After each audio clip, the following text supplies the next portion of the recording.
Welcome everyone to the Classic Fall Conquest. I'm your host Vinruki, joined with Zico, and today we have the pleasure of going through the top 6 teams in North America to determine our North American champions in Arathi Basin. Zico, how are you doing today, man?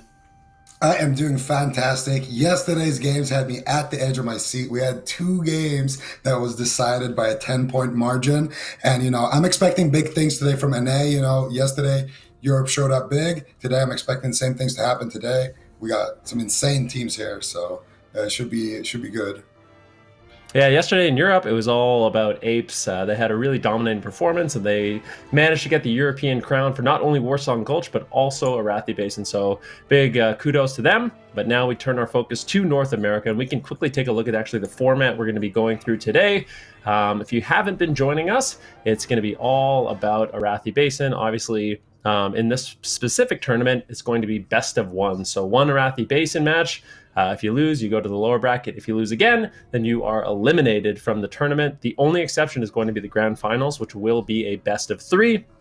First team to 2,000 resources, so don't have to worry about any sort of tiebreakers, perhaps. I mean, yesterday we had some really close calls, some 1990 to 2,000 games. Maybe that'll happen today. Kind of unlikely, but anything can really happen in these games, Zico. This is the classic fall conquest, and anything can happen.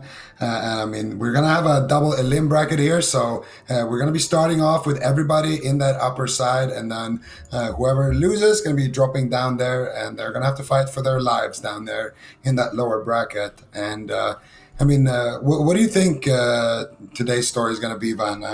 Last week, or in the qualifier here in North America, 2 weeks ago, it was all about the Ready Raider. They were basically able to just destroy the competition and take down VC in the finals.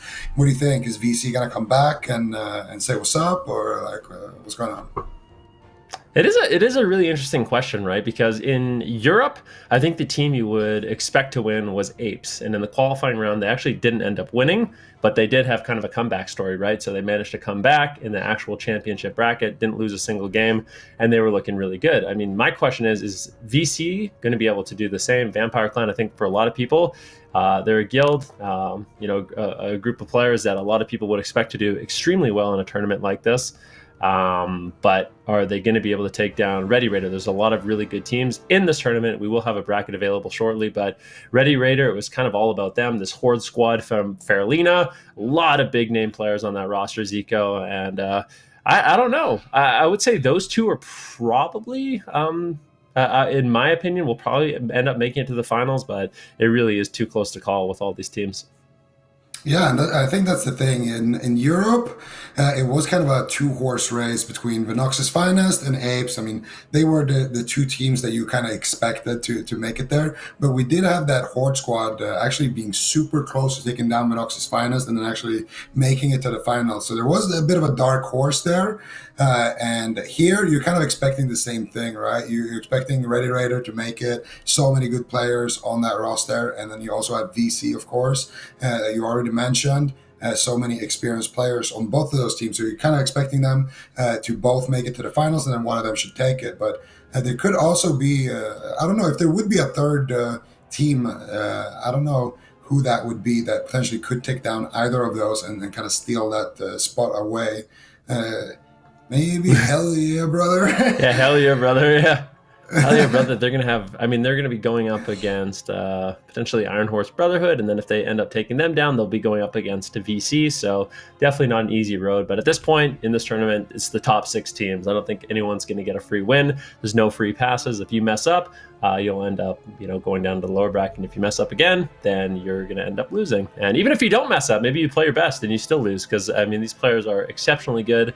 And we kind of mentioned the story in Europe yesterday. It was 2 Alliance teams in the final, so I had to represent today. I got my Horde shirt on. Just saying. I kind of expect that the Horde teams in North America are going to step it up and put on quite a show today with those Elemental Shaman. Wow, we didn't talk about the dress code before the show like we usually do. I see what's going on here. I don't know. Oh, are you going to put on an Alliance shirt? No, I was going to put on a Horde hoodie, of course. That's too biased, though, man. I could balance it out with like an Alliance share or something. I'm not sure. But yeah.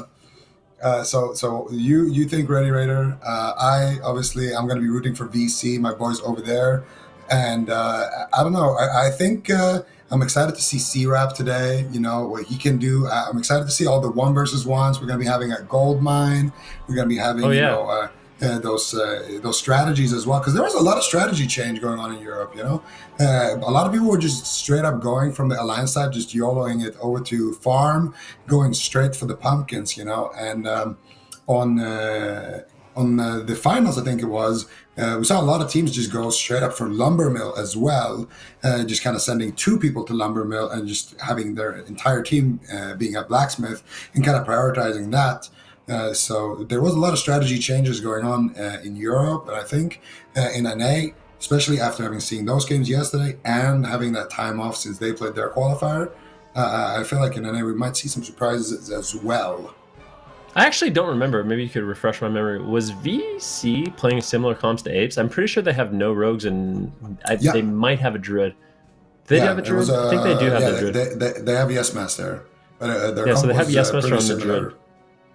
Very, very similar composition. Lots of hunters, warriors, mages, maybe one warlock in there to balance it out. But yeah, this kind of composition really focuses, and this is the composition we did see win in Europe, so that's why we're talking about it. But kind of focuses not so much on stealth capping and going around the map and being secretive, but it's all about just winning those three bases and holding on to those three bases. So that's the entire reason they build their composition like that. Lots of hunters to defend if they need to. And I think the big story for Apes was their focus on defense, like making sure they had a rock solid defense, at least three players at every node at all times. So there was going to be no ninja capping shenanigans.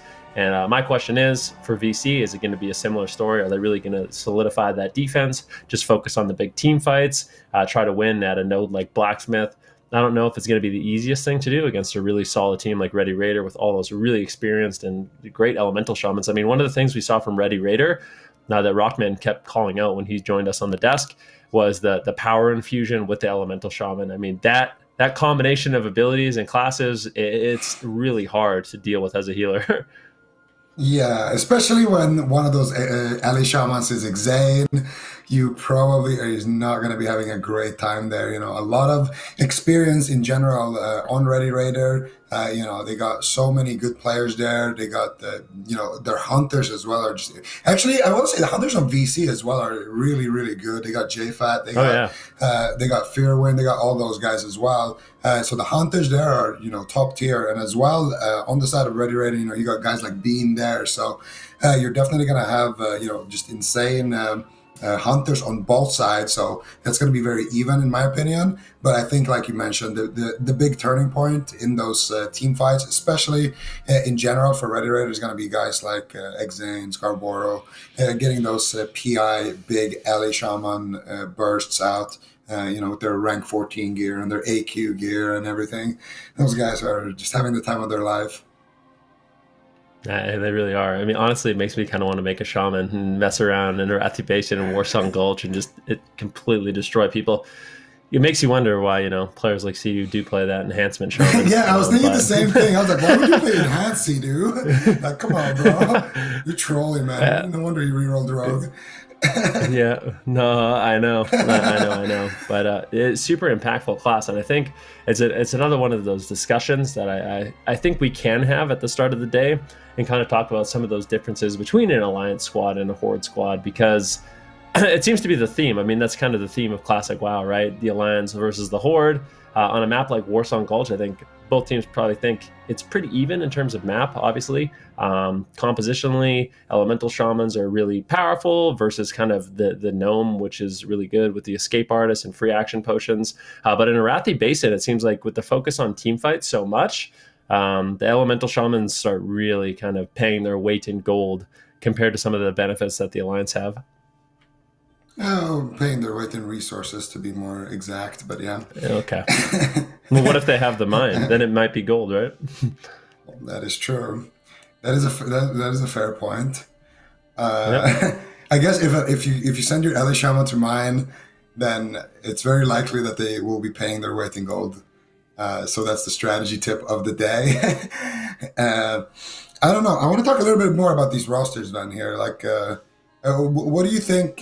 What do you? Okay, Here's a better question. What do you think about the best composition? If you could make a comp, what would you want to be in that comp? Like, just in terms of DPS, what would you want to have there?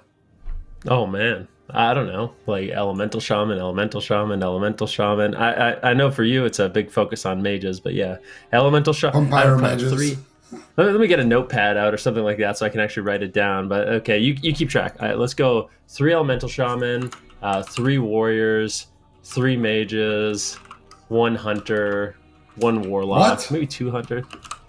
No warlocks. Okay. No, yeah, Hellstone and Soulstone. They got some utility, you know? They do have some utility there, which is nice. I mean, you could just add a Water fourth mage if breathing. you really want.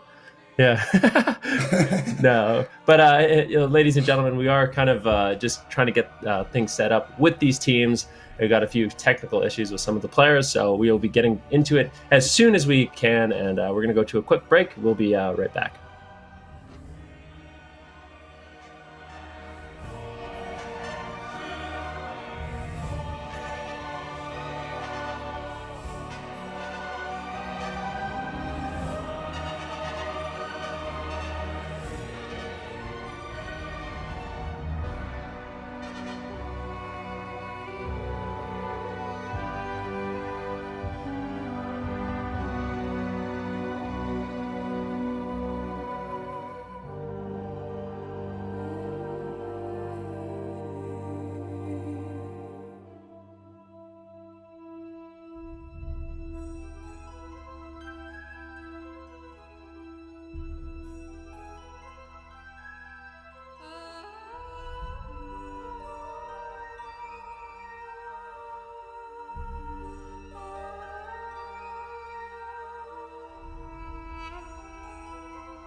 Welcome back, ladies and gentlemen, to the classic Fall Conquest. Today is all about North America and Arathi Basin. Zico, we've talked a little bit about the teams today. We've talked about the Horde versus Alliance. We talked about a whole bunch of things. We will be getting into these games relatively soon, ladies and gentlemen. But Zico, one more question for you. Ready Raider, VC, obviously those are kind of the front runners in this tournament. If you had to pick another team, kind of like an underdog team that you would guess is going to go potentially all the way, they could cause some upsets, which one would you go with? Sponsored by Sundrix, 100%. I think sponsored by Any particular Sundrix. reason? They had a pretty good showing in the qualifier. So I think, I think sponsored by Sundrix. They Okay, are I think that's they are fair. the dark horse of this team, of this tournament, sorry. Of this team. Definitely of this tournament, though. I think, I don't know. Hell yeah, brother. I don't know. I'm a big C-Rap fan, so obviously maybe we can see something going on there, but That's the team I yeah. was gonna say. I'm all for hell yeah, brother. Right now, we could put a friendly handshake wager on it. Yeah, hell yeah, brother. I think they're gonna have a good day. You're gonna be going with sponsored by Sundrix. We'll see how it all ends up playing out. We'll have a bracket available really really shortly for y'all, but. Just kind of talking about Arathi Basin and what we saw yesterday, Zico. What are some of the keys, would you say, for these teams to what are we looking for in the early stages of the match for these teams to really kind of pull off to get ahead in Arathi Basin? I think the main objective is get your home base. Obviously, everyone is going to get their home base right away. They just, run out the gates.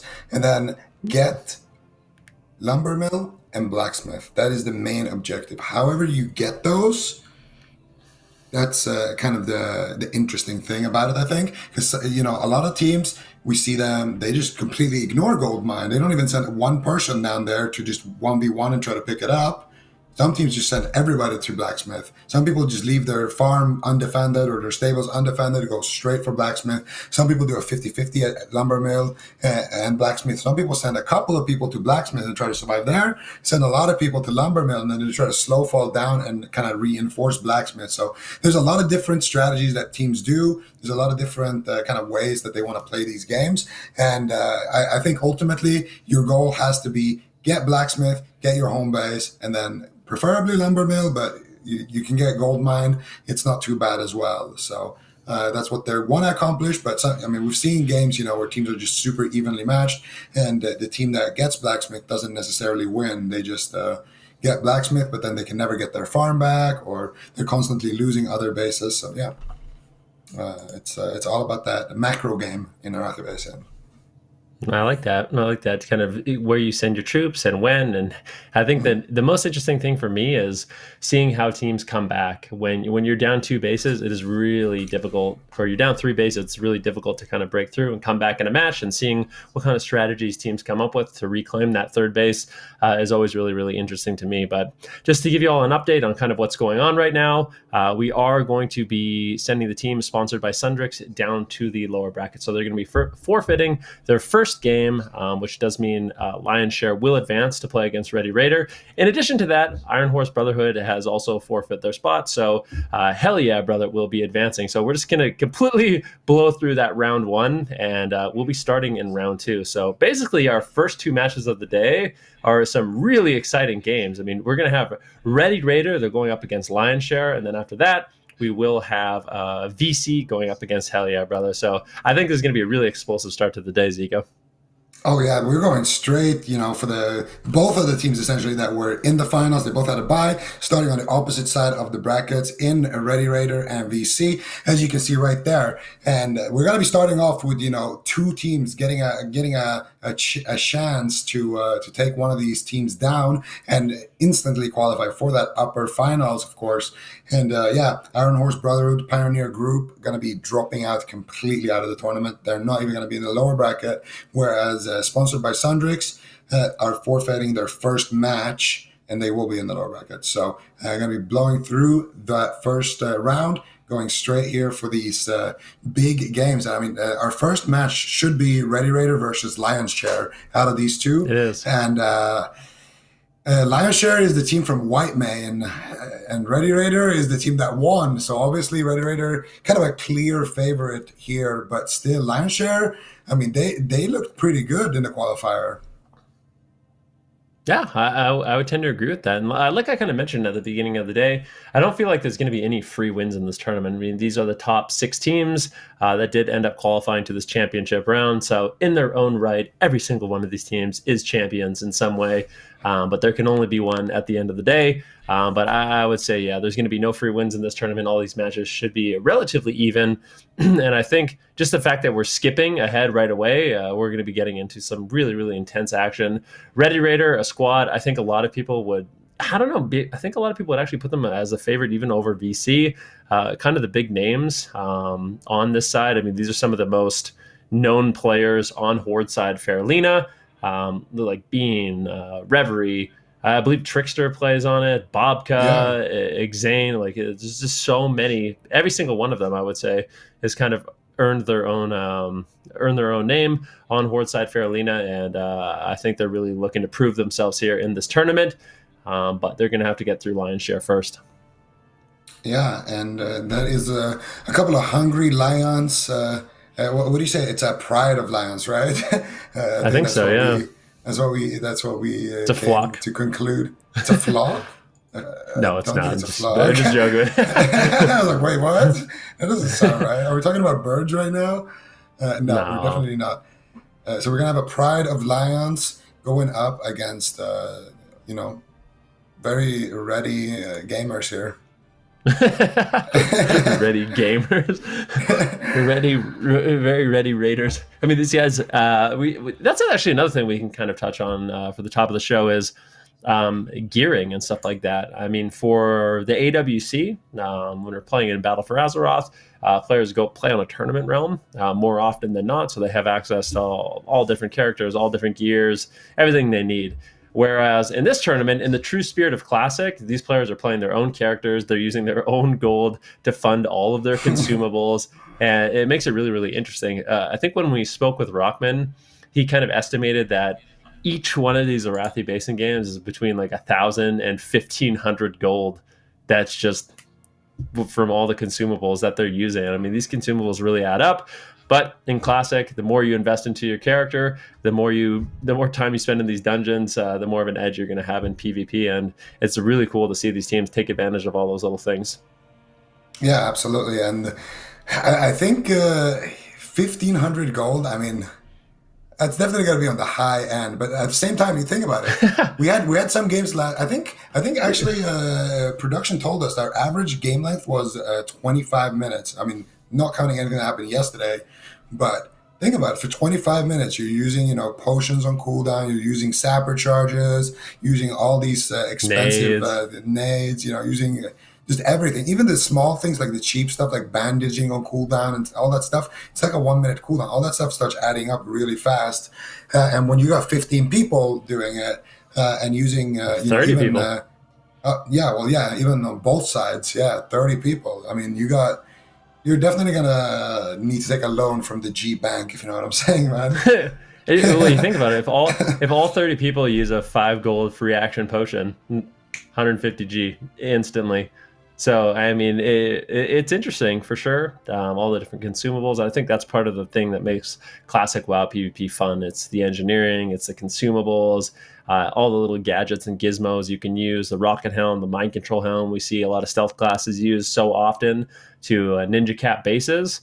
And just how you use those items really does just give you a massive edge. And I think just having that overall game knowledge of using that stuff is what sets specific teams apart in some regards. So, yeah, we will be getting into this game really, really soon. Ready Raider versus Lion's Share. Zico, I'm going to very difficult task for you. I'm going to ask you to give a prediction on this one. Oh, no. How could I So early on in the day, I know. You're really throwing me out in the deep end here, man. I don't know, man. Okay. This is early on in the tournament, so bold. No, you got the training wheels on for this one. I'm going to make a really bold prediction here, guys, and say I think Ready Raider is gonna win. I think these teams are evenly matched, but I think Ready Raider, with guys like Trickster and Z Talks and Bean and Zane and all these teams that, being the defending champions from the qualifier, I just feel like they're gonna have a slight edge here, man. What about They you? definitely could. I'm sorry, I'm the one that asked the questions. I don't know. We're I'm two sure. I people, would man. say, You gotta give a prediction. yeah, I would say. I would say I'm going with Ready Raider as well. I mean, these guys. I just have a lot of experience against them, and I just know. Not that I don't know a lot about Lion Share, but I have a lot of experience against Ready Raider, whether it's in like some of the dual tournaments and stuff like that. And these guys, they're definitely classic gamers. Like they're going to step it up in this tournament. And like I said, I think they're hungry to prove themselves as well, which is kind of that little bit of extra spice that's nice for their team. Is I think they really do want to win this. I think their main target in this, if I'm being honest, is probably VC. Like I do expect Ready Raider and VC to be in the finals, and I think Ready Raider more than anything wants to kind of prove themselves against that squad. Yeah, I think that is the big show match that we could potentially see, at some point, probably in the upper bracket finals, but maybe even in the grand finals. But yeah, Lion's Share, you said they were hungry. Personally, I wouldn't want to be near any hungry lions, but these lions will not be going hungry for too much longer because guess what, ladies and gentlemen? We are ready to raid. I'm just kidding. We are ready to enter the Arathi Basin with Ready Raider versus Lion Share, man. That's going to be our first game of the day. Thank you very much, ladies and gentlemen, with us. Here we are. The action will now begin, and we are starting off with an incredible game we have here. Ready Raider, they are the team that ended up winning the qualifier stage. I mean, just look at their roster. Bean, Beckinsale, Blackberry, Bobka, Booze, Dookie, Omnivore, Reverie. I mean, lots of big names. Xane, Zetox, Trickster. But we can't talk them up too much. I mean, we can. We could probably sit here all day and talk them up, quite frankly. But Lion Share, they put on quite a show as well. This is a team. They've earned their position in that top six. Definitely cannot count them out, but this is going to be a really difficult opponent for them. But that being said, I mean, if Lion Share ends up winning this game, that could be a telltale sign that they might end up winning the entire thing. So this is definitely going to be an important match, Nico. Absolutely. And let's just get to the most important order of business. Let's get it out of the way right now, Ben. Right here on broadcast. Davani or Davani? Because I was going Davani, you were going Davani, and I'm not sure. What do you think? It's Davani. It's Davani. Are we sure about that? I'm positive about that. If I'm wrong, yeah. You have some kind of intel here. Wait, do you know what his name means or something? Isn't that just like I think that's just a name, isn't it? Davani? I'm pretty sure it's Davani. If I'm wrong about that, I don't know. I don't know what we'll do, but I'm going with Davani. I'm like pretty committed at this point, so all right, we'll see. All right, Davani and Lion's Share are going to be up against Ready Raider. The gates are open. We are following Bobka, the man, the myth, the legend, one of the most devastating rogues here on the Horde side. Faralina has killed many mages before they even block, and he's got. I wonder how much time he's gonna waste here, man, because he is by himself with his own Bobka cam right now. That's my favorite. Yeah, let's watch the Bobka cam and see him just run around in stealth with no one here. So we'll see.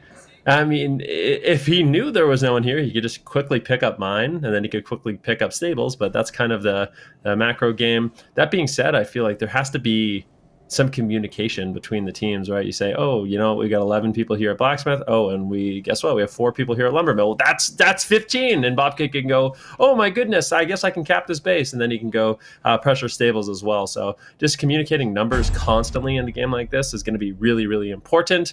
But we see this battle kind of, well, this is actually really, really interesting. It really does look like Lion Share completely destroyed at this Blacksmith fight. I did not expect that. Like, well, look at this.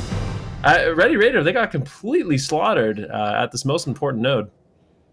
Yeah, Ready Raider actually losing the fight there at Blacksmith. Maybe it's because the side of Lionshare pulled both of their defenders there from Goldmine and Stables to get a numbers edge.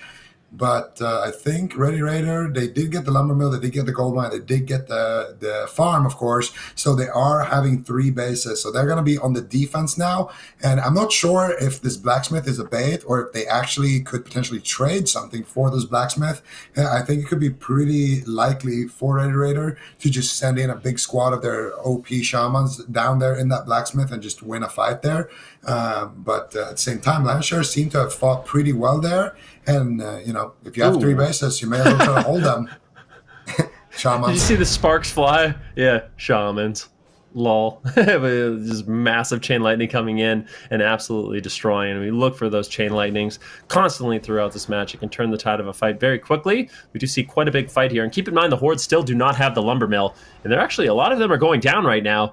And they don't have the reinforcements. They don't have that defender's advantage just yet until this flag does turn. And now that it has turned, that does mean that they will be getting reinforcements and they should quite easily win this fight. That being said, I mean, Ready Raider, they did end up losing the blacksmith, and I think it was smart of Lionshare to really go for that central node so early on in the match, because it seems like if Horde picks that up, they get the lumber mill, they get the farm. It's not impossible, but it's really difficult to come back through that. So taking a bit of a risk in the early game, going for that blacksmith, winning that team fight, and having that central node. I mean, at this point, they are behind on bases and on resources, but I think they could easily come back, especially with the bases Ready Raider has to defend. Yeah, I mean, this is the hardest thing about the bases that Red Raiders to defend. They got to defend gold mine and lumber mill at the same time. So as long as Lionshare keep attacking there, they keep pouncing on those two bases, they should be completely good to just kind of relax in the savannah and hold that one of those not so golden or what do you call them? The Bermuda Triangle or the Golden Triangle. That's basically what they could set themselves up by just attacking both of them. But for now, it's looking like they're making a big push here onto Goldmine, and there's a lot of people from Ready Raider just AFKing at Lumber Mill, so they might actually win this fight here, Ben. Yeah, they definitely could. Do you even lift is going to be sniping out a lot of kills on that hunter right now, and Shadox might actually fall as well. And we need to see more reinforcements come in from Ready Raider. However, they just got a big spawn at the graveyard, and it seems like it might be okay. They are preparing for a blacksmith. It looks like they're going to be jumping down the blacksmith. There's a big assault coming in from Lionshare, but Ready Raider, they are not happy. It looks like they're actually just going to be slow falling down now and going for a central push. So instead of just playing defense, they're actually going for an offensive play, just having faith in their defenders. But the thing is, this could backfire. If they give up mine, and then all of a sudden we have blacksmith not get captured, I feel like they're potentially just throwing this game away.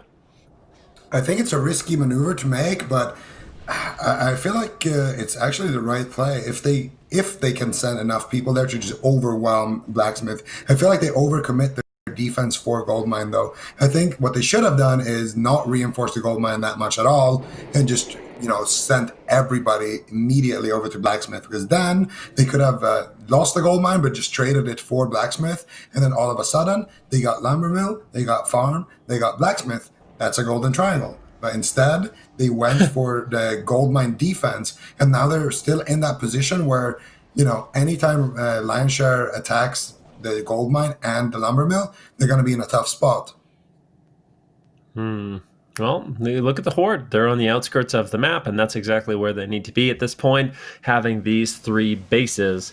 And let's see what the Alliance decide to do. Right now, they are down a base. I think, one of the most obvious plays they could go for is you put an assault at Blacksmith. You put an assault, basically put everyone at Blacksmith, and then you assault the mine. And if you get wiped, you immediately rotate to the lumber mill. We saw Apes do that, just take advantage of the spawning points and the fact that you're going to be able to rotate quicker from those team fights. But right now, it does look like they're trying to cut off reinforcements, make a big push over to Lumbermill. But Ready Raider, I think they have 5 defenders just sitting on Lumbermill. So really committing to that defense. And we'll see if they can hold on. They are getting pincered right now. There's Alliance on the left, Alliance on the right. And right now, the Ready Raider is kind of getting smothered at Lumbermill. Yeah, but they are working with a graveyard there, so as long as nobody is really clicking the flag, Ooh, it's Bobka! an okay situation. Bobka finds Lear here, goes for a big one shot right there, gets caught up in the Hammer of Justice, uses the limited action potion right there, or living action potion, sorry, and then he's going to force that Divine Shield. Lear going to get himself topped off with a big heal, and now Bobka can just go for crowd control here. He's going to look for the sap here. Alarmobot's down. He's going to go for it. He gets the sap. He's going for the click. And now he can't do anything here. Lear can't use Stone Form on the Ooh, sap. backup's Season coming. 4 Merriman. Oh, it breaks early. My goodness, that is so lucky there for Lear. And he had Devani coming with him there for some backup. But the thing is, Lear, he could have used Stone Form if Bobka went for a blind play. And, he wasn't forbearance, so he actually couldn't do anything about that. That was just pure luck because that Bobka didn't get that base. I really like the Bobka is just playing aggressive, and he was in the chat yesterday, and he was just really talking up Ramon, saying how Ramon from Europe is his idol and stuff. So obviously, he has a lot of respect for him and wants to kind of emulate that success. And we'll see if he can do it. Great pressure here. Trickster's here as well, but gets caught into the sap, and now Devani going to be going on to Bobka. He is caught into a stun. He's getting lower. Needs to hold on just a little bit longer. Looks like he does have that AQ shield trinket and will be able to hold on just a little bit longer, but it looks like it will end up falling. Trickster in a sap, not able to help him out whatsoever. Great crowd control coming in from Devani. But that being said, you pull a rogue, you have a paladin here, so a lot of your teamfight capability is being brought back to defend. In the meantime, Ready Raider's just getting more and more points having these 3 bases, but mine is under assault quite heavily right now. Notice how long Trickster was sapped right there, and there's no way Big Huge gets that. Bacon Salad is right there with the nade.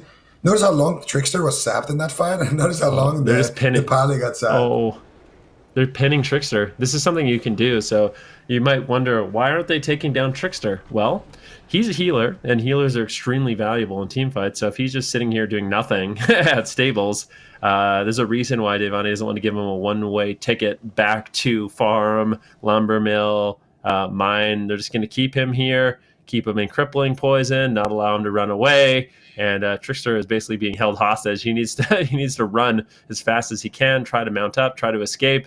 If he can get away from this base, that would be good. That being said, Bobka is waiting in the wings as well. Trickster might be able to actually just fear him. If Lear gets caught into a sap, Bobka is really close, but Lear gets in combat. Now it looks like Trickster might ultimately fall here. Bobka, this is a bit of a 2v2 situation, but I don't know if Trickster's going to be able to survive. If he fears him! If he fears him! Ooh, this is exactly what you want. He gets the fear. Trickster going for maybe a mind control. Oh, the Blessing of Protection on the sap. Lear, that Paladin, the Dwarf Paladin, has Divine Shield, Blessing of Protection, Stone Form to break out of Rogue Crowd Control. But a really good attempt there by Ready Raider. Yeah, but Bobka can go for a kill onto Devani now. If he goes for it and they fear Lear, Trickster can get the cap. They're going to go for another sap here. Bobka gets taken out of stealth. Devani, if you're going to find him, they're both out of stealth right now, fighting each other here. Bobka gets the gouge. Trickster, he's like, see ya, Bobka. You have fun with those two. I'm not about to be taken hostage anymore. So Trickster's going to be backing out of there. Bobka now looking to back out of the fight as well. He gets the gouge. He's going to get Hammer of Justice, and I'm pretty sure Devani is going to just take him down here. Deletes him in a kidney shot. And Lumbermill is actually under big attack here. Shadex, I think he just corpse ran to his corpse there and rezzed, and the reinforcements are getting shut down. This is actually going to go in favor of Landshare. Yeah, they're going to get it, and they have 3 bases now. The not-so-golden triangle, if they can pick it up, and there it is. Ready Raider, they didn't defend Lumbermill nearly well enough, and now all of a sudden, Lionshare is back in the game, and the resource lead for Ready Raider, although it is nice, it's still not insurmountable for Lionshare. So if they can hold on to Stables, they can hold on to Blacksmith, they can hold on to Lumbermill, they're going to be looking really good here. And now the Horde, they do have a chance. The Graveyard still isn't in favor of the Alliance, so if they can win this team fight, they get a snipe with the Elemental Shaman. This is not over. This base is not for the Alliance just yet. If they go down, 2 goes down, they need to get a cross kill on Dookie. Can they take down Dookie? No one's going to be rezzing here at the Lumbermill. Constant reinforcements need to be coming in, and you can see there's already Horde players in position to cut off those reinforcements, and Ready Raider is not going to be giving this node up for free. Oh, this is a big push from Ready Raider. And I mean, you mentioned it. They don't have the graveyard and they're going to be able to come in here. Z-Tox about to swing his big, mighty sword here. Big, huge, looking to immediately run on top of the flag so he can potentially bubble. And there it is. Bubble from Big, Huge. Consecration. Alliance converge the node here. So now they're going to have a graveyard to work with. It's Zane going for the Elemental Mastery here, but he gets scattered on it. And now looking for some more damage. Big, Huge takes the big Earthshock there on his heel. Mind controls are coming out here from Trickster. Is trying to get some of these players off the base, and they're already sending people here on the sides to cut off more reinforcements. Now you can see Z-Tox already running away from the flag. They're already spamming out the fierce. Beckinsale is getting it. He's getting more fierce there, and they're going to be able to assault that lumber mill. And I mean, this is how dominant they are in team fights. Just go and get Blacksmith. Why are they even playing this type of game right now? Give up on Goldmine, send all of your effort there. And what's going on at stables right now? I see a little blue dot moving towards it, and I see a red dot down there. Bobka gets a beautiful Rocket Helmet blind combo here. Is he gonna take this from two people right now? No! He gets it! Oh, he got it! He gets it! Ramon would be so proud right now. Bobka getting the base in how many? There's 4 people, right? There's no way he's gonna be able to hold it though, but still, I like it. If he was Ramon, he would take someone down right now. If he was Ramon, he would be taking down Devani 3 versus 1. He spin the flag! He spin the flag! He actually got it. They might be able to defend. They're going to be able to defend this, but Bobka definitely doing his job. And you can see now the Horde, they're actually going. They slow fall down from Lumbermill. And they actually, I think they're going to win this fight. They're kind of destroying everyone right now. Big damage coming in from the Warriors, the Elemental Shamans. Fusy's going to fall. The Chain Lightnings, the Wind Furies. And we do have a mage rolling in. What is Fuego going to be able to do? He needs to go for the Nova. And we do have a mage here. A Frost Mage with Ice Block. Needs to be very careful he doesn't go down without using that Ice Block. And I think he should be able to hold on. And Big Huge, in the meantime, they actually pick up the mine. So this is...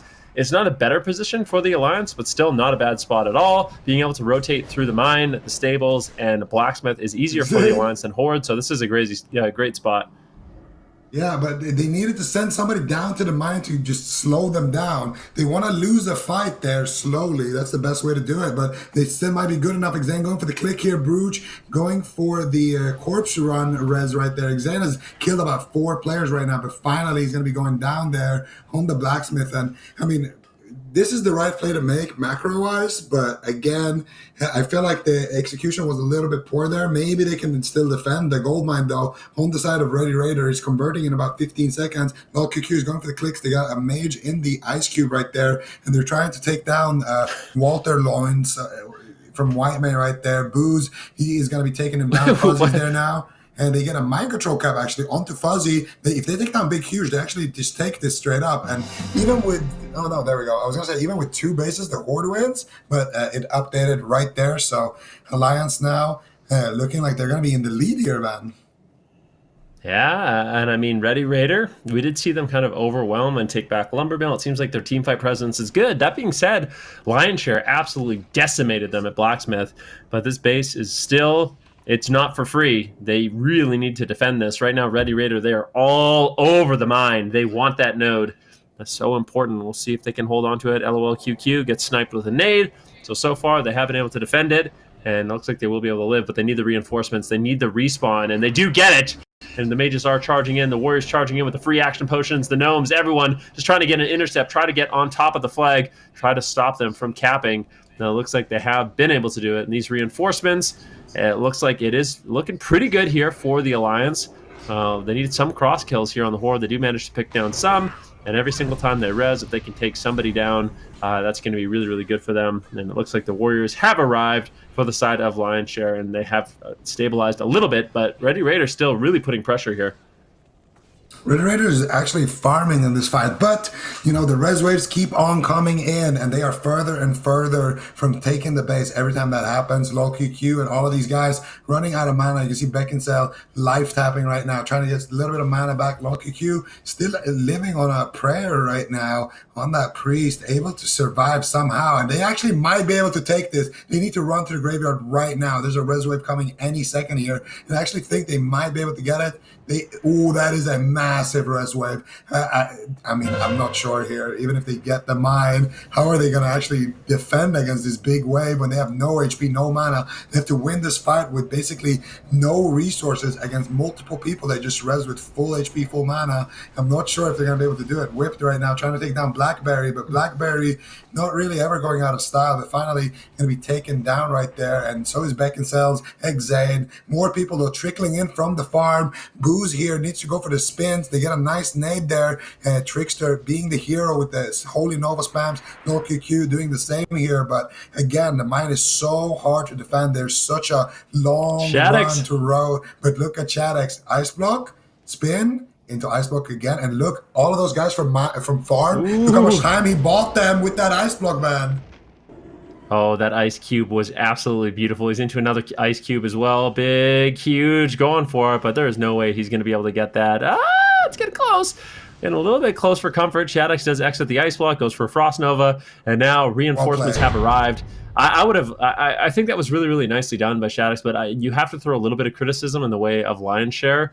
They had that team fight overwhelmingly, and I think they could have really afforded to use a mage, use a hunter to go push out further down the road and stop the reinforcements. It is such an important thing to do in a map like this when everyone just is around the flag. It makes it easy to dogpile the node. However, if you have a mage, you have a hunter who can push in, snare everybody, nova everybody, put everyone into a frost trap. Like, these things are just so important to do, and unfortunately they didn't do it. And as a result, Ready Raider was able to just trickle in reinforcements until they got a big wave, and now this node is completely secure for them. Yeah, I mean, to be fair, Shadex is a really good mage, but I don't think you need 7 people kind of sitting, staring at his ice block, ready to take him down. Exactly. I think I definitely agree with you there. Big mistake from Lion's Share. Could have kept 3 people to deal with him, and everybody else just go to the road. They're going to be coming from farm anyway. They don't have blacksmith. Where else are they going to come? From lumber mill? That's definitely not going to happen. So just go, make sure that you're cutting off the reinforcements there. But what is done is done. Ready Raider is going to be able to hold on to the mine, which is an extremely tough node to defend when you're holding lumber mill and you're not holding blacksmith. But Scarborough here, look at the spin the flag on lumber mill. Big push coming in here from Lion's Share. This Pride is definitely extremely hungry, and there he is, the man of the hour. Shadex taking down a few more here, defending yet another base there with that mage. No ice cubes available, and he is going to be going down there, but I think most of the damage is done. And here, Mr. Rectangle about to feel the fury of the Bobka, and I mean, I got to be honest, I'm more of a square guy, to be honest, so Bobka's going to be taking him and sending him to the graveyard one. All right. A little bit of a fight here. However, at the farm, the pumpkin patch, very important this time of year as Halloween is approaching. And Whipped looks like he will be able to take down Exane. Actually, not even going for it. And going for a rotation. It seems like the farm is not a node they're going to be going for. Bobka just playing defense at this point, kind of just realizing, hey, this game is getting close to being over. We just need to hold on to 3 bases at all costs. So not going to be going for any sort of offensive pushes over at the stables, just holding on to these 3 nodes. They've realized, hey, we need as many defenders as we possibly can. And this game is looking better and better for Ready Raider. And I get the feeling that if they can hold on to these nodes for another minute or 2, it's going to be a really difficult thing for Lion's Share to come back from, because all of a sudden getting 1 base isn't nearly enough. They're going to need 4 bases, and that is quite a tall order against a squad like Ready Raider. Yeah, definitely. And I mean, you got to give it up for Ready Raider. So far, they've been holding these 3 bases for such a long time. It's been extremely nice to see how well they actually are able to defend this situation. But also, you got to give some credit to Lion's Share for what they've been able to do so far in this game.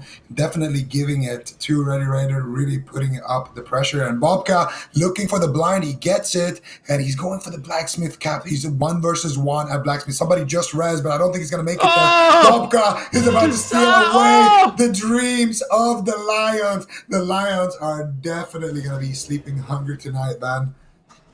Well, there's no question about it. Their den has been captured. Bobka. We talked about Bobka and him making other rogues proud, and I think he's done that today. Although he will go down, and Blacksmith might get defended. Dookie. He blinks in. He gets speared. Oh no! He wants Arcane Explosion so bad. Oh, as a mage, my heart just broke. He wants to Arcane Explosion, but he can't. He gets silenced into a fear and.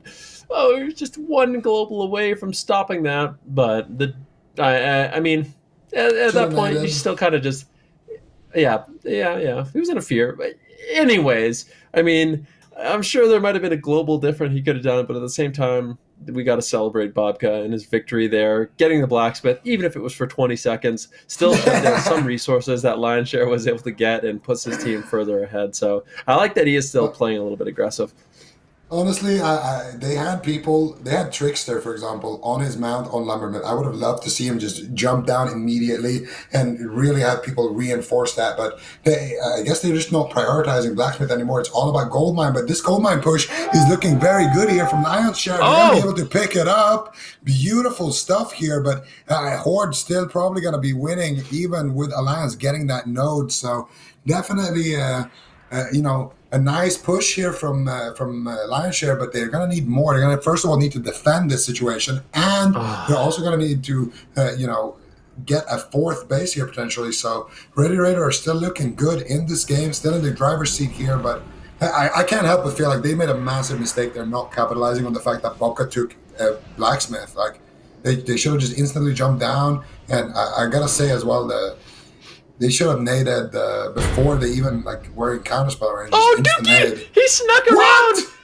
around! Dookie snuck around. I was going to say, like, I wanted to. Okay, so a few things happened there that I want to call out. I feel like Lionshare, they did a really good job pushing up the road and fighting. But equally so, I think Ready Raider did kind of a bad job not having some people jump down, like slow fall over the fight. If everyone goes down the road, it's easy to cut off. However, if you have someone like Dookie go on the top side and just slow fall down, he can get behind the enemy forces and force them to fight on the flag, which is exactly what you want when you are defending a base. Now, Dookie, he sneaks. I mean, he's hiding in player sight. He gets behind the flag. He manages to defend it. And with that, I think the dreams of Lion Share are kind of over.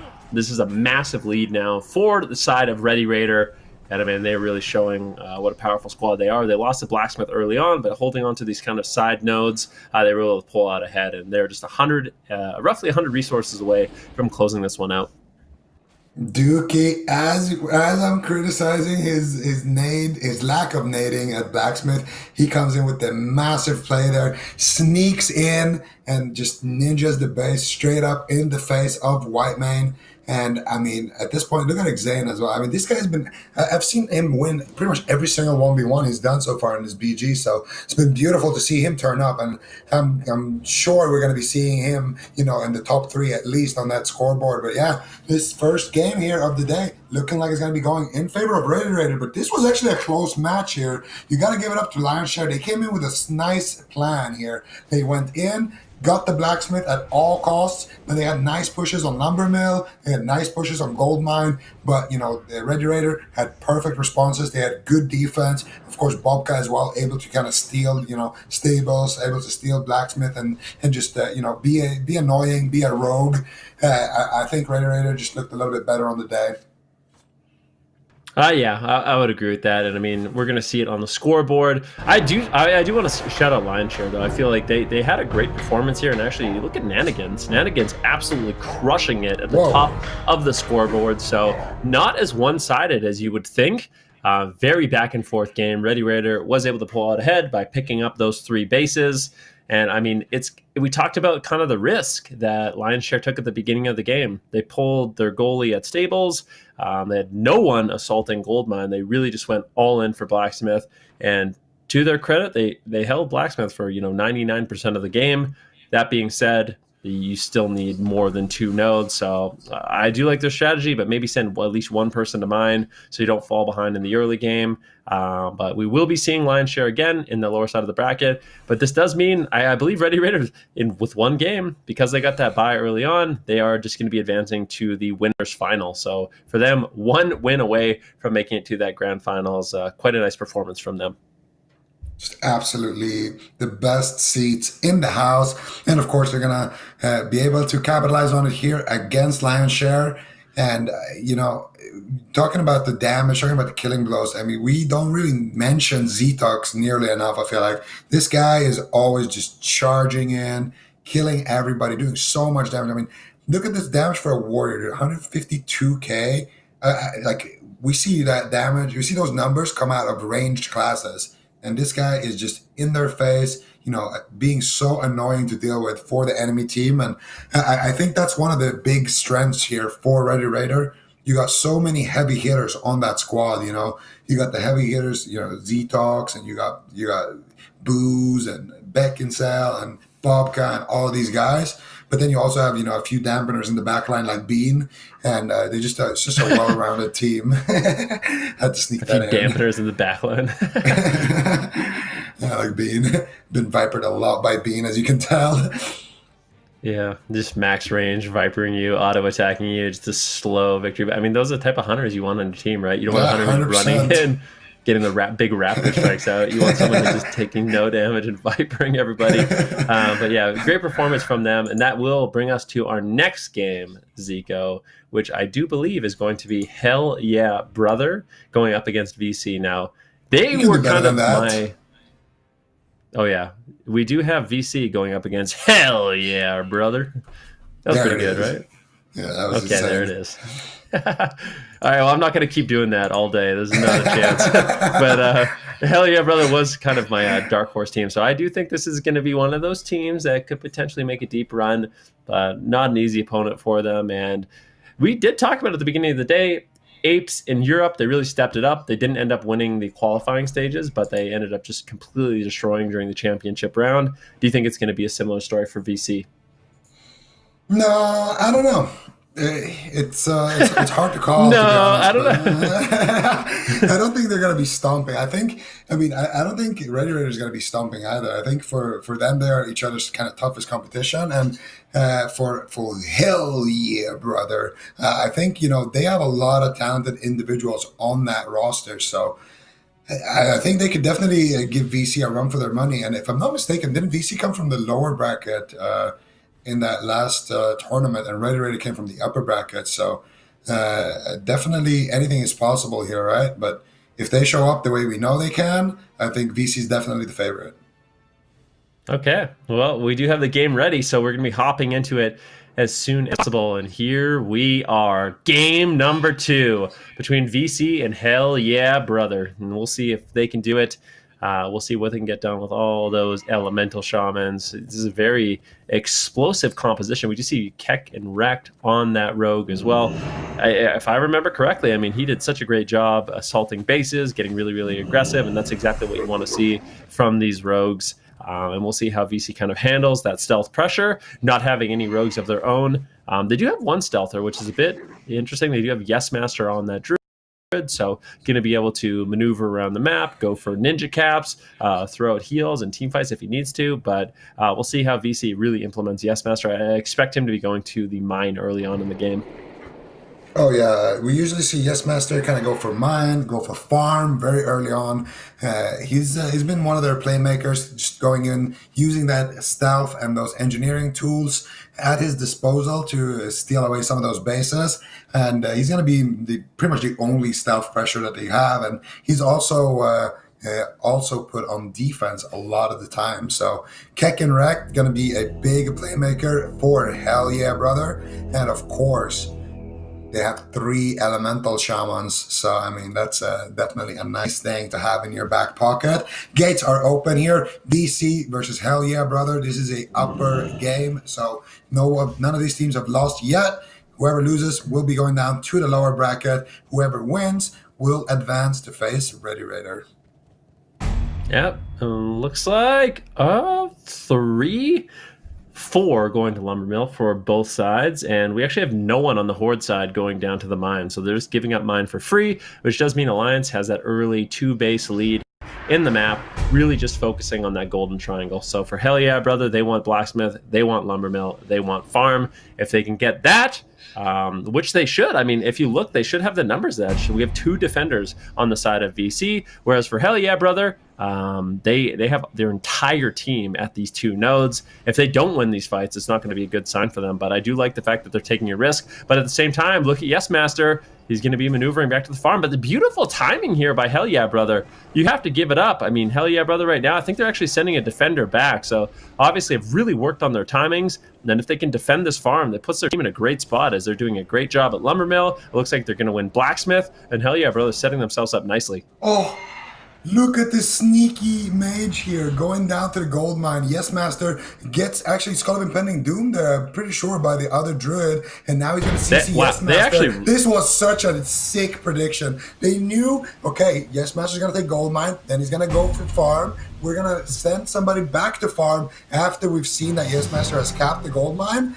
Then we're going to send somebody over to gold mine and take it from Yes Master when he's wasting his time trying to steal farm. And they're going to win the blacksmith fight. And they're looking like they're going to win the lumber mill. This is a 4-cap start for Hell Yeah Brother. I told you, this team is that. I got to be honest with you, that was one of the sickest reads we have seen so far. They literally predicted exactly where Yes Master was going to be before he even knew he was going to be there, and they took full advantage of it. Yes Master going for some offense, but Kekenrekt is there with the nade, just playing the max range game, going for the re-stealth, denying this druid every step of the way. Probably going to be going for a cheap shot here, and it looks like he will. So a bit of a 1-versus-1 initiated, but there is backup. Yes Master, he managed to get out of the vine, throwing an NS over onto Slippery as well. Slippery took heavy fall damage there, and that could have been an absolute disaster if Yes Master didn't have his NS available. And it looks like VC in this 2-versus-1 situation will be able to take advantage of this and cap this base. I'd really like to see more defense coming in, but I guess for the Horde, they don't really need to. Oh, it converts as well. That's unfortunate for VC, but at the same time, Hell Yeah Brother, they have what they need. They have the golden triangle. Hold on to these 3 for the entire game, and you will get victory eventually. So I think for them, their main focus is going to be holding on to those 3 nodes. VC, they are going to have to get creative with their offensive strategy to get back into this one. Very, very true here. And I mean, I like this from Hell Yeah Brother. Don't overcommit. Don't try to hold 4 bases, because then all of a sudden you're going to end up losing multiple bases. Just focus on the golden triangle. Try to hold it as long as possible. You are a Horde team. You're going to be, doing great in these team fights, and just focus on that. And if anybody's going to be a nuance, just send Kekenrekt around. With that said, though, I don't understand these rogues. It's always the same thing. Why do they open with a stun on the druid? Just blind him from stealth, like people do on retail. Just blind the druid. He can't trinket. He can't do anything about it, and you just re-stealth. So I feel like Kekenrekt could have actually held that base, but that's like a little kind of side note right there. Right now, Hell Yeah Brother completely dominating this team fight here. And it looks like there are going to be some reinforcements coming in from VC, but again, with Horde having the graveyard here, in addition to having the numbers advantage, I think VC is just going to have to go back to the drawing board with this push. And you can see already like Samick looking to try to disengage a little bit there on the side. Dust Piece as well, they're just going to disengage, leave that fight. And I think actually here, if you are on the Horde side, just engage on those people. Don't let them run away. Go attack them. Waste their time. Oh, they're in the water. They can't do anything. They're literally slowed just by being in the water. You're letting them, reposition, just crossing the water. Meanwhile, your team is going to have to ride all across the bridge back here where we see Nifty Shocks. They're doing a nice early rotation there, but now VC can just go back to Blacksmith. They're giving them a lot more freedom to move around than they have to. Yeah, I think that's fair. Soryu might actually go down, so both warriors, Slippery and Soryu, going to get taken out at this lumber mill fight, and without their warriors, I don't think they can win this fight. Chain Lightning's coming in. You see it does 70% of their health with just 1 ability. It is massive damage. VC still really committing here to this lumber mill push, but like I said, those early picks on the warriors make it really difficult to actually have an offensive line. OG's just going to be pushing in and might get taken down, and he does. Very unfortunate. And I think maybe VC is trying to capitalize on JFAT's going down. They're getting destroyed in this team fight right now. One after another, VC is getting wiped. Reinforcements trying to rotate back in, but VC not setting anything else up at this point. They're just going for Lumbermill, but this fight is not going their way. Yeah, this is good defense here from Hell Yeah Brother. And once again, I mean, when VC's been in similar positions before in the qualifier, it's been usually at the back of a good, kind of push. They usually do like a bait and switch or a little pincer. They need to do something like that. Just have, a squad go somewhere and then send an even bigger squad somewhere else, and just kind of try to force the issue somewhere. I think for them, it's going to be a little bit tough here because, this is a golden triangle that they have to defend against. It's just the best three connected nodes, and it's a Horde team, which means, the Horde side is just going to be outright stronger in most of these team fights. So, the one saving grace I would say for VC is the fact that they do have a composition that doesn't have any rogues. It's just a straight up comp that's built around team fighting. But even then, they got Yes Master. So Yes Master, on that Druid, definitely going to be a little bit less useful than a rogue. And still going to be taking up, one of those slots that potentially could have been like one more hunter or warrior. If you look at, a team like Apes comp. Yeah. I'm really curious to see what they can set up. I mean, the one problem with not having that stealther is, you are great in the team fights, but you're seen coming from miles away. And I think with this particular formation that the Horde has, it's quite easy to defend. So the one thing we did see, actually, I was going to say the one thing we did see from the side of Apes was they tried to really focus on taking advantage of the graveyard reses to find themselves a cap. I don't know if we're going to see VC be able to capitalize on anything quite like that, but I do like the fact that VC, they send a lot of their offense, so both Crime and OG, you can see, just to disrupt any rotation. So when they're in that team fight, they have their mages just trying to slow down reinforcements. The problem is they're losing the fight at Lumbermill, so the reinforcements are almost irrelevant, and these players that are trying to cut off reinforcements, them cutting off those reinforcements doesn't do anything, and unfortunately they're getting wiped out and they will be sent back to their base, and now VC has to go back to the drawing board. Where are the openings, really? I mean, I feel like if they want to set up something for Lumbermill, they should also send, a little bit of an offense, maybe sneak 3-4 players over to the mine, and then when Lumbermill is distracted, you go for an offense over on the farm as well. Try to set something like that up. It looks like they are just going to be hopping over the water and going for a blacksmith play. Yeah, and this blacksmith play could work out. They got a lot of vampires already here at BS looking to potentially get some work done here. Let's see what they can do. DJ Hamstring already looking to spin that flag like a turntable here, making his way to the fight. Going to be watching him closely, but VC in a pretty good position so far. OG kind of aggressively positioned right now. DJ Hamstring going to be charging him and then intercepting one of the hunters immediately here. Caught up in the scatter, looking for some damage, but can't really find the backline just yet. Really good positioning so far by the Horde squad, buying themselves more time. And you can see Crime there on the bridge right now, looking like a smooth criminal, trying to slow down all those reinforcements from farm, but they're finally going to be entering the fight. Crime, he's going to be doing his time at the graveyard, and now the Horde side has gathered up here at the blacksmith, and the big fight is going to be erupting here. There's no other fight happening anywhere else on the map, which means this is going to most likely go in Horde favor unless VC just plays this fight super, super well. Well, they're getting wiped out, and Horde has actually pulled a lot of their defenders, so just going for a one-player defense at Lumbermill, one-player defense at Farm, and I don't know if I like that. I mean, it's kind of working out for them right now, but look at Drexler. He's in position to just slow down reinforcements, so good positioning there. He's just going to be trying to snare everyone up, maybe even get a pick if he can, and the idea is this. You put everyone at Blacksmith, you keep all the Horde there at a big fight, and then when you res, you make a big push over to Lumbermill. You have a player like Drexler just try to slow everyone down as they try to make their way over to Lumbermill. I don't know if it's going to work out, and it actually looks like VC, they're trying to fake them out a little bit, and they're just going to be going straight back to the Blacksmith. Do they have any other offense set up? I feel like in this position, you really have to hit multiple nodes at once. Just going for that team fight, especially with how well Hell Yeah Brother is doing, I think it's really fair to say that Hell Yeah Brother has won basically every single team fight. We've quite convincingly too. It's not like they're waiting for their respawns, or they're not waiting for players to respawn. This is the most convincing push we have seen from VC just yet. Maybe they can make something happen. They take down Razor Orc, and if they could pick up the Blacksmith, it would be huge. But lots of reinforcements coming in, slow falling down, and the Horde slowly but surely are trickling in.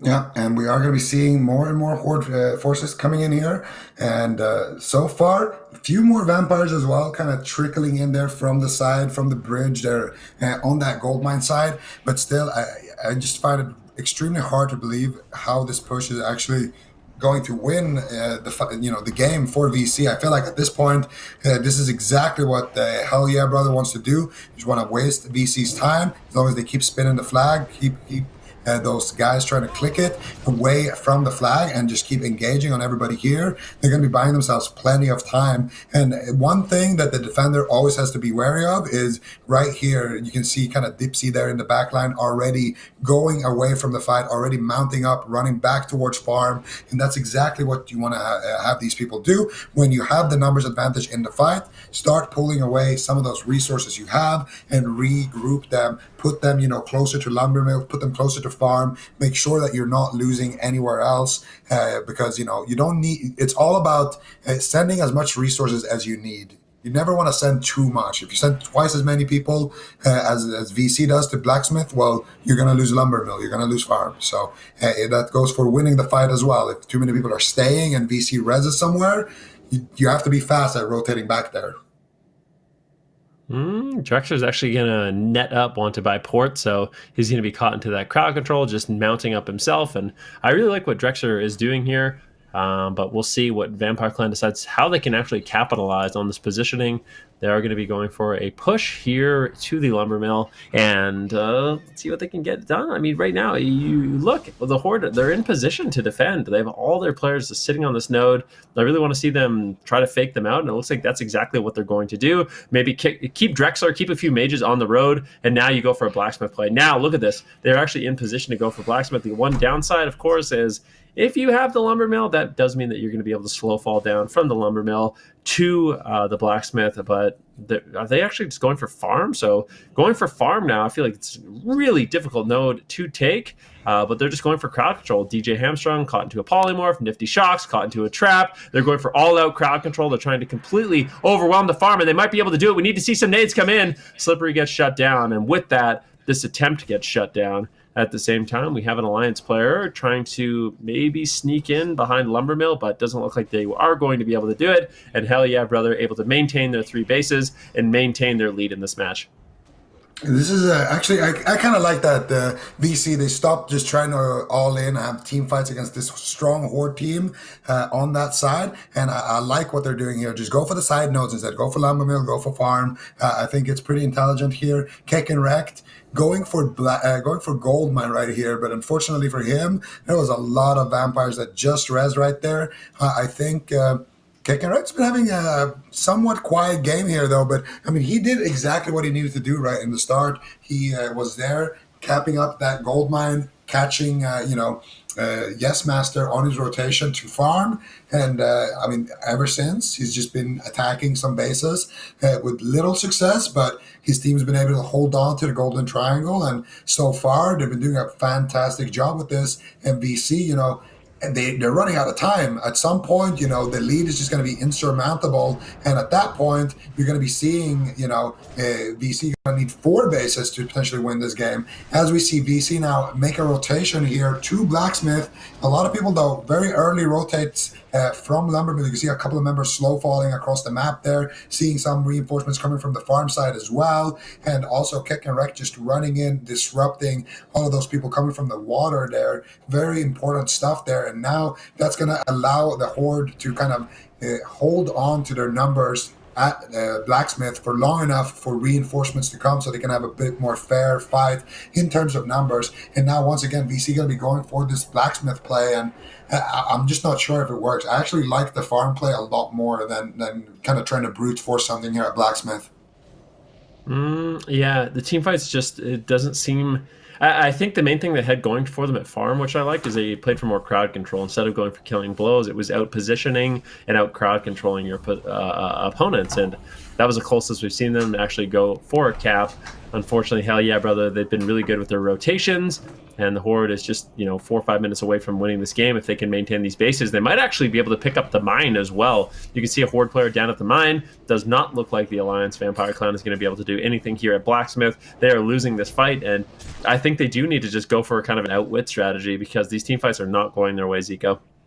100% I agree. And I mean, at this point, it's going to be very close if they can even cap something here. You see Keck and Wrecked trying to harass Yes Master here. Ooh, Yes Master trying to get him with the demo roar, and he's actually not going to find him. Keck and Wrecked. He might get spotted here. Yes Master is a quick boy right there on that druid. Keck and Wrecked Still just going for these one versus ones here. And so far, it looks like Yes Master is able to hold his own here against this rogue. But Kekarek now going to make himself visible here. Yes Master most likely going to be able to see him and kind of report where he's trying to position. So for Kekarek, he's going to be having a pretty quiet round still, not able to kind of crack through that defense of Yes Master, but BC looking to make a big push here onto Lumbermill, and I do think they might have a numbers lead here. They got a lot of people here in the back line trickling in. A few people, someone just res there, want to buy port. He's gonna need to go immediately on the flag. Lexteric is clicking it. They need to spin the flag immediately. However, Justice comes in. Zonia shuts it down with the nade. Beautiful stuff there coming out from Hell Yeah Brother. But VC still with an excellent rotation right now, looking to take over this fight here. But more reinforcements coming in from the Horde side, and that res is maybe 10 seconds away from ticking once again here. We just saw a mage go up there, so we're going to be seeing more and more Horde reinforcements coming in here to the lumber mill. And once again, VC, they have an early rotation. They're here on time. It looks good, but nobody is slowing down the reinforcements on the other side, and it just makes it so easy for Hell Yeah Brother to rotate into the fight, reinforce it, and just secure the defense here. Yeah, and I mean, they will be able to reinforce it, and you really do have to give a lot of credit to Hell Yeah Brother. I feel like their rotations have been on point this game. Once they got into this position, I mean, we have to keep in mind what happened in the early game, right? Hell Yeah Brother, they really committed basically all of their resources to Blacksmith and Lumbermill and kind of kept track of how long is it going to take a druid to go down to mine and then realize we have no defender at farm. And as soon as that happened, not only did they pick up the farm, they went back and defended it, so Yes Master couldn't take advantage of that. They also sent someone to pick up the mine, and that kind of really threw a wrench in the plan for BC. They got wiped at Blacksmith, and kind of just everything has been going in favor of Hell Yeah Brother in this game so far. VC once again trying to step up here and push forward towards the Blacksmith, but let's see, what are they going to do? I mean, they're just going for Blacksmith again. Doesn't look like they're setting anything else up. No one's sneaking around trying to make a play at farm. No one's sneaking around trying to make a play at Lumbermill. They're just going for a straight up team fight, and I just don't think this is going to be their key for success in this match. Yeah, I gotta agree here. I think the blacksmith fights. I mean, at this point, what do you do if you're VC? It's so hard to actually break a golden triangle, especially when Hell Yeah Brother are playing it so well. But at the same time, the only thing that's really worked for them in the past is when they've done these fake outs. They send a couple of members to Lumbermill, make the other team overcommit there, and then they send a massive force somewhere else. Maybe like blacksmith, and then they can kind of have those members at Lumbermill try to hold everybody in place and try to win a fight that they set up for themselves at Blacksmith. I think that, and look at this exactly here. They're going for a big rotation here. I like this, kind of disengaging from Blacksmith, trying to bait out a big defense there. But look at the Horde rotation on the other end. You can see it. All those red names already knowing exactly what's going to happen here at Lumbermill. And this Lumbermill, this is about to be a bloodbath down here, man. Yeah, it is. Soryu moving in. Yeah, Soryu's going to be pushing in. Let's see if this warrior gets taken down. Well, Slippery and Soryu have to survive, but it's not easy to survive. Big chain lightning Earthshock. Soryu getting so low in defensive stance, running away. And that is the problem. I mean, if you're a warrior, you're just so afraid. You charge in. You try to be as brave and strong as you can, but at the same time, you're just eating. Look at that. Was that a pyroblast coming in from these mages? They're just playing all these really heavy hitter specs, and they're focusing down the warriors. They're focusing down that front line, and by doing that, you really make it difficult for VC. These warriors that move in, it's almost impossible for these healers to keep them alive. They have Mortal Strike on them. They get hit by a Fireball, Fire Blast, Chain Lightning, Earthshock at the same time. There's nothing they could do. They're going to be going down. And with that, we do have 1,810 resources for Hell Yeah Brother, this Horde squad. And it's looking like it's going to be all Horde here in the upper finals. VC is likely going to be going down to the lower bracket, and they're going to have to battle it back from that disadvantageous position. Yeah, I mean, for VC, at this point, the game is basically over. They're going to need 5 bases to even win this game, I'm pretty sure. I don't even think getting 4 bases is going to be enough here. And to add little bit of insult to injury here. We are watching a beautiful totem here. Veldaz just trying to make himself as small as possible and hide in his own totems, trying to take down some of these people rotating here to the blacksmith. And this is going to be another big push from VC. And I like that they don't give up. They at least want to use this time to see, okay, well, how could we have broken the triangle? Let's try this. Let's try that. So they're going to go for another overwhelming push here from Blacksmith. And let's see, do they have what it takes here? It looks pretty good for them. But once again, there's going to be a graveyard taking up those reses. And still, there's a lot of people alive here. What was that? A Pyroblast? Just almost eradicating Slippery. And you are going to see more people resing now at farm, more people resing here at Blacksmith. And they're going to come in and pincer them from behind. And I mean, at this point, it just showcases further and further that DS is so hard to take from a horde team of this caliber. Once they hold it, you got to give them creds. They're not going to really let go of it, and you got to give Hell Yeah Brother creds for how they played the start of this game, because I think that was really the biggest kind of deciding factor in this match. So excellent plan and just great execution as well. Yeah, I mean, it's really hard. I mean, we've talked about it the entire time. With that, the game will be over. But look at the scoreboard, even 19-0, 19-0, 17-2, 16-3. This was a story of absolute team fight domination. And for me, if I could throw any criticism to the way of VC, and keep in mind, I do know it's really difficult to break through the Golden Triangle, a really good Horde squad, the Elemental Shaman team fight. I'm well aware of that. But at the same time, I feel like VC, they didn't do that great of a job even setting up to go for like ninja caps or split strategies, anything like that. Really didn't happen. They kind of just grouped up, went for a node.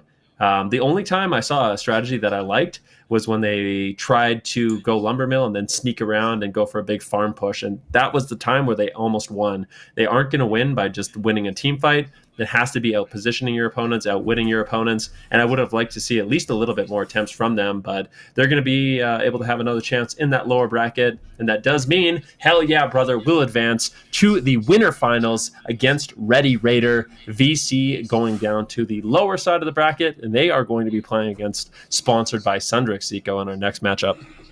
Yeah, that's going to be a very big game here. That's going to be an elimination game. The first elimination game of the day.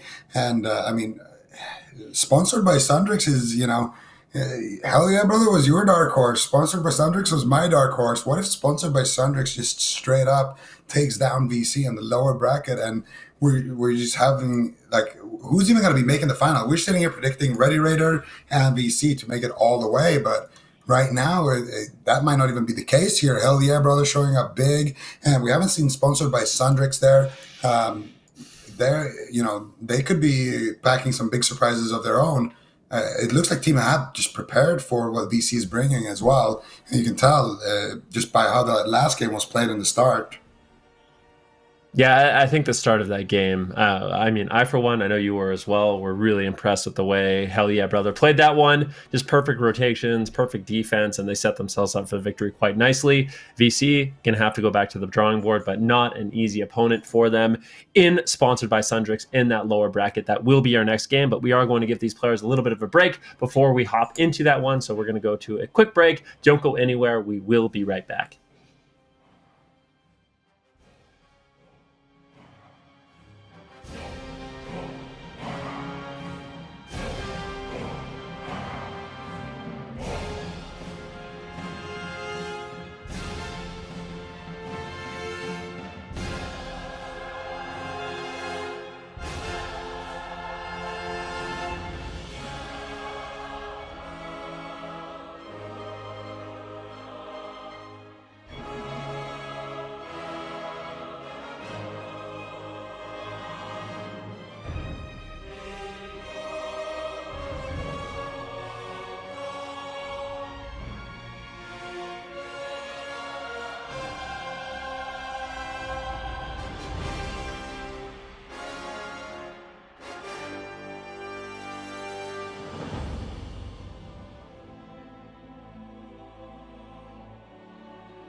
Welcome back, ladies and gentlemen, to the Classic Fall Conquest. I'm your host, Vin Ruki, joined by Zico. We just witnessed quite an intense matchup between Hell Yeah Brother and VC, and as a result, Hell Yeah Brother will be advancing to the winners finals, and they will be playing against Ready Raider a little bit later today.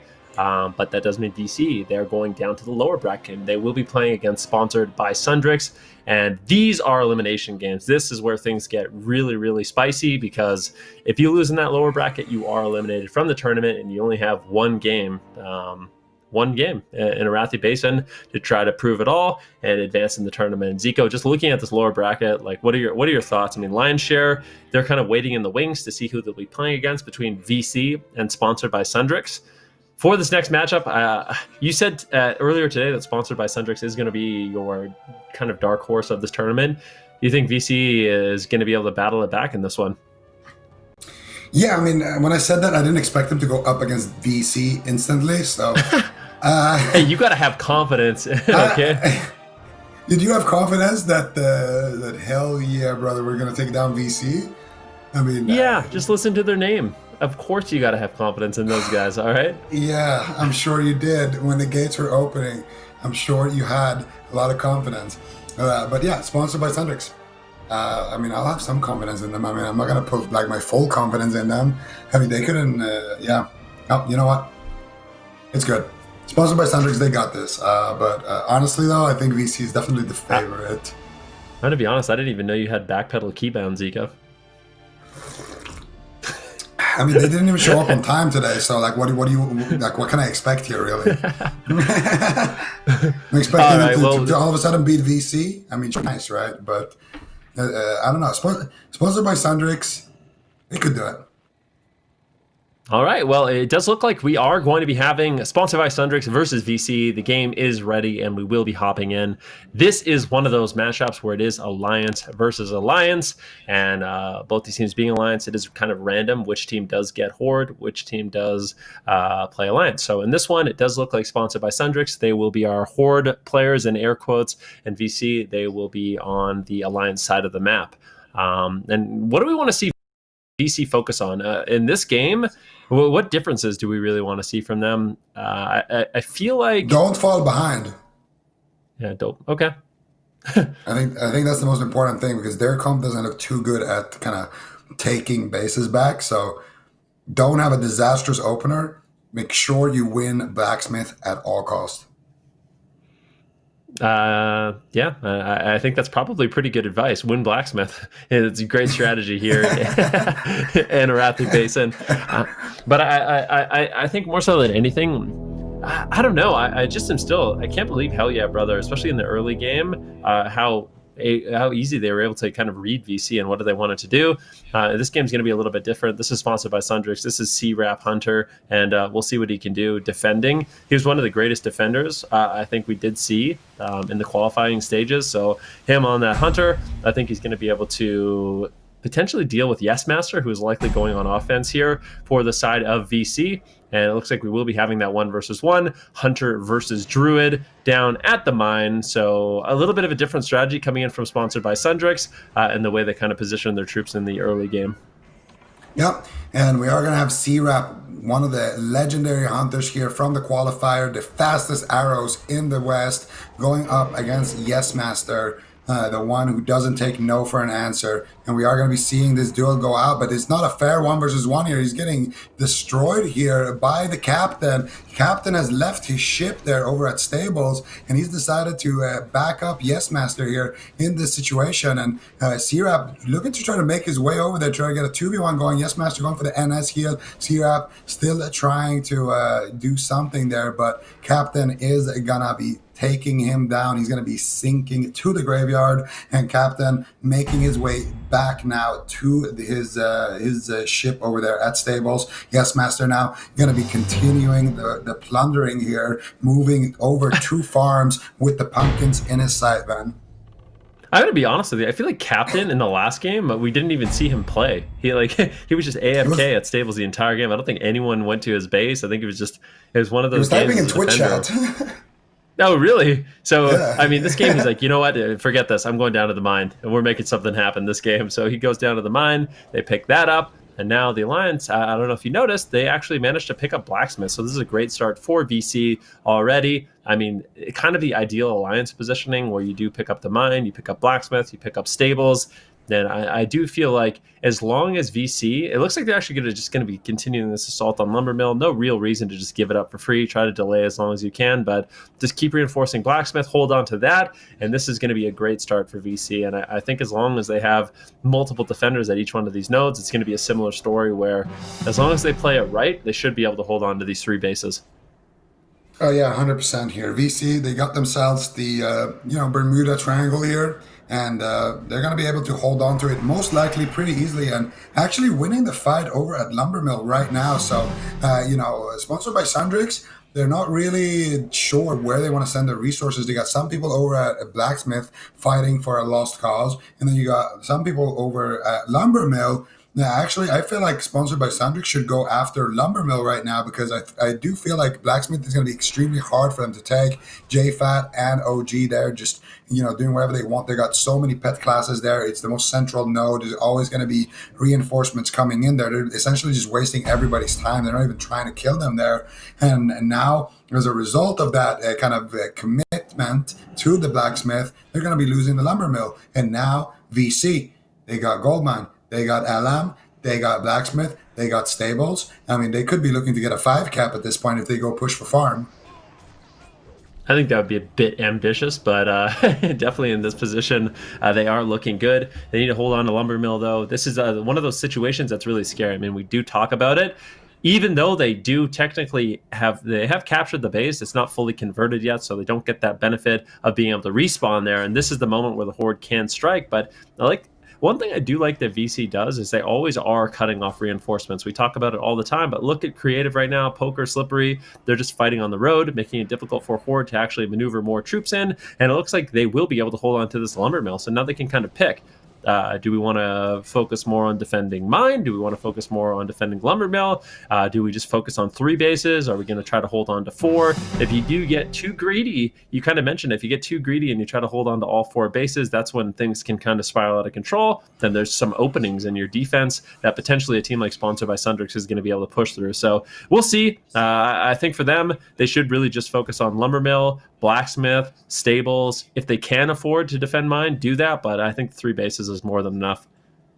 Oh, yeah. I mean, this is exactly what we saw from Hell Yeah, brother. They just had Goldmine, but they were very, they didn't commit anything to it. They were like, you know what? We don't want Goldmine. Just hold these 3. Play for the long game. Play for the long con. Play it safe. Hold the golden triangle. Don't let it break at any cost. And that's that. They had a single rogue trying to defend it. There was multiple people there. He wasn't able to hold it.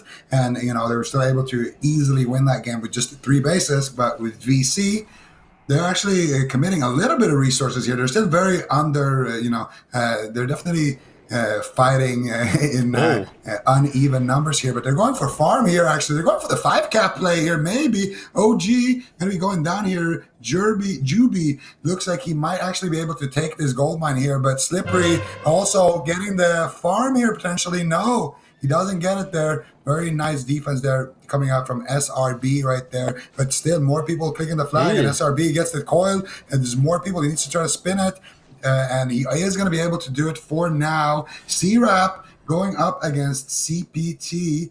and it looks like it's going to be going in favor of Captain here. He does have a little bit of backup as well. Captain, he does like to take a few of those crewmates with him when he goes plundering. And, well, I guess in this case, it's actually Sirap plundering, but still, Sirap going to be falling down to the graveyard.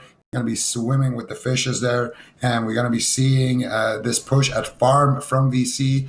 It's gonna not really go their way. I gotta say, it's a little bit disrespectful to go for the 5 cap. They lost Goldmine now as well, so like, I'm not sure.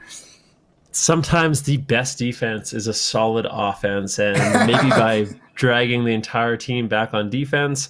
But I do agree, it's kind of a risky call, right? Like, you don't want to find yourself in a situation where you're having the mine attacked, and then also stables, although it was defended, it was a 2 versus 2, right? And that's not the kind of defense you want. You don't want to rely on a fair fight.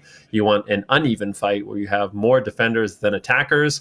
So I think it was a risky play to go for farm like that, but it doesn't look like it will end up mattering too much here. And I think VC should be able to hold on, but a big power play here sponsored by Sundrix.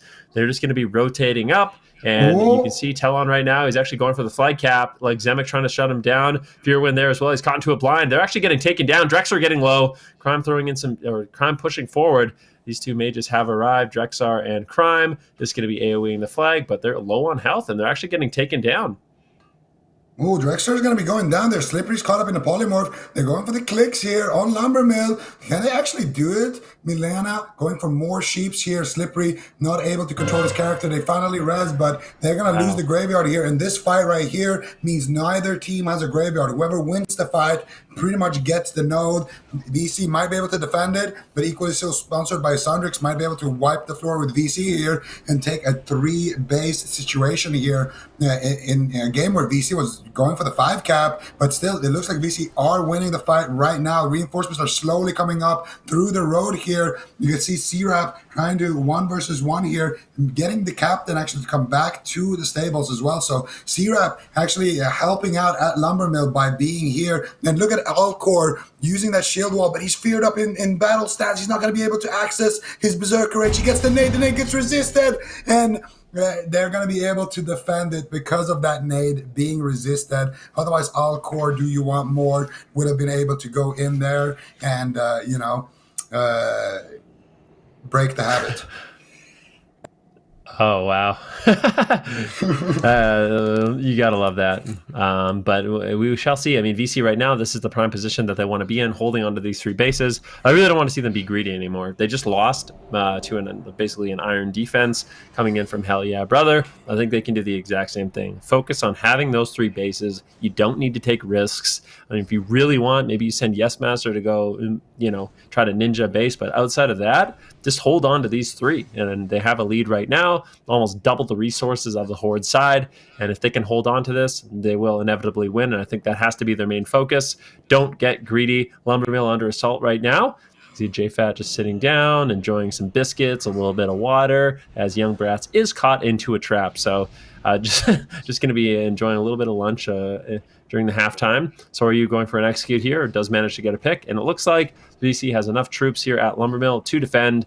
And once again, they're forcing the Horde to fight in the middle of the road, a play that I really, really like. And I think VC, that of basically all the teams we've seen so far, I feel like they are constantly looking for those plays of just cutting off the team, forcing road fights. And I really do like to see that. Yeah, you love to see that, but you gotta say it. This is kind of why sponsored by Sundrix was a bit of a dark horse. They're able to set up that push at Lumbermill so beautifully. Actually taking it as well with that big push, but kind of tripping on the finish line right there. So excellent response there from VC, and honestly, not bad at all sponsored by Sundrix. But the game is kind of quickly going out of their grasp here. They need to make something happen very fast here on sponsored by Sundrix. Looking like they might be setting up for a push on stables. They're sending 1 person towards Lumbermill to slow everybody there. I really like that play. And Captain here, you have a full ship here. What are you going to do with this? There's a lot of people right now, and they're not invited here. It's looking like Melina's going to have to walk the plank. But it is frozen waters he's dealing with. All right. That wasn't too bad, right? Melina looked like, oh, actually getting back to the team. So this is a big horde push right now. They are kind of overwhelming the stables, just surrounding it. But honestly, not too bad coming in from the side of VC. They're holding on to this. They're spreading out quite well. Melina actually going for a flag cap, potentially channeling out a fireball, and looking for a snipe. They can clear. The horde don't really have anything else set up. And I think even if they did, VC, they are appropriately defending all the bases, so there's really no openings. They're actually sending Drexler to potentially go ninja. They might be able to get it. Can they pick up the farm? It would be big. Gals moves in and does get the sap. An extremely close call, but these two mages, OG and Drexar, two of the infamous mages from VC, going to be looking to make a play here in this 2v2.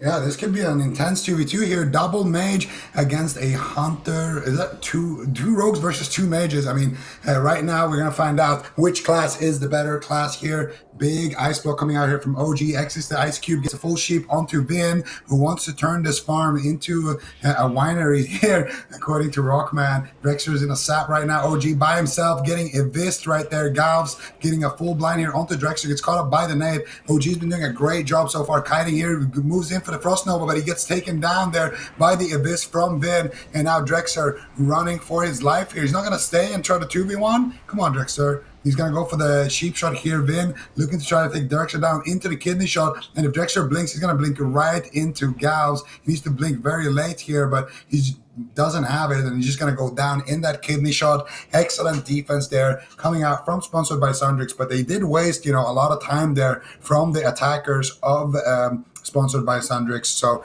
VC still doing a good job here and actually might be losing the stables here. Captain, he is walking the plank right now. There's a lot of hordes setting anchor here on this ship. Captain needs to be extremely careful, but there is more vampires coming here from Blacksmith. This is just the tip of the iceberg, Ben. Absolutely. I mean, Drexar, you have to keep in mind when you see Drexar, OG make a play like that, when they go down, they get to spawn and then reinforce these big fights. So it is nice as long as there's equal numbers when you're attacking. You should be able to still hold on in terms of defense. And then if you do end up going down, you just get to go back and overwhelm on defense. So there's a lot of strategy and actually having, an offense when you are defending. And these are just little things you have to keep in mind. Horde right now, they're going to be retreating. It doesn't look like this is the kind of space they want to go to. Big respawn here at the mine. Not necessarily ideal for the Horde side, but if you look, a good 30% of the troops right now for Sponsored by Sundrix, they're kind of grouping up and maybe looking like they want to bait VC to defending Lumber Mill. And then the rest are going to be jumping over the water, trying to do basically a back assault here on the Blacksmith. But I think they've been spotted, and it seems like VC immediately just in position to defend. VC know they got the golden triangle. They just need to hold it. That's all they got to do. They don't need to really send too many people anywhere. If they want to send someone somewhere, there's got to be Yes Master, at the back of a mind control cap or something. But all for VC is just defense. It's all about that defense. They got a 500-ish resource lead, really looking to just take control over this match soon. I think at this point we're kind of closing in to the critical mass of this game here. At some point, VC is just going to have so much more points that even if Sponsored by Sundrix can get a base, it's not going to be enough. They're going to need to get two, and that's just really, really tough to do, for any of these teams that are left here. I mean, this is the championship round. These are the top 6 teams right now. Big push happening here on Blacksmith. Nice spinning, though, coming out. You can see VC's positioning. They got nobody on the flag. Everyone is just kind of in a big circle around the flag, kind of like a fight club ring, and they're just sitting there poking whoever is in the middle there. So definitely doing it right here. VC with great positioning here and great defense from all of those hunters, all of those mages they have, all that range damage, and they're going to be able to hold on to this Blacksmith and most likely, securing the win very, very soon. Just looking at Cunning D right now, you got to feel for him. Look at him, he's in ZG gear. And that's it's a big difference in gearing for some of these characters. Some are fully decked out in high warlord gear, everything. He's got the green scimitar, and they're going to be missing out on a little bit of spell power there, but it still make a place here for Sponsored by Sundrix. and VC, they have been able to hold on. They're at almost 1,500 resources, 3/4 of the way there to closing out this game. But this is a big push from the Horde. DC has to be careful. They're getting a little bit overwhelmed here. They need reinforcements. Looks like Poker is just going to be sitting with his Divine Shield on the flag, just playing goalie, waiting for those reinforcements. Now we get a big spawn of vampires that are going to be flocking over to the Batcave to defend it at all costs. And if they can do that, they're going to be looking good, and it looks like they should be able to. At the same time, we have a bit of an offense, and it looks like the Horde, they're getting creative right now. They pull some of their defenders. They're going for this big blacksmith fight at the same time, looking for a play here at stables, maybe even going up to the lumber mill, and I really like that they're mixing it up. Oh, the captain has been found here. Vin is going for the click. And look at Yesmaster already in a very safe position here. Gav's already been found as well with the Fairy Fire. Yesmaster 2v1ing 2 rogues right now, spamming Fairy Fire on both of them. Captain has came out of the trap. The net has backfired for Gavs, and that is a disaster for him. That's going to be a vanish coming out from Vin, but I'm not sure if he got taken out. No, there it is. Flaherty going to be taking him out. Captain here, he has full control over this ship right now. He's got a dark edge of insanity right now, trying to fish for some blind procs by spamming out those wing clips, and he's just going to do a big raptor strike and take down that rogue. Galb's going to be running away from this fight, and C-Rap looking to make something happen here. Potentially going to be going for stables, which they know has 2 defenders. I really like what VC's doing. Just keep 2 people there on stables, keep people on blacksmith, have somebody around lumber mill, just rotate around, make sure your golden triangle is fully golden. And we got to see Yesmaster using his rocket on there. Cunning. He's not going to be having a great time. Stay golden, triangle. Stay golden. And I mean, they've been trying to set it up in this game, but it has not been easy. I think VC probably not happy about what happened in the last game. So in this one, they really did step it up, and it seems like their defense has been looking solid. They've managed to hold on to these 3 critical nodes the entire game. And I like that when they are going for offense, it's just 1, maybe 2 people, just really keeping Sponsored by Sundrix honest in terms of their defense and making sure that they have the right players in the right position, not getting too greedy. But other than that, just holding on to these bases, really, really solid defense. There hasn't been many cases here where Sponsored by Sundrix is getting close. That last fight at Blacksmith wasn't actually too bad for them, but still the Paladin with the Divine Shield was able to just sit down, kind of hold on to that flag until the reinforcements did come in, and that is that defender's advantage we do talk about. And just looking at the map right now, taking a look at the minimap, something I'm constantly looking at is where are the Horde players going? They have a few that are potentially trying to sneak, but if you look, there's scouts on the road.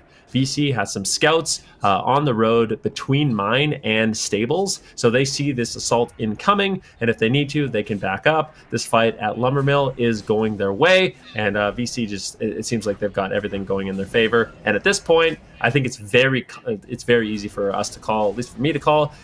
Even with 2 bases, VC wins this game. Maybe with 1 base, they end up winning this game. So they're really looking good here for VC. Unfortunately, for Sponsored by Sundrix, unless they cap every base, or at least 4 bases right now,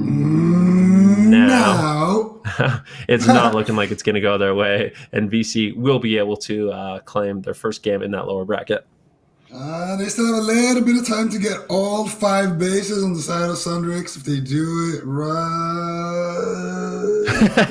now. That was so much fun yesterday. And we're definitely going to keep doing that yesterday. We're going to be making pumpkin jokes. We're going to be making all kinds of jokes here today.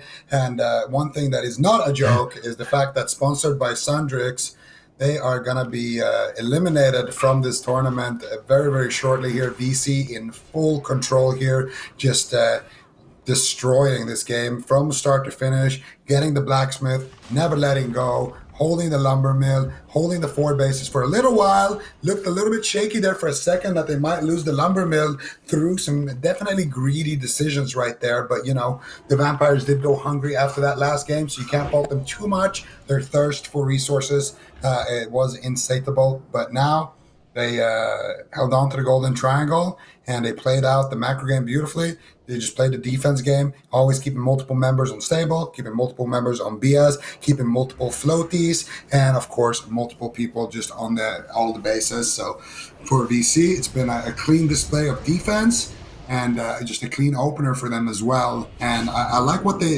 adjustment they did in the start as well, just make the captain leave his ship, send him straight down to the gold mine, see if he can dig something up, if he can find any treasures, and then send him back to his home. I do think I do think in the last game, VC, they kind of got caught off guard, right? Like they thought they were going to have the mine, they thought they were going to be able to assault the farm, but it didn't end up happening this way. And I have to agree with you. The adjustments that they made in this game definitely helped them claim victory, and that was a very convincing performance coming in from VC. Just really solid gameplay all around, and this is the kind of plays you would expect from a team like VC. Unfortunately, for Sponsored by Sundrix, gotta say it was a lot of fun getting to watch them play. Thank you so much for coming out, but unfortunately for their squad, they will be eliminated, and that does set us up in the lower bracket for VC going up against Lionshare. That's gonna be a very exciting match there. Lionshare, representing Whitemane. BC able to take out the team from Herod, and now they're going to be facing off against the might of the Whitemen. And of course, we still have one more match in that upper bracket as well. We're going to have Hell Yeah sure Brother going up against Ready Raider as well, and that's actually going to be our next match. So we're going to give VC a bit of a break here, not going to make them play another game right away, give them a second to catch their breath, and we're going to be hopping over to that upper bracket to check out Ready Raider versus Hell Yeah Brother. And I want to ask you there, Van, what's your predictions there? Is Hell Yeah Brother still your dark horse? Where's the confidence? Let's hear it. I think they played really well. I honestly believe that, and when I said this at the beginning of the day, I feel like this tournament is anyone's game. Ready Raider, they've got a lot of big names, but sometimes having a big name, it doesn't matter that much. A squad like Hell Yeah Brother, with how well they played, I mean, they had a really convincing win against VC. I was really impressed with their strategy, their team fight ability. And I think they have stepped it up here for this championship round. And I don't know if I could confidently say that Ready Raider is going to win this one. I think Hell Yeah Brother, they definitely have a shot. And I'm going to stick to my prediction that they are going to be the dark horse. I don't know if they're necessarily going to win, so kind of a wishy-washy answer, but I think this is going to be an extremely close game. Oh, so it looks like you do have backpedal bound there, Van, huh? That's not backpedaling, man. The only thing I'm confident is the Horde's going to win this one, 100%. The Horde is probably going to be winning here, or actually definitely going to be winning here. This is going to be a Horde versus Horde showdown. You do? It's actually really good to have backpedal bound to reduce that leeway in classic World of Warcraft. Excellent for kiting things like warriors, hunters, and mobs, of course, as well. So I'm going to have Ready Raider to backpedal. Mm-hmm. Well, on Undead, I don't think it looks that cool. If you're a bald male gnome backpedaling, then yes, it looks extremely cool. Especially if you just cheat someone and you know that they're a little bit mad. Yeah, completely random, but big shout out to some of the changes coming in pre-patch and Shadowlands, new backpedal animation. Definitely want to rebind that backpedal as it does look good. You're just moonwalking these days on the Shadowlands, guys. You've got to be checking that out for sure. The pre-patch is live on the live servers. It's been a lot of fun, and of course Classic as well has been a lot of fun. Actually, Naxxramas out on the PTR, Van, and I personally haven't had a chance to go in there, but it's going to be exciting as well. It's going to be exciting. What if we get some cool Naxxramas gear tournaments? The damage is just going to be insane, right? You can't wait. I honestly wait to see elemental shamans in that one. Warriors, rogues, mages, warlock. Everyone's just going to be dying in one attack. It will be very exciting if it does have. Yeah, it's quite a bit of damage. Power. It's kind of the interesting thing about classic WoW is that once the gear scales up and you start getting a ton of crit and spell penetration and spell damage, things start like spiraling out of control because stamina doesn't go up that much, if at all. So it definitely gets really, really interesting. And yeah, I would love to see it personally. But we can turn our focus on this game. Ready Raider versus Hell Yeah Brother. Hell Yeah Brother, really great performance earlier on in the day against VC. I think a lot of people would say VC are one of the favorites to win the tournament. So being able to take them down, quite a statement. And now this next game will determine our first team in that grand finals. Yeah, it's going to be interesting to see. Van backpedaling a little bit on his brothers and Hell Yeah Brothers, but I have full confidence they're going to be putting up a great show here. And yeah, I mean, if they look as hot as they did in game number one, I think for sure they're gonna be able to make this a super close game. And you know, a lot of people they say like, oh yeah, Ready Raider, they're so good, but they're also Horde, so they're automatically going to be winning those fights. Well, hell yeah, brother. They are also a Horde team, so it's going to be Horde versus Horde, and you know, both teams are going to be having those elemental shamans, and you know, it's going to be a bloodbath there on the blacksmith. And in addition to that, as well, we're going to be seeing if they can do any of those clever rotations. If they figured out, you know, Bobcat's pathing, they typically send Bobcat to gold mines. So what are they going to do? Are they going to pull their defender from stables, make it a 2v1? Are they going to just try to win against Bobcat in a 1v1, maybe send like a mage or something there? What is the game plan here? How are they going to deal with that? Are they going to attack farm? So many different questions. I really think the opening stages of a match is just the most interesting part, because that's when you can see kind of the pre-planned strategy that they had when they go into the game, and then everything else is just kind of mid-game adaptations for the most part. Here's another question I have for you. What do you think about the team that gets the Alliance side? You think that's going to have a big impact on the match? Because I mean, I'll say personally, I feel like it is nice when you get the Horde side, and maybe there is a slight edge, but it does seem to me that if you're a team, regardless, if you spawn Horde, you spawn Alliance, if you can pick up your connected bases, so you get Blacksmith and then you get, as the Alliance, either Stables or Mine, you can defend that quite easily. Or even lumber mill, and as the Horde, it's kind of the same thing. So I do feel like there is a big focus on that blacksmith fight, because if you can win blacksmith, then you have great rotation to all the other bases, and as long as you have 3 connected nodes, the blacksmith with your starting base as well as either the mine or the lumber mill, I feel like either one of these sides can easily win this, and it is going to be Ready Raider on the Alliance side of things. Yep, it's going to be Ready Raider on the Alliance side of things. And of course, this is something we've talked about a little bit. And the Horde does have an advantage. They're going to be making it, you know, to Blacksmith a little bit sooner. The pathing, you know, from farm / Blacksmith to Lumber Mill is a little bit better for the Horde side as well. So they are going to have some advantages there. But I don't think it's going to be something that, you know, ultimately decides the game here. I think what decides this match is going to be how they deal with this opening stage here, who goes where, and also who can get ahead in that blacksmith fight, who wins the lumber mill skirmish, if it's even a fair fight there. We're going to be seeing Bean, Scarborough, Zetox, and Bobcat all charging here for the lumber mill, and they have LOL QQ as well healing them. So they're going to have 5 people right there going to lumber mill, and they're gonna have a big force going to blacksmith, and then of course Bobka. Actually, no one going to gold mine here. Keck and Wrecked gonna be the only one there. Now somebody late moving over there. Gonna see who is the challenger. No, he's even actually going to go for blacksmith. So Keck and Wrecked is by himself here, and he should be able to pick this up. Bobka just going to be team fighting with his team at lumber mill then.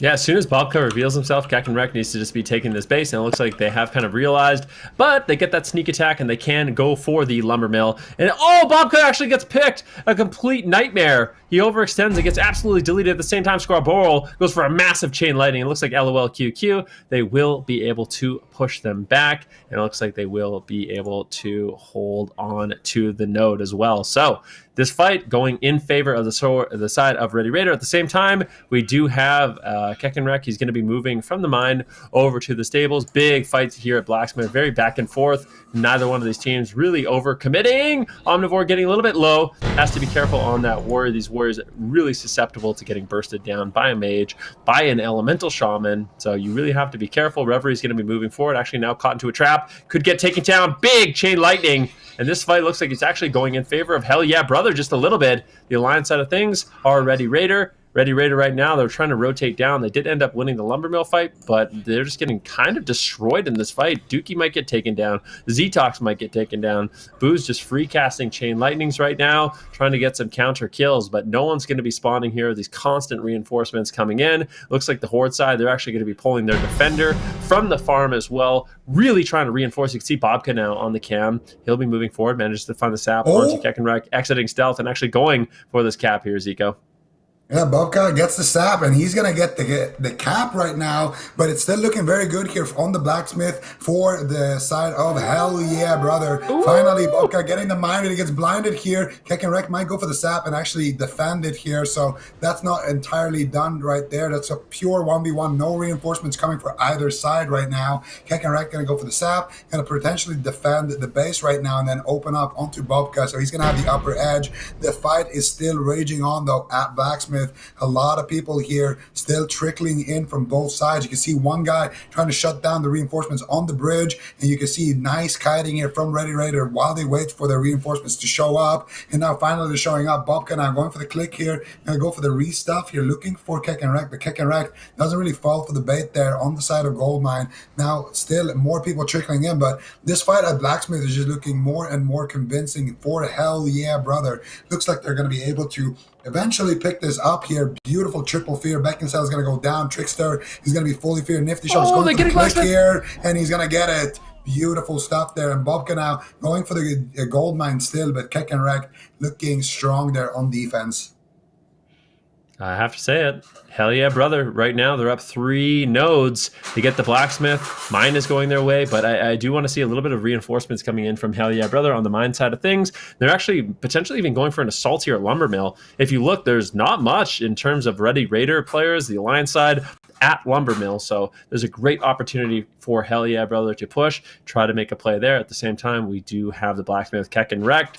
Mastaro, they're just going to be sitting here trying to defend, but look at all the Alliance players that are rotating in. Zetox kind of leading the charge here, setting up the offense. Dookie on the road, getting feared away.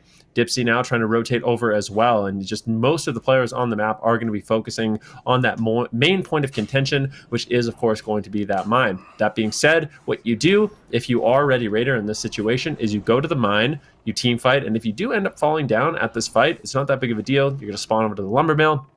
Gives you an opportunity to slow fall down and potentially take down blacksmith if you can. So look out for a play like that. It's something we saw Apes do yesterday, just really taking advantage of those spawn points, Zico, and trying to buy themselves some time. Yeah, definitely. It's going to be about clever rotations here. And hell yeah, brother, putting themselves in a really strong position here. First against VC, and now against the Ready Raider, really showing up big here. You can tell they came here prepared. They did the homework. Their openers have been great, but now it's all about execution. Beautiful defense so far coming out here on the gold mine, but it's still looking like Ready Raider might actually take this. They're going for the caps here. Can they slow the people down on the graveyard? Doesn't look like it. Hexane super close to getting it there, but he is going to be getting attacked there, and they're going to be able to spin the flag omnivore. Still looking for it. They're still taking down a couple of members here, and it looks like hell yeah, brother, going to be able to hold on to their precious gold mine and keep looting that gold for a little bit longer here. Going to be all about those stealth attacks here. Potentially, if we can see the Bobka cam a little bit later, get up to something. But it's very surprising to see that they're able to take the blacksmith so convincingly against both of these teams. So, hell yeah, brother, definitely making a strong case for themselves so far here, man. Yeah, I kind of want to get refreshed on what was the path of Hell yeah, brother in the last in the qualifying stages, like who actually beat them, who knocked them out of the tournament, because I think that'd be really curious to me. For Hell yeah, brother, it seems like they've really stepped up here in the championship round, and that sometimes happens. Sometimes you go back to the drawing board, you kind of realize what went wrong, you start thinking about the different strategies, how you can rotate, where you want to go, what node you want to hit, and you could tell by their game against VC they were extremely prepared for that. And it looks like they've prepared for Ready Raider as well, holding on to these 3 bases so far. Their defense is looking solid, and they are pulling out slightly ahead in terms of resources, and that's just going to be develop more and more of a lead unless Ready Raider can kind of figure out how they actually want to attack. I think for Hell yeah, brother, what I really want to see from them is just make sure you don't have only one defender at a node. I think that's when things get really, really risky. You at least need a floater that can hang out and quickly get to any one of the bases if they need additional numbers. And I think that's what I really want to see. I think that's going to be key for Hell yeah, brother and their defense. But Blacksmith easily goes their way, and Ready Raider is going to have to set up a new offense.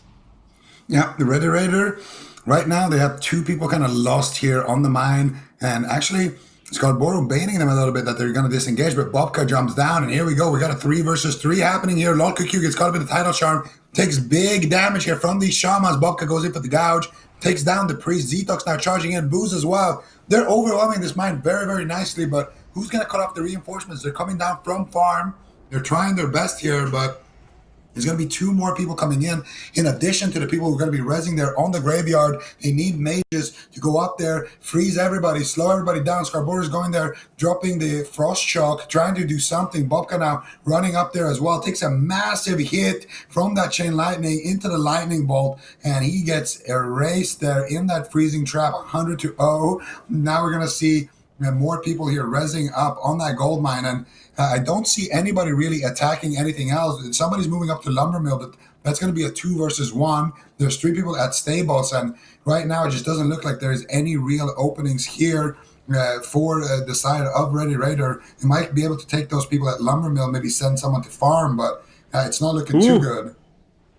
Big chain lightning from Xane, almost dropping Nifty Shocks. The lightning bolt lands. Nifty Shocks barely holding on, and he manages to survive and land the counter nade on Xane. Super unfortunate. If Xane had gotten that kill, just had a little bit more damage available. Now the Elemental Mastery does land, almost takes down Razor Orc. And is he going to be able to do it? No, unfortunately, no. Xane getting people so low, but just not enough damage to close it out. Take a look at the map right now. We have a few members of the Alliance, 1 going down to the farm, 1 going down to the blacksmith. So trying to set up some of these 1 versus 1s. There's been a great distraction here, very back and forth over at the mine. And now this is an opportunity for the side of Ready Raider to try to set up some pressure at other points on the map. And you can see that they are trying to do that at blacksmith, just not necessarily the easiest node. Bean just going to be the main defender here. Keck and Rect actually going to go for 1 versus 1 versus Bean, but Bean playing so far away right now. He actually gets caught into the mind control. Unfortunately for Keck and Rect, if he had just waited, oh no, if he had waited for the spawn, Shaddix would have likely ran away and wouldn't have been able to help. But now Shaddix able to move over, get the nade, and defend this. Maybe the mind control cap's still going. The blind, really? Is he going to do it? Is he going to get the double crowd control out? No, it breaks on Bean. Close call there by Keck and Rek. Got a feel for him, but if he had just been a little bit more patient, allowed the spawn to get there and then rotate away, I think that could have been an easy cap for the side of Hell Yeah, Brother. But at the same time, just got to love the fact that Keck and Rek is putting out that aggression, is putting out that crowd control, and really trying to set up his team. Not only are they in a position where they have great defense, but at the same time, still putting out that pressure on the bases to force Ready Raider to play a little bit of defense. Yeah, beautiful stuff there from Keck and Rekt. Almost getting it, but like you mentioned, if he waited a little bit more, he probably could have secured that, and that would have been just complete devastation right there for Ready Raider. Right now, they're still in this game here, only about 200 points behind. They're going for an assault here on the farm, and this is what you love to see. This is exactly what I want to see. Everybody just kind of try to swarm to the farm as soon as possible, overwhelm whatever is defending there, you know. You got a Druid here, Warlock against Druid, just coil him into a full fear, into a cap potentially, and he's going to go for a fear cast here, but he's getting outranged, which is why you go for the coil first, but now he's actually going to get the spell lock there on the Druid, and they're turning their attention to try to kill these other people defending, so definitely doing a good job here, Beckinsale, trying to just separate the team there, and there's also a fight happening at Blacksmith at the same time, so multiple node assault there, but it looking like it's going to be going in favor of Hell Yeah, Brother. And the farm, though, is looking kind of good so far for Ready Raider. They can keep that up and slow down the reinforcements from coming. They might potentially be able to pick it up, but it looks like more people have rezzed, more people are trickling in from Blacksmith, and looks like this one is going in favor of Hell Yeah, Brother as well. And Ready Raider, you still have a decent amount of time to work with, but so far, I feel like their pushes, they look a little bit lackluster. It looks like they're just trying to brute force the situation, Yeah, I mean, they have had a big focus on just winning those team fights, right? You try to get Bobka in. This has been the main thing that goes for Ready Raider, is they have a lot of really exceptional players, and in these team fights, they often do quite well with all the elemental shamans, the power infusion. They've really built their composition around that team fight, and then you have players that are really good at defending, like Bean. He can kind of just sit back, hold on to those bases. Bobka, go and ninja as often as he can. But in this position, it's been difficult for Bobka to really get enabled, right? Him actually going for a play. What I'd like to see is Reverie and Bobka kind of team up together, get in stealth, and then try to go for a 2 versus 2.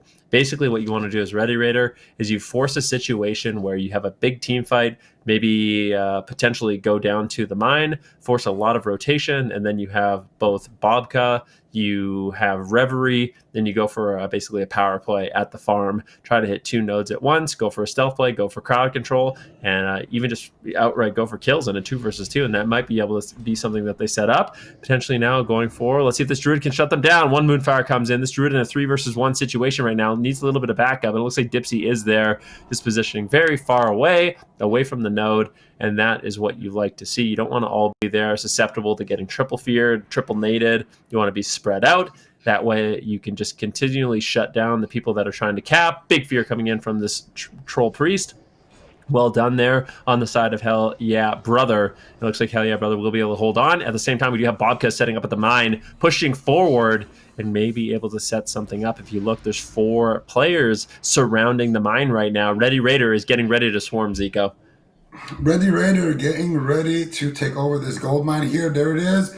The rocket helmet coming out there onto one player. A counter rocket helmet. Is that a third one? No, that's a regular charge right there. And it looks like they're going to be taking down the leader right there. Zetox getting some big fat crit. Look at Want to Buy Port though. He is just ready here to start selling ports, water, anything your heart desires. Ice cubes on the flag. Goes for 1 Arcane Explosion. There's the cold snap. Doesn't get the second ice block there, Manruki. And then he's going to go down to a massive chain lightning by Scarborough. Getting smoked right there. And now it's going to be Scarborough actually getting stopped right there on his cap. He's going to be taking down Dipsy. Look at his damage. Scarborough is just destroying these guys. Another chain lightning. Is there going to be a double kill? No, it's a lightning bolt. And now Bobka running for the graveyard. Can he do it? They get a full sheep here home to Nifty, and they actually break it right there. That is not the move. If they sheeped him and they ran back to the graveyard, maybe they could have done it. But he onks back, and he's going to be able to spin the flag. Everybody rezzing here. And if you're a Ready Raider right now, they should go and attack Lumber Mill or something else, because farm or something else. This is not going to work out whatsoever. And to be honest, Zico, these ice block jokes they're all fine and dandy, but I hope in the next expansion they add a mute microphone keybind so I can call that out, or a mute microphone ability so we can constantly be calling that out during the cast. All right, Exane Scarborough, they're going for it. This fight going heavily in favor of Ready Raider, but Dipsy is there. Lands an 8. Scarborough! Does he get it? No. Chain Lightning does land. The constant reinforcements are starting to add up. Then I have to say, I feel like the big mistake there was breaking the polymorph. That one polymorph on the shaman, if that's stuck and they were able to cut off the reinforcements, that could have been an easy cap. It's not over yet. Wanted to buy port, though, running in, going for the rank 1 bolts. Manages to, he actually doesn't get it. Exane, can he shut him down? Oh, Shaddix! He might actually get the cap. Wanted to buy port, big misplay. Big misplay there by Wanted to Buy Port. Should have thrown a nade, should have just blinked on top, gone for AoE. He went for a rank 1 Frostbolt. It got grounded, and then Exane just rocket helmed over. So I would say definitely unfortunate, but at the same time, they got the Horde reinforcements, and it looks like they're just going to be able to cap this base. All that work. Bobka is there. He's running over. He needs to buy a little bit more time to put crowd control on. Look at Bobka. He's a hero. He goes for the gouge. He goes for the blind. He gets deleted. And now Nifty Shocks might be able to cap it. That's a huge chain lightning. Yeah, these chain lightnings have been massive, and Nifty Shocks, he doesn't just have Nifty Shocks, he's got Nifty Lightning, Nifty everything here, and he's going to be capping that base, defending it. Yeah, they're going to be getting that, and Reverie and Booze, they are going to be basically prisoners at the mine right now, struggling there, trying to dig up some gold. Not going to be working out for them, though. And as we see Dookie here, looking for a little bit of a situation here at the blacksmith. Doesn't look like he's going to be finding anything except 2 angry players here. This build's coming out there by that priest, Untermage, and Dookie. Let's just say he is going to be going straight to the graveyard. 1 versus 1 situation here. Want to buy port, fakes out Shaddix. Shaddix resists the Imp CS, gets the poly on the blink here. Shaddix, come on, man. Go for the 1v1. Sheeps him. Where's the fireball? Where's the cone? Where's the dam? He's not going to be going for it. He's going to be respecting the fact that Want to Buy Port has basically his entire team at Blacksmith. And Shaddix actually taking a very aggressive position. I like this. Shaddix, if he runs in now and tries to cut off all the reinforcement that exists on Blacksmith, he's going to be buying a perfect situation here for his team. But I do think he's actually joining his team at Blacksmith or at at Goldmine here. So I'm not sure if he did the right call there. I feel like he had an excellent opportunity to just go in there, and he actually. No, he is polymorphed up there at Blacksmith, so he is going to be committing for Blacksmith. And Ready Raider looking to make a fake play here, sending a few members down to the gold mine and sending a couple others to Blacksmith. They got decimated in that fight. I feel like those numbers were even, but the side of Earth Fury, hell yeah, brother, they really stepped it up there and they just decimated that offense coming in from the side of Ready Raider. Then Zico, I gotta say it, the dark horse is looking good. Hell yeah, brother. They're doing a great job. I mean, they took down VC quite convincingly, and now this defense has been really, really solid from them as well against Ready Raider, and it's looking like they might be the first team. I mean, unless Ready Raider can really step it up here, they need to make these a play. At this point, do they even win with 2 or 3 bases? I'm not sure. We'll definitely have to wait and see, but if they want to make a play, they're going to have to pick up a base really, really soon because we're about 400 resources ahead for the side of Hell Yeah Brother. They are 3/4 of the way there, 1,500 out of 2,000 resources, quick math, and once again, we'll see Ready Raider try to make a play here. Do you think they're going to be able to do it? Ready Raider are going to need to make something happen extremely fast. Like you mentioned, I think at some point, I think we might have even passed the point, honestly, where they're going to need 4 bases. So, hell yeah, brother, just further and further solidifying their lead. Look at Sweaty Fingers coming out with those heals right there. That's the kind of healer you want on your team. Somebody with sweaty fingers, not afraid to get his hands dirty and keep you in the fight. And that's exactly what he's going to do, even when he dies, with that spirit of redemption. Very unusual talent choice to see on those priests, but he's going to be going for that, and it's going to be serving him well here in life and death. And Exane looking to send a few more there to the spirit realm on that Ellie Shaman, but I don't think he's going to be able to do it here. I mean, as nice as this looks, they need a base. And right now, it looks like they might be getting it. Bobka is there. Reverie with the rocket helm. Reverie and Bobka. No. What happened? What a beautiful... He scolded, I'm pretty sure. Does he break the gouge there? No. Did he skull it? I'm not entirely sure that he gets caught in the full blind. No, ball is poison. Reverie gets stopped there, though, by the Moonfire, and Fops played a phenomenal defense here. Little Scrappy is there with the Mind Quickening Gem, and he is ready to take control over the situation at farm. Big Fireball gets resisted by Reverie right there, and still...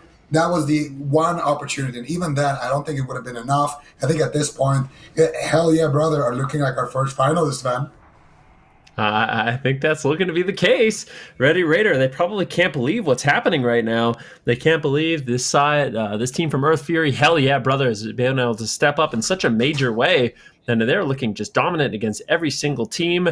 You would expect to have a really good shot against them, but they're doing a great job. Kekenrekt actually going to go for offense here, and I like this. At this point, he knows. He can just smell it in the air. Ready Raider, it's desperation that is setting in, and he is going to be trying to take advantage of that. Yeah, absolutely. It does at this point. So if they make a play, then they try to pull Bean from defense, it's going to be immediate Kekenrekt in position to take that. Could potentially go over to the stables too, but it just looks like Ready Raider, they got bested in this one, and they can keep trying, and they will keep trying to go down to the mine and make it happen. But it looks like reinforcements have arrived on the side of the Horde. They should be able to hold on. That being said, I think Ready Raider needs they're going to have to figure out what went wrong in this game. What was the major turning point? How did they get destroyed so badly at Blacksmith in that team fight? Like, what little adaptations can they make? Because this game did not look too good for them. Yeah, I think that's you basically hit the nail on its head right there. The Blacksmith fight, they got completely dumpstered, and I think they got to figure out exactly what went wrong there and fix that as we hear the harmonica play the song of victory here. Hell yeah, brother. Very close to make it to the finals here. Kekenrekt looking for the opportunity here. He doesn't have his mind control cap for Bean, so he's going to look for the sap here potentially. Bean leaving the base. Why are you chasing him? Just go and cap it, Kekenrekt. What are you doing? He's going for the sap there. Finally, he's going to mount up now, run to the base here, go for the click, and actually he might be able to make it there before the cat makes it there, but he gets flame shocked by Scarborough. And having 2 people defending I mean, kick erect right now. He's like, come on, dude. You guys are losing anytime soon here, and you got two people defending. That's lame. I'm out of here. He's going to be jumping down, breaking a few limbs on the way down, but I do think he's going to be able to survive. Chugs a massive HP pot right there, and then he's going to be mounting up and driving or riding off in the sunset, then, Rookie.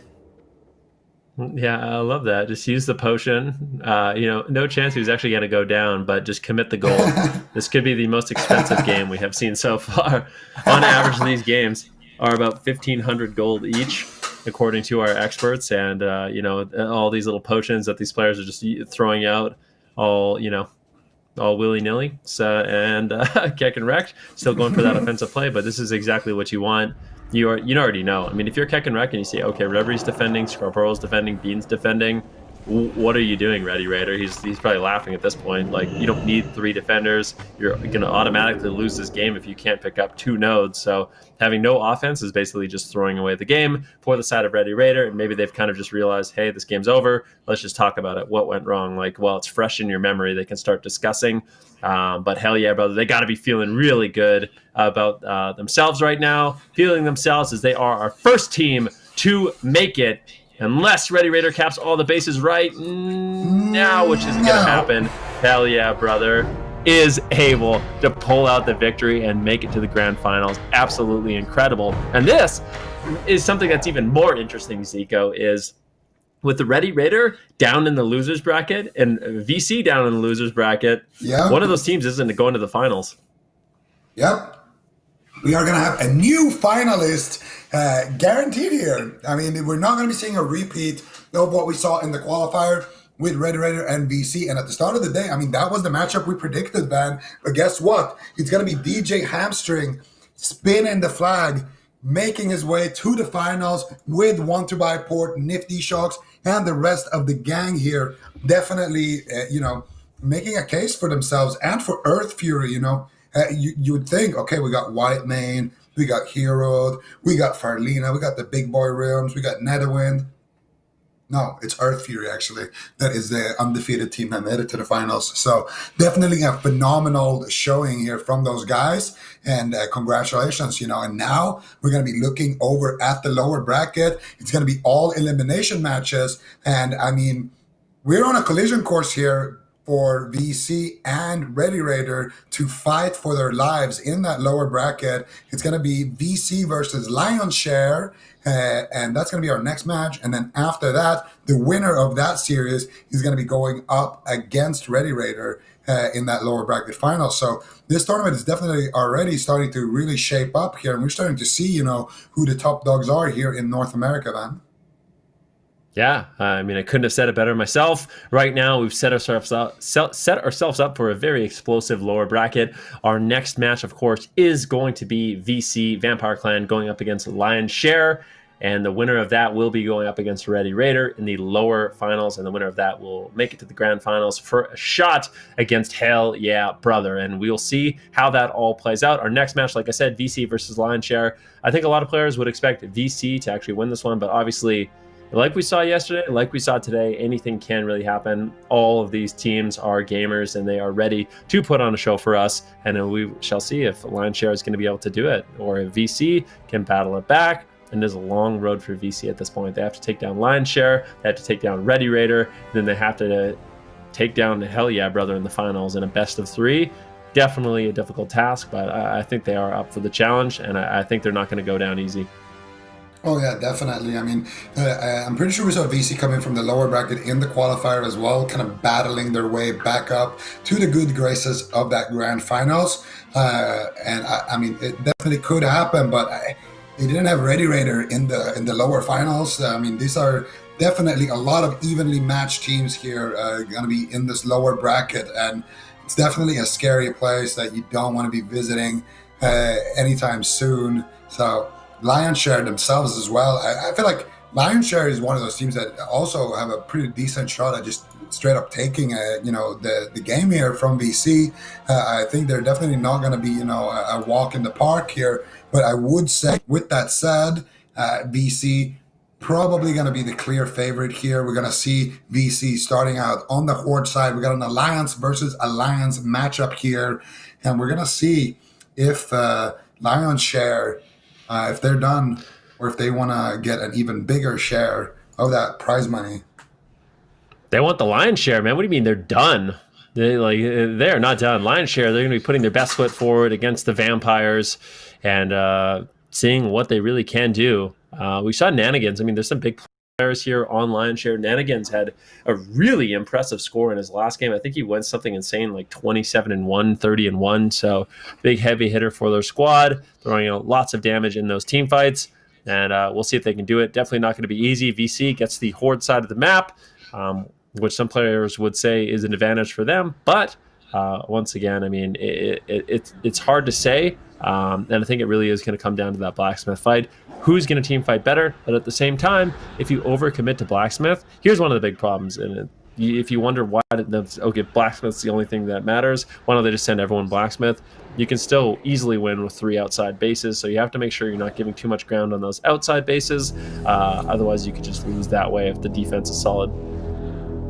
Yeah, absolutely. And that's why you kind of have to pick your poison here. Are you going to go for, 3 outside bases early on? A little bit easier to get, but then you're giving up Blacksmith. And then you're probably going to just be playing the game without Blacksmith. Or are you going to be playing for Blacksmith and playing for the Golden Triangle? Most of the teams have been going for that, and it's been working, very good for them. So anything is possible. And, of course, the Lions want the Lion's share, but the vampires are also out for blood. So let's figure out what is actually stronger here, bats or lions, man. That's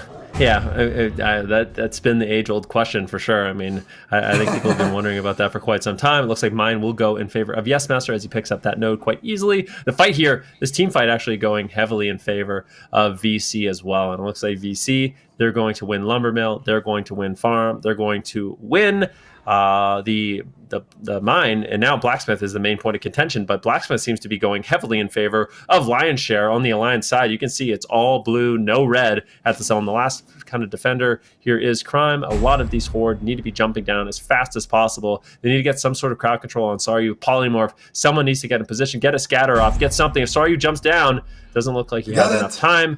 And this will be a situation where Lion's Share, they have those 2 bases. So they have not only the stables, they have the Blacksmith, but VC has set themselves up in a way where they have those 3 outside bases. The question is, can they hold on? Yeah, and I think at this point, so they give VC the 3 outside bases. They get, Blacksmith.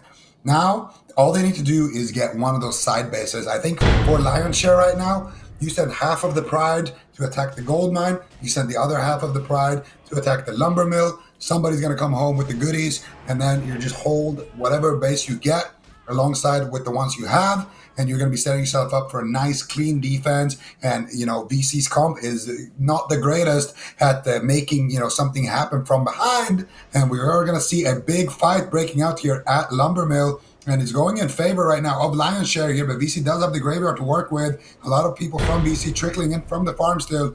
Base does get converted now, so VC will have that graveyard advantage, but can he push in and potentially slow down the VC here? Right now, Slippery charging in, looking to be the hero. He gets stunned once again. And it looks like OG now is going to be able to make his way to the flag. Devani stealing out the farm here. Don't even ask me how. Look at all the Horde around him. There's 4 Horde members here. Devon even gouges the scatter, gets trapped up, and they are going to be able to defend it. But what? Now they're going to basically get the lumber mill guaranteed because of Devani, and that means Golden Triangle status about to happen here for the Lions, and they get it. Yeah, they do. Alliance side, they get Blacksmith, they get Lumbermill, they have stables, but there is no one at stables right now. They need to send someone back as soon as possible, and This is not a great situation for VC to be in.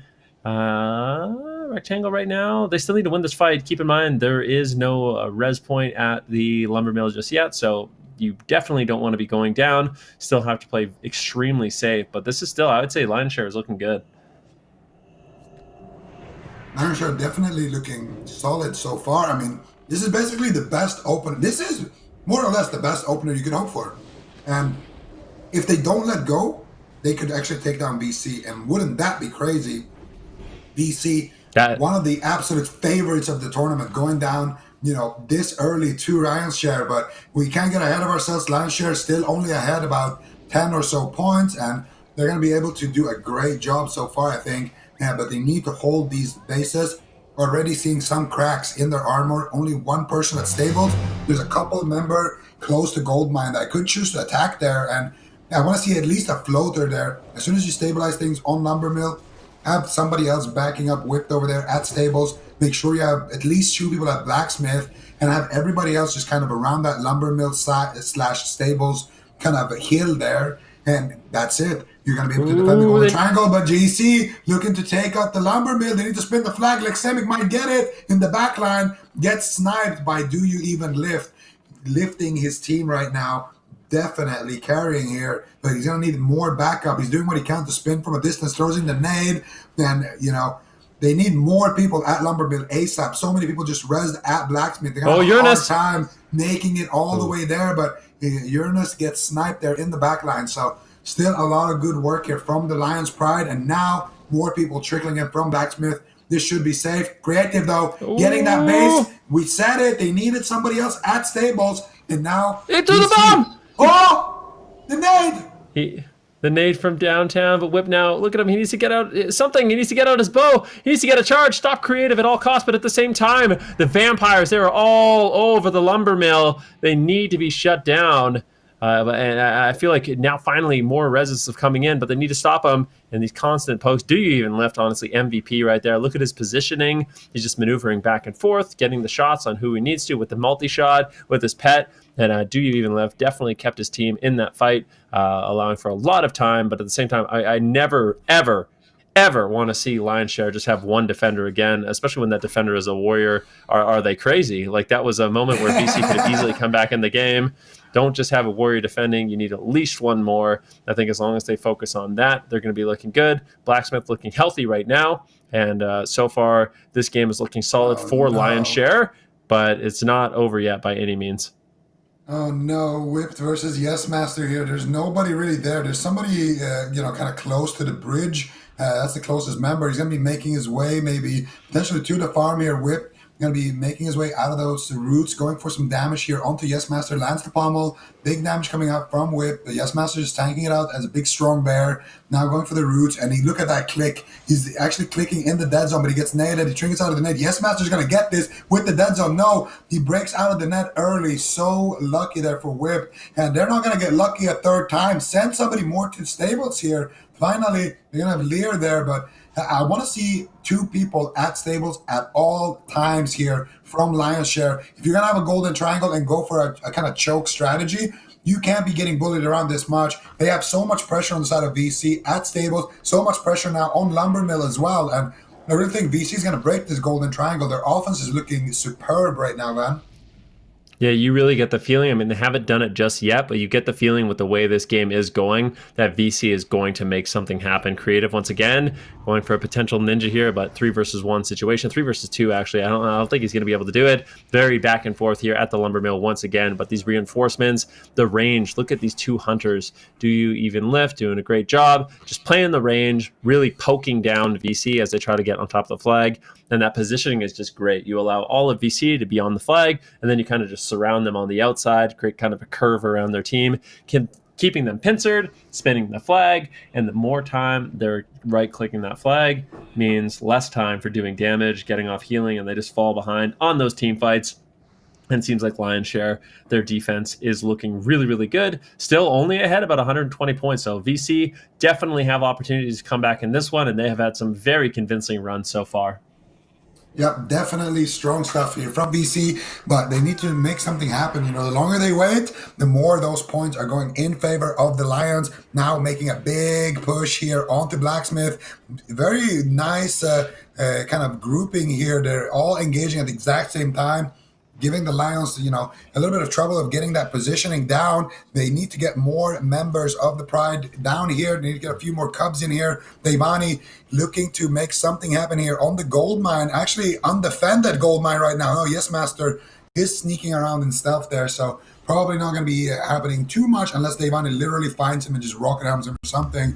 It's all about this Blacksmith fight, which is going in favor of White Man, of those Lions right now, but Still, VC doing a good job here, pressuring. But that res wave right there, I feel like that res wave is going to secure this fight for lion's share, and that means VC they're going to have to regroup and maybe go for a pincer, maybe go for lumber mill, potentially something like that, because at this point they're going to be wasting a lot of time here at this blacksmith. So I feel like now the people that just rest Furin, for example, making his way potentially to the lumber mill, definitely a good call, but he's getting shut down on the road. Yes Master now seeing Devani is down there going for the place. He abolishes the blind there. Beautiful play there from Yes Master, activates the free action potion there, I do believe as well. Yes Master now going to be rooting up Devani, and Devani going to be breaking out of it with the escape artist, looking for the nade, trying to find it. Yes Master getting naded up there. Does have his Arena Grand Master shield active there as well. Actually, no, that's a priest shield from the back line. He's got a Yes Master and creative.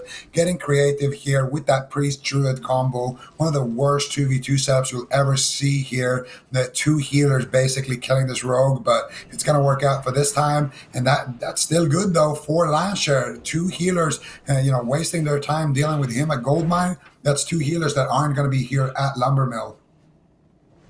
Yeah, you're right about that. And let's see. Here we go. Another play over at the lumber mill. But you said it just right. I mean, having to bring back a priest to help out Yes Master to defend, that's a healer you don't have. And they are limited on healers, opting for a lot more offensive DPS classes than that support. So when you don't have that healer available in the fight, definitely going to start adding up really, really quickly. Right now, convincing push here by VC. And then they do have members cutting down the reinforcements as well. You can see Poker and Crime just fighting on the road right now. Mega TV on this Hunter just going to be snaring them up, trying to get those picks, trying to get those pokes. And I wonder if this is actually the best spot that they can go to, because I guess it's kind of the only spot that they can continuously hit. If they do pick up the lumber mill, things are going to be looking good, but I just think the positioning from Lionshare and the members that they have defending right now, these hunters in particular, are just devastating VC, really making it hard for them to actually get any sort of caps. Great positioning surrounding the flag, and I would say, once again, Lionshare with a great defense. VC, where do they go? I think they have to try to position a few players. If I was VC, I would put a few players at mine, try to just hide them there. And then when you go for that big play at lumber mill, you send 2, 3 to stables, maybe even pull your defender at mine. Maybe a little bit too early to take that risk, but something like that where you're putting pressure on multiple points, because I think just running in, trying to win the team fight over and over is a mistake that we've seen from VC earlier today when they played against Hell Yeah Brother, and it could be a mistake that ends up being their undoing in this match. Yeah, I mean, for me, I feel like it's pretty obvious. Send everybody to BS or Lumbermill, and then send somebody to kill that warrior. They have a warrior defending stables, and he's by himself. Are they trolling? Go attack that base all the time. That's a warrior defending. That's about as good as it gets. You just go in and sheep him one time, and that's it. You can cap the base. So I definitely would have loved to see something like that coming out from BC, but for now, they're going to need a distraction, of course, for that to be effective. Otherwise, there's always going to be that paladin floating back, like in this situation. So they need to have a good offense happening somewhere. That paladin has to be needed in a fight. And then when the warrior is isolated like this, in this situation, you just go over there and you pick it up. One mind control cap on the warrior, one, rocket helmet, anything really. If you can get a mage over there, can sheep him. Somebody with a netomatic trinket can potentially cap it as well, depending on where he's positioned. I feel like the opportunities are just endless when you're dealing with a warrior defending. So definitely would like to see VC try to abuse that. But with that said, Whipped is not really a regular warrior. We've seen this guy kill hunters. I think we saw him kill C-Rap in 1v1 in Goldmine, in the qualifier. This guy's been a monster, This warrior is literally their dueler of the team. He gets sent around to take Goldmine early on and to hold bases. So definitely been very interesting to see what Lionshare has been able to do there. Maybe he's the alpha lion, but still, I do think that you could take him down. Yeah, I think so. I mean, there's only so much you can do as a warrior against a mage who just runs in and presses polymorph on you. So little things like that can definitely play into your favor. And I would be in favor, honestly, of a player like Crime trying to maybe sneak in Maybe use a cloak of invisibility, something like that. Even if you just take like the road less traveled, try to 1v1 that warrior. I would agree with that, but that's not the line of play they are going to be going with. And I think for the side of Lionshare, their defense, once again, they're just rotating at the right times, and that's what makes it so difficult for VC. Constantly just they're between their three bases, and that's why having those three bases connected is just so effective. And especially Lumbermill. If you have Lumbermill, it makes it even easier if you do win the Lumbermill fight to rotate and go to Blacksmith. Ooh, Rectangle almost getting mind controlled off, almost getting wrecked himself, but manages to find the interrupt as well as the execute on Lexemic. And now they need to slow down Slippery, the one right click in the base. And do you even lift from range? Look at this Hunter in the back line. I just really like his positioning, just moving in and out of line of sight, getting the auto attacks, using his pet. And this player single-handedly is dismantling this offense. Yeah. Do you even lift? Definitely been making a massive, massive impact on this game. And we are going to see, Poker here finally getting poked away from the Lumbermill. And we're trying to reconvene with his team around the farm, around the road there. But it doesn't look like his team is having a great time there. Sonic almost taking him down there with the mage. Look at that mage slowing everybody. This is exactly what you want to be doing as a mage. Just even if you die, it doesn't matter. You're slowing so many people. If you can get a Nova off, of course. And then you can buy your team so much time to reconvene, move their troops from Lumbermill, slow fall them all the way down to Blacksmith, have people, go over there. And we are going to see a 1v1 happening at Stables. I think this could potentially decide the game. This is one of the most important 1v1s we're going to be seeing here at Stables. We're going to be seeing Yes Master actually leaving his post there at Goldmine, and he has backup now as well. So whipped Night Elf male warrior here, sitting in Shadow Meld. Yes Master getting charged here, and now he is in Berserker stance. Creative is there as well, so a nice work down there onto Creative. Whip now getting Trinkets the root there to might be able to go for a fear here on Yes Master. Actually gets the pummel. No way, he kills them 2 versus 1. Too good now entering the fight, but the root coming in there. The nade Whipped is insane.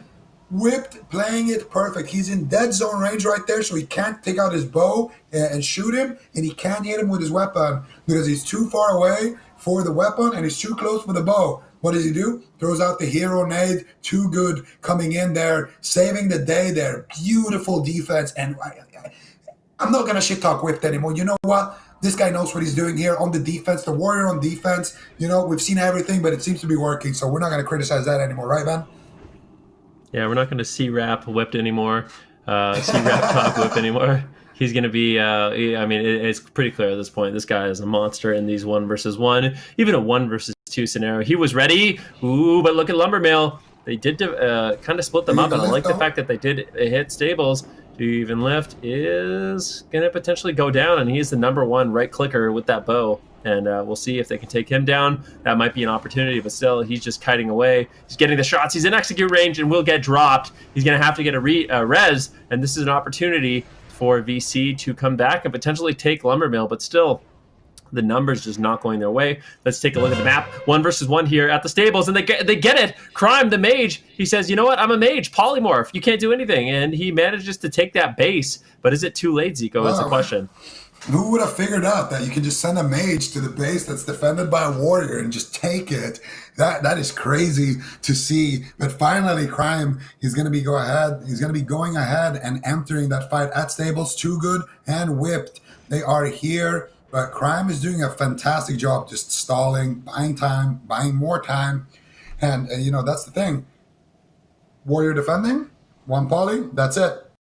Crime going to be sitting in that ice block waiting for those reinforcements to arrive. You can see them here on the bridge, moving in right there. Do you even lift though? Trying to shut them down, trying to slow them down, but Soryu is going to be making his way down to the target there, and now we're going to have a big fight here. Crime finally going to be procking. He's going to be procced there by that Dark Edge of Insanity. A few more swings here from Whip. Going to be taking him down, and this is a base with no graveyard, so this fight right here is very important because if Lionshare win it, they can still defend this base, but Horde does convert the base. They're going to be getting a lot of points there. There's a fight breaking out at Blacksmith as well, so VC really turning up the heat. But the question is, man, is it too late? They there's a big point It lead here is. for Lion's Share, and it might even be too late just with the 2 bases. They might need to go for a fourth, with 3 bases. They might need to be going for a 4th base here to actually take this game. This is going to be insanely close, and I wonder what Lion's Share is going to do here, because right now, I feel like they should be attacking maybe farm and gold mine at the same time, or attacking stables and farm at the same time, because I feel like it's going to be extremely hard to just attack one base and push them off that when we know how good VC is at defending.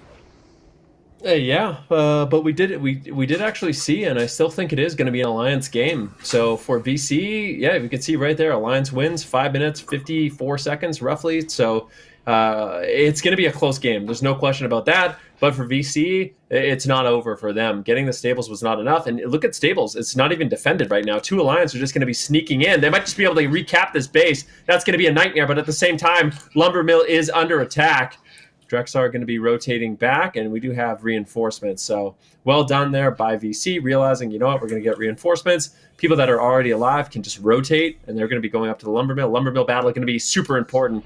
If VC can take this base, they might be able to come back in this one, but this fight is going, I would say, in favor of Lions. It's very back and forth. It's too close to call at this point. Let's see. We do have a lift cam. Do you even lift? Just moving really, really, really well in terms of his positioning, in terms of his targeting, and just anyone that's clicking the flag, look out. You're going to get right clicked, and do you even lift is going to do it in style. Look at him picking up the leaf, regenerating that mana, going into his little corner here next to the pillar, chilling in that shadow mode, placing down a little trap, just styling on this fight. Just all he's doing is just looking at the node. The Xemic is clicking it, but he doesn't need to expose himself. Do even lift, he's just here to lift up the team morale right now and right click anybody who is out of control. There it is, big multi-shot coming in. Do even lift though, gets spotted by JFat. We got a bit of a situation here. Do even lift going for the scatter there, onto the healer, actually onto Crime right there. Crime now blinking in here, gets caught up by Fuzzy. Slippery's there now as well. They're going to be taken down. VC still trickling in here, trying to take the Lumbermill, and I'm not sure why, because I feel like all they need to do is just hold the bases they have and they'll win. So for VC, they're actually going for more offense here, and that might leave them exposed. Right now, nobody on Gold Mine. 2 people on the road close to Gold Mine, but there's a rogue on the enemy team, so it's always risky to be sending people around like this. Do you even lift? Going to be leaving his home base here, getting ready to back up the blacksmith, spawning a rotation there, and now getting ready to right-click people on the flag at blacksmith, man. I'm going to be honest, I really enjoyed Do You Even Lift, slow falling down and then using Aspect of the Eagle midair and sounding like a bird charging down. Like, absolutely amazing. He will be going down and trying to defend this blacksmith. And I mean, for the side of Lion's Share, this is, you have to keep in mind, everyone that's watching right now, you have to keep in mind, this is an elimination game. VC, they have to do basically the impossible and pick up another base. They've pulled their defenders. They're going for blacksmith. There was no one at farm, but guess what? Lion's Share, they realize it. Oh, maybe they don't realize it. They could send someone farm. They could send someone to stables, and that would surely close out the game. Creative right now is going to be going. Let's see what they can get done. Very back and forth here. Lion's Share, they just have to hold on to these 2 bases, and they will end up winning. At the same time, the goalies have been pulled, farm completely open. If Lion's Share realize it, definitely worth sending someone there. Sorry, you might get taken down here by Fuego. Alliance wins in 2 minutes and 40 seconds, so really cutting it close here. Look at VC, though. They are sending an offense. We need to see a rotation here. This is really well done by VC. They distract everyone at Blacksmith, then send a big offense. And this fight here at Lumbermill is going to be a big one. This fight here, Lumbermill could decide the game here. Lion's Share do have enough points. Big, huge exit size block into a freezing trap. What a massive mistake right there. Captain is going to be able to pick this up. Big huge coming out. He gets counterspell. Can he get an auto attack or something? Rectangle is there, spinning the flag with his bow. Beautiful stuff there. Captain almost leaving this ship here with all of the treasure, but Rectangle now popping the free action potion. He's had enough. He's getting all over Captain here. Dark Edge of Insanity. He's going to be proccing Fuego. my God, forced into the second ice cube right now in Rookie, and he's going to be sitting on top of the flag. Fuzzy now getting up there as well, spamming out the Arcane Explosions, and Big Huge now coming in, re-entering the fight with that Resurrection. Still a lot of people from BC trickling in here. They need more reinforcements. Too Good making his way down there as well. We do see a little bit of a mega FTV going for a 1v1 against OG down there at the farm. He's not going to be able to win that one. OG picks it up easily, but still it's all about that lumber mill whip now, trying to 1v1 Yes Master at Goldmine. What is going on now? Somebody's trying to ninja stables as well. There's just chaos everywhere. Uranus does pick up the 4th base. Devani going for the stables here. Can he pick it up? Somebody just res, and I think they're going to be able to stop him. Rudex getting there, but there's a rocket helmet from Devani, and now another person there just spawned at the graveyard. No, he just got teleported to the graveyard. Devani might actually pick this up and equalize the situation. Even with one base, the Alliance are going to be winning this game, but Devani is going to be looking to steal it. Almost gets it. The one comes in, he gets it. Does he get the vanish? He can't find it, but still, this is going to basically secure the match for Lion's Share. What an excellent performance here, Van. And who would have thought that VC are looking like they're going to be eliminated here in less than a minute?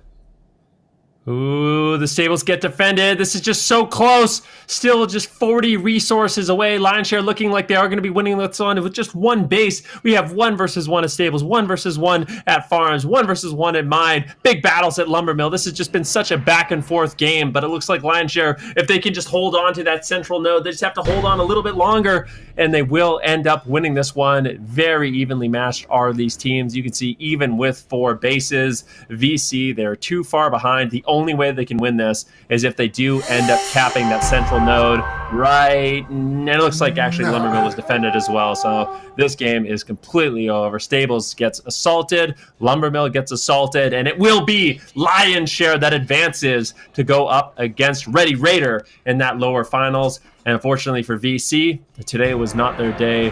That was a really well-fought match by them, though. Really, really well done, and hopefully we do see them again, but they will be eliminated from the tournament, and Lion's Share will move on. I really feel like I'm a little disappointed in VC, being such a good team. I feel like they should have just sent in Crime, so much earlier to stables, because that was the turning point. That's what got them back into the game almost. I feel like if they sent in Crime much, much earlier, like some members here suggested, I feel like this could have been an entirely different game. With that said, though, they did send in Yes Master for a couple of those 1v1s against Whipped, and Whipped, what a legendary performance. This warrior, he's got the full package. He's got the epics. He's got the dark edge of insanity. He's got the perfect nade timings, the perfect crit timings, the perfect free action potion usage, the perfect rocket helms, everything you need in a defender. Doesn't even need a pet. Just a Night Elf male warrior chilling in Shadow Meld, charging whatever tries to right-click the flag. Puggers in the chat. It's always really nice to see some of these players really step up in a big way. I think for Lion's Share, we definitely saw that. Devani on that rogue. And look at Nanigans. I mean, I called it out at the beginning of the game, but he was kind of the unsung hero of this match. Once again, just destroying in these team fights, going 36 killing blows, 10 deaths, just really bringing it home for his team, putting out massive damage. And I'm really curious to see how Lion's Share is going to do. I mean, we can take a look at the bracket, or I'll just quickly take a look at the bracket. It was Lion's Share that did end up going down to Ready Raider. That's the reason why they are in that lower bracket. At the same time, Lion's Share, I'm impressed with their ability to win this game against VC, and I'm really curious to see if they're going to be able to step it up in a big way and take down Ready Raider, because Ready Raider, they're just coming off a pretty big loss, I would say. I don't think they're expecting to lose to Hell Yeah Brother, so we'll see how composed Ready Raider is in this next match. What are your predictions for this one, Z? Wouldn't it be crazy if we had Lion's Share versus Hell Yeah Brother as our 2 finalists? I think that would absolutely be insane. I don't know, man. Lion's Share definitely looked like a strong team, but at the same time, Ready Raider, they are the team that won the qualifier, so I think I would have to bet for Ready Raider to win that one.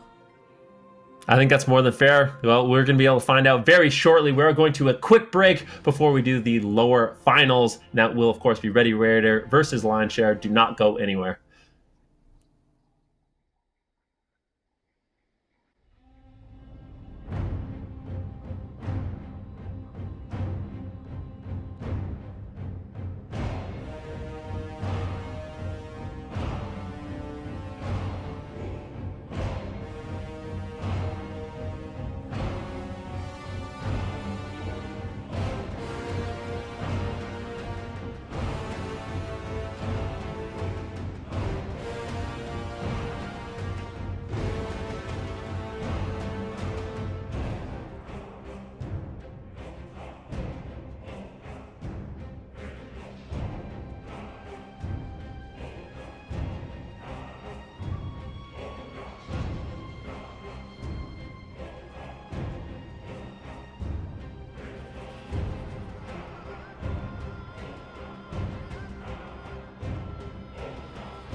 Welcome back, ladies and gentlemen, to the Classic Fall Conquest. We are in the lower bracket finals, and we are going to determine our second team in that grand finals.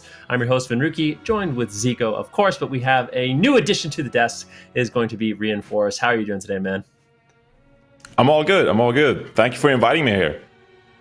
Oh, I know. I, for one, go ahead, Zico. I was just going to say it. You look very smart there in your library. Yeah, of course. I'm busy doing Alterac Valley weekend, so I'm queuing for Alterac Valley all the time. So I'm close to the Battleground Masters and all that. But there was too crowded. Onyxia was going off. There was a bunch of stuff happening by the king. I don't know what's going on. So I moved over to the library. I'm here for now, reading some books. Got some strategies going for Rother Basin. So Anduin Lothar put down his strategies down to paper. So I've been reading those. I'm ready. Get into the action. It's gonna be good. No, you love to see that level of preparation for Rother Basin. You really do. And I mean, I'm sure a lot of these teams have been in the library of Stormwind, trying to pull out all the best strategies. So they could take a page from your book with that one. And we'll have to see how they decide to do. I mean, right now, we've been watching the tournament, seeing how it's kind of all evolved. We do have Hell Yeah Brother in the upper, or actually in the grand finals. So they'll be waiting in the grand finals. The winner of this game will move on to the grand finals to challenge them in a best of 3. Loser will be eliminated. And I think this is going to be a really explosive game. You have to keep in mind, Zico, that Ready Raider, they've already bested Lion's Share today. Yeah, and they've added a capital A to their name, so they're definitely here. You can tell they're ready. They're ready to storm the capital. They mean business.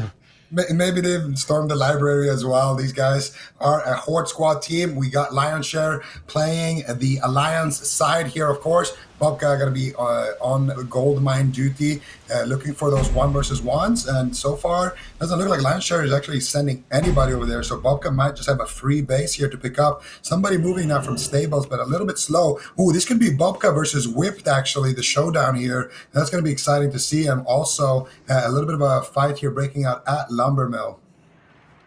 Yeah, and you always have to be ready for Bobcat at this gold mine. But it feels like Blacksmith is the fight to be at right now. Of course, in the early rounds, Alliance really want to get that base captured as early as possible and then gain some map control, starting with that area. But for now, though, we're seeing the fights turn out here in gold mine. I mean, it's just 2 stealthy rogues, right? Trying to get this cap going. Daveni is going to start it off, but Bobcat already here with the sap.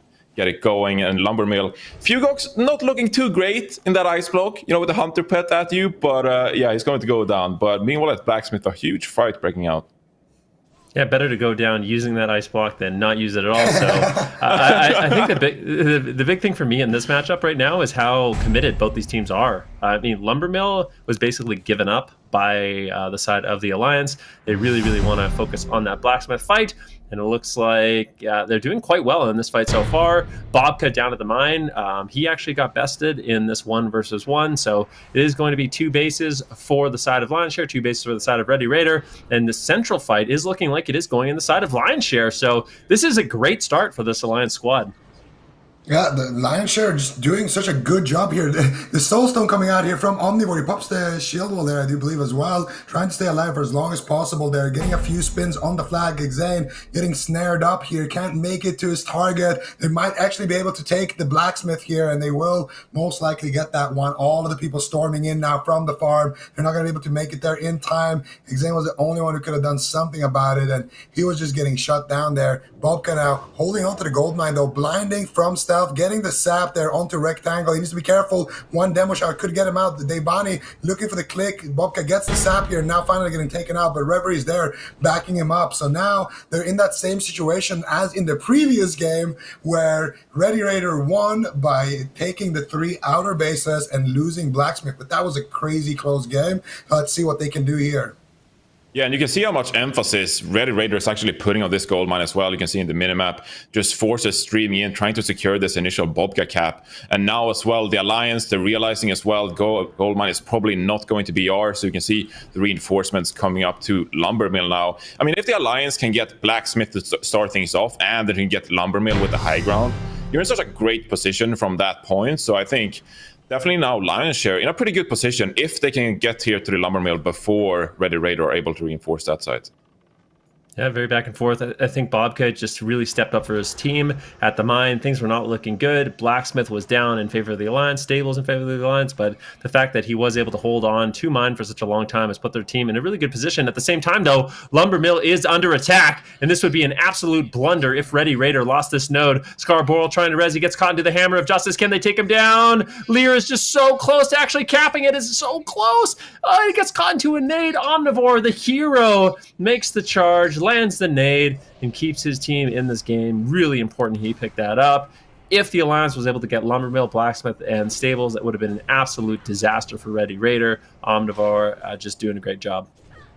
Yeah, they're definitely playing a risky match right now. If they lose Goldmine, they're giving up, the Bermuda Triangle. If they lose Lumbermill, they're giving up a Golden Triangle. And we've seen these teams be able to defend a Golden Triangle all day long. So this Lumbermill cannot be lost here. Oh, Booze. He's going to get the stab there with his little dagger onto Lear. And now a massive rest wave coming out here from the side of Ready Raider on that Lumbermill, storming the battlefield. And we are seeing backup coming out from the stable side here as well. For Lion's Share. So a big fight is going to erupt here on the Lumbermill, and that's going to be in favor of Ready Raider. They want to be fighting here where they have a graveyard. They want to be fighting here where they can waste the time of Lion's Share. I feel like these fights are usually decided just immediately with teams usually outnumbering with their rotation. If they have a smarter rotation, a faster rotation, if they can get that and then just cut off reinforcements before they arrive, that's usually what ends up winning these team fights, and of course Ninja Caps as well. Very, very rare to see a team go for a straight up big team fight, win it, and cap the base before the other team reses.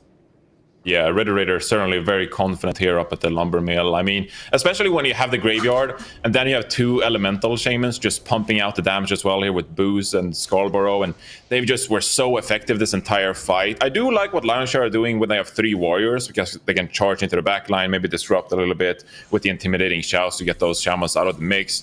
But you can just see the amount of damage these elemental shamans get out, and Lionshare just couldn't stand up against it. So now we actually have a massive rotation over to the gold mine for both sides here. Lionshare trying to get their third base going, but Red Raider already on the minimap. You can see the reinforcements streaming in. They're trying to shut down this cap from Lionshare.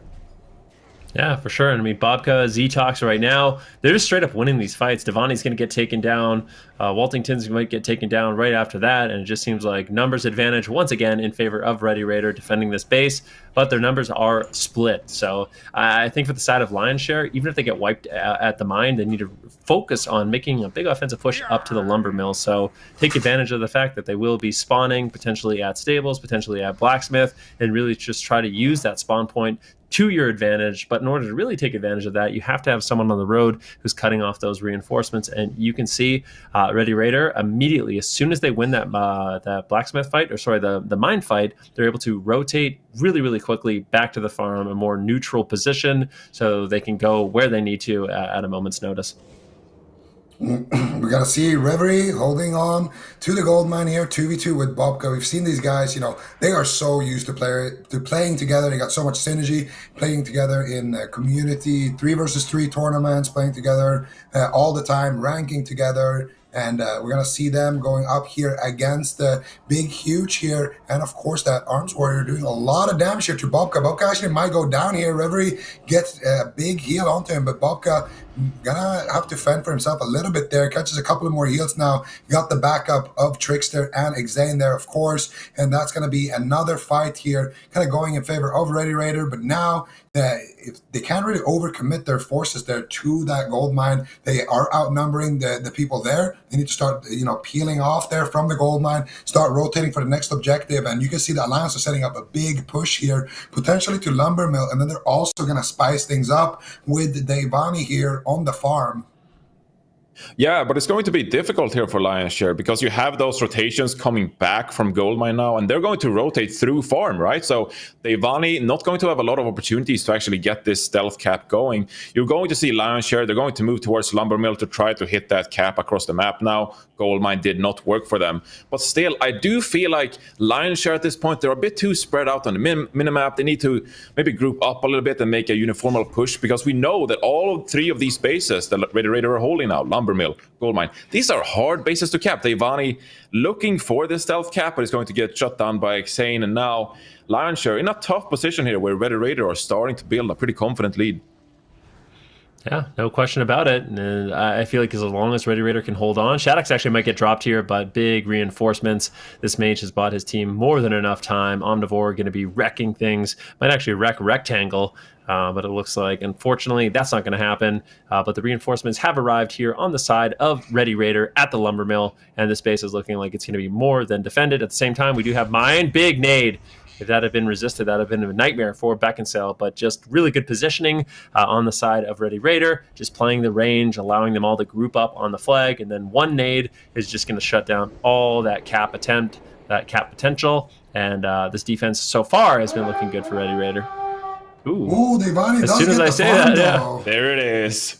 He gets it with the mind control cap there. So Devani using a 30-minute cooldown to try and get his team ahead, and that's going to be fantastic for them. They're not going to have the best base here. They ideally want one of the side bases, but still, for Lionshare, I mean, they're going to be happy with that cap there. Xane, though, going to be able to take him down. Fury is in the ice block right there. Fuzzy, sorry, is in the ice block there. Sonic trying to make his way down there. Can he cut him off? Booze is looking for it. If he can stop Sonic there, and they can take down Too Good, this is still a very, very easy cap here for the side of Ready Raider. It can potentially defend it. It's going to convert in about 25 seconds, so still plenty of time, but more people moving in from Blacksmith. You don't need the whole team to stand here and try to take down Sonic. You can just have a few people here and send the rest out to the road. The reinforcements are arriving. The people just rest. Fuzzy's back in the fight, and now it's looking like Lionshare are actually going to be able to defend this farm here. And that means they're going to be starting to get those points, and they have the Blacksmith, so they're going to be in a fantastic position here.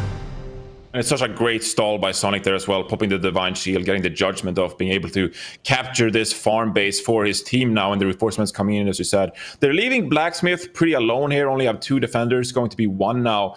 And so you'll see Ready Raider trying to capitalize on all of this action going down at the farm. Bobka and Reverie sneaking up here on stables. Maybe they can cap this, well, do you even lift this caught unaware here? I mean, they do have 3 bases here, Lionshare, but they're very spread across the map because they have stables, blacksmith, and farm. They're so far from each other. So we'll see how long they can hold on to this. I would hope that they hold on for these 3 for a little while, but then are able to maybe capture either Goldman and Lumbermill off all of this attention going on. So you're seeing Bobka here. Ooh. They're actually managing to rocket cap, do you even lift? And this is going to make Reverie be able to cap this stable space, perhaps. This is going to be a big shakeup in the match we had. Yeah, no question about it. I feel like that was really nicely done. They sent 2 in stealth, completely caught. Do you even lift off guard? They were able to get the rocket helmet and then the flash bomb on the pet, completely nullifying both members that could actually shut down Reverie. Now Lear's going to be on his way, but this 2 versus 2 situation, I think Reverie and Bobka should be able to hold on. Let's get crowd controlled on. Reverie just going to be playing max range, looking for Moonfire, so he has to shut down Lear. They're going for the cap. Is he going to get the Moonfire? Yes, he is. And all of a sudden, Ready Raider find themselves in a situation where they are back in this game. They're head on resources. Now with 3 bases, they should be okay, but this is going to be a really, really delicate fight for them. They need to make sure they're not losing any team members, as rotating to the stables from the Horde side is going to take them quite some time. It's not looking too good here. They got some people trapped on the farm side, and every time they die, they're gonna be rezzing on the on the start graveyard there. So you're gonna have some people definitely struggling to make their way into the fight, and they're gonna be getting slowed down anytime they pass by these defenders on farm as well. So definitely an annoying situation here. Zetox gonna be slaying Devani there, but Big Huge is waiting in the wings there, looking for maybe a little ninja here on the gold mine. We'll see if he can do it for now, but look at that. Lumbermill might actually be secured here. No, the pet comes in there. Blackberry is in position, and Danny is going to be there as well. Now the reinforcements arriving there from the farm side, and Lumbermill is going to be so hard to defend when you're trying to hold stables at the same time. I feel like at this point, you got to keep sending Bobka to farm, try to make sure that you can pick it up, because holding stables for a long period of time is not going to be easy. And I mean, Ready Raider are holding on to their lead, but it's so unlikely that they're going to be able to hold on to it for the rest of the match. They need to try to change some of these bases to a little bit better located ones. Yeah, this is such a chaotic game. Like, typically we see this golden triangle being held and a team trying to attack one of the bases, but now, I mean, the action is all over the place. We're seeing dots everywhere on the map, and there's a constant contest from both teams. Lionshare, they really want to get this lumber mill cap, though. They are going to try to get a sneaky cap here by divining onto stables, and they are ultimately going to be able to take stables back unless Red Raider is able to defend it. But for now, we're back in this situation now where Lionshare, they have stables, but they also have farms, so they're so far away from each other. I'm wondering if one of these teams can convert that into a gold mine or a lumber mill cap here now, because again, this is such a chaotic game, as we've been saying, and I think at this point you really need to solidify your position with bases that are close to each other. But for now, it's all up in the air for both of these teams. Yeah, no question about it. This kind of formation where you have 3 in a row, not necessarily the best, but Whip's looking like he will be able to defend farm. At the same time, it just seems like the Alliance, in terms of defense, they have their troops, their team members in the right position. Ready Raider is going to be looking to set up a big offense here. It looks like at stables. But yeah, you're 100% right about that. I mean, if they could convert one of these side nodes with the blacksmith and with the starter base, then that would be ideal. You have that kind of triangle formation where it's much easier to defend. But at this point, beggars can't be choosers, and I think they're going to be more than happy with their 3 bases and trying to catch back up in resources, because if you look, Ready Raider, despite being down on bases, is still ahead on resources, so plenty of time for them to come back in this one and potentially even pick up the stables right now. Yep, let's see if they can do it. They have the numbers advantage here. They take down Do Even Lift. They got Lear there. They got 2 Paladins here with Divine Shield. Both of them actually overlapping, though, so it could be an opening up here for them. They got more people. Dookie, Zetox, all of these guys are ready to storm the graveyard. Dookie, what are you doing? He stopped at the graveyard. He didn't stop everyone in res there, and now they're going to all be able to res and instantly get back into the fight there. Dookie just kind of fumbling a little bit there. I would have loved to see him just blink on top of the graveyard. Nova him. Surely has the weak aura that tells him when people are rezzing, and he could have potentially stopped that and turned that fight in favor of his team. But at the same time, there is a fight happening at farm, and that could potentially lead to something. Bobka is going for the sap, going for the mind control cap. That is a 30-minute cooldown, but there's a bubble coming out there. Whipped still stuck in the mind control here. Bobka, what are you going to do? I don't think you can do anything to Whipped here. Potentially, if Whipped doesn't swap, I think even if Whipped is not in the right stance here, you should be able to swap over 2 Berserker stands and Berserker Rage that sap. Let's see. The mind control cap comes out. The blind comes out. Danny is there with the click. Bobka's going to be able to follow it up with the sap as well. And that's going to be a beautiful converted, beautiful Hunter rogue play right there. Oh, maybe. It's going to secure them that. Oh, they got beautiful. it. They got it. I mean, that was so close as well. You saw the nade coming in, trying to stop the cap, but they ultimately, Bobka and Danny with a huge play here for Ready Raiders, able to assault the farm now, and all of that action at stables really all to waste now for Lionshare. They really tried to hold on to it, and they did successfully, but now they've lost farm in the process, and you can now see the reinforcements streaming in from the side of Ready Raider. They really want to hold down this farm cap now, because that would solidify their position in this match. Lionshare trying to hold on to it. You can see Whipped fighting here on the Warrior, as well as Sonic here trying to hold on strong to this farm position, maybe have Lionshare contest it. They are moving over to Lumber Mill here now, though, so many rotations going on across the map here. We'll see how this settles ultimately. Yeah, we're going to have to. Lumber Mill right now, definitely under contention. Like you mentioned, in control of the Horde right now. It looks like Sonic, can he get it? Exane into a silence, into a fear. They might be able to actually defend. Sonic, can he do it? He's just getting so close. He gets poked at the last second. A Hunter from the opposite side. No one was able to shut them down. Bobka was there. I believe it was actually Danny. Great job there. It looks like farm will be captured in favor of the Horde, which means they do get that reinforcements, and they basically get their starting position back. This is what they had at the beginning, would put them ahead on resources, and they just need to make sure they hold on to this for as long as possible. This game, 17 minutes have elapsed, and we're about 1,300 resources in favor of the Horde, still quite ahead of the Alliance. Alliance are going to have to play catch-up at this point, and if they allow Ready Raider to hold on to those 3 bases for too long, it's going to be one of those things where they have to get 4 bases, and that just becomes so difficult to do.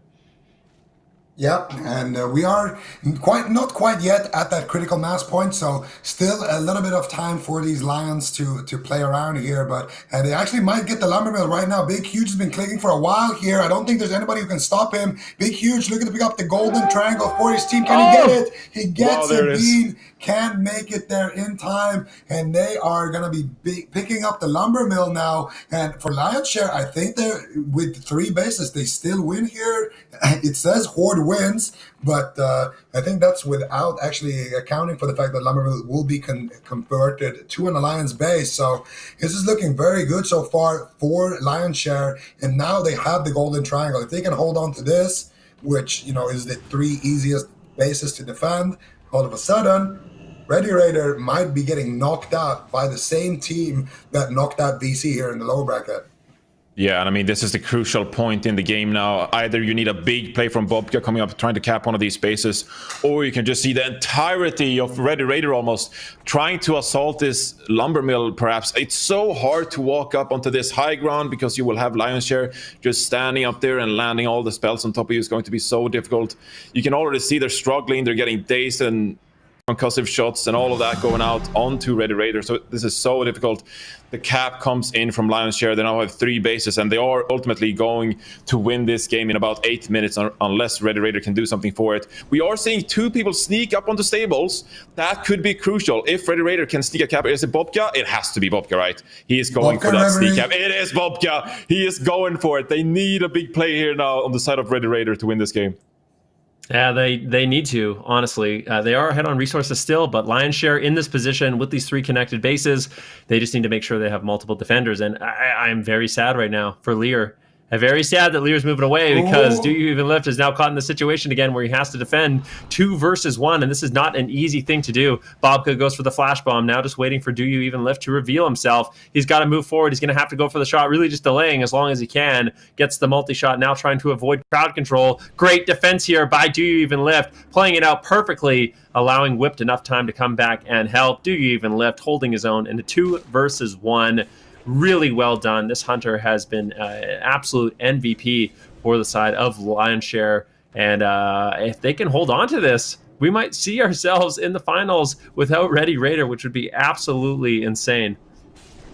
No Ready Raider, no VC in the finals. These are things that are 100% possible right now. Devani versus Donnie. Who is going to be the victor here? You'll see the nade coming out. Donnie trying to do what he can there. Oh, they're going at each other. The double kill. Devani and Donnie.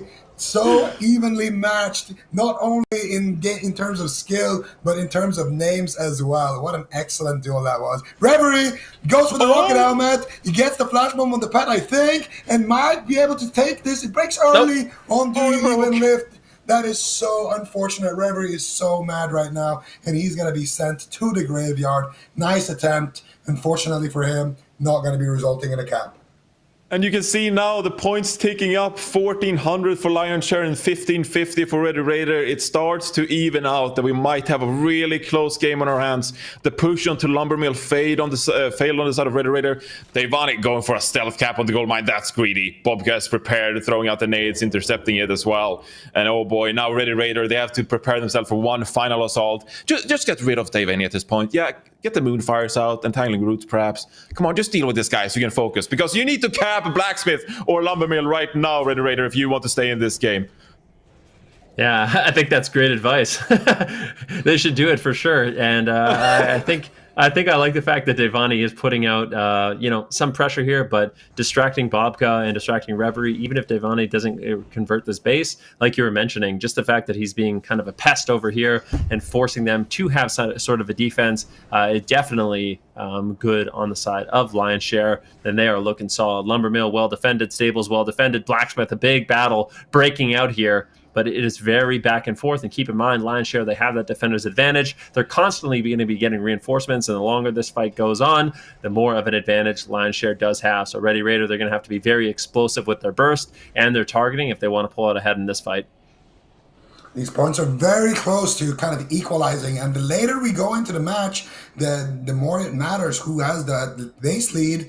They're only going to need to hold it for, a couple of minutes max, and then they're going to just have too much of a lead. They're going to be too close to that 2,000 mark for the other team to even come back here. But this is a big fight here coming out from Ready Raider. Can they actually take Blacksmith? It looks like it maybe. Can they storm the graveyard? Lear's running in. He's going to use the bubble and then just throw out the consecration potentially. No, I'm not sure if he actually hit everyone there. They're running to the graveyard. They're storming it. Nanigans goes down. Can they slow everybody here? This is big. Can they find it? Scarborough whipped the hero. Oh, it's so close.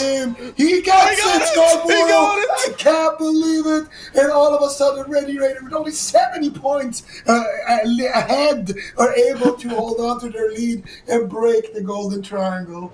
It was so close, and the reinforcements are now streaming into farm. They want to break the sap. Bobka gets a blind in the sap as well. Can he finally cap this lumber mill? This is chaos to end the game. It definitely is. Oh, it breaks early, and Bobka gets caught into a hammer of justice. What a nightmare. But, I mean, look at this. The Horde side, Ready Raider, they're already ahead on points. So just coming back in this one, going to be really important. But Lear almost gets it. They have to put more of a defense here on Blacksmith. It seems like Lion's Share, they're going to be able to defend this one. And if they can, it's going to be an absolute nightmare. They need to cut off the reinforcements. It's looking like they're going to be able to do it. And Lear might be able to pick up this flag, although they got the base assaulted. They weren't able to convert it. And it looks like Bobka's still going for this situation. Rectangle there, though. The mighty Gnome Warrior is able to shut down Bobka. But look at this assault on Lumbermill. Right now, Lion's Share, they have to focus on defense as fast as they possibly can. They need to hold on to Lumbermill.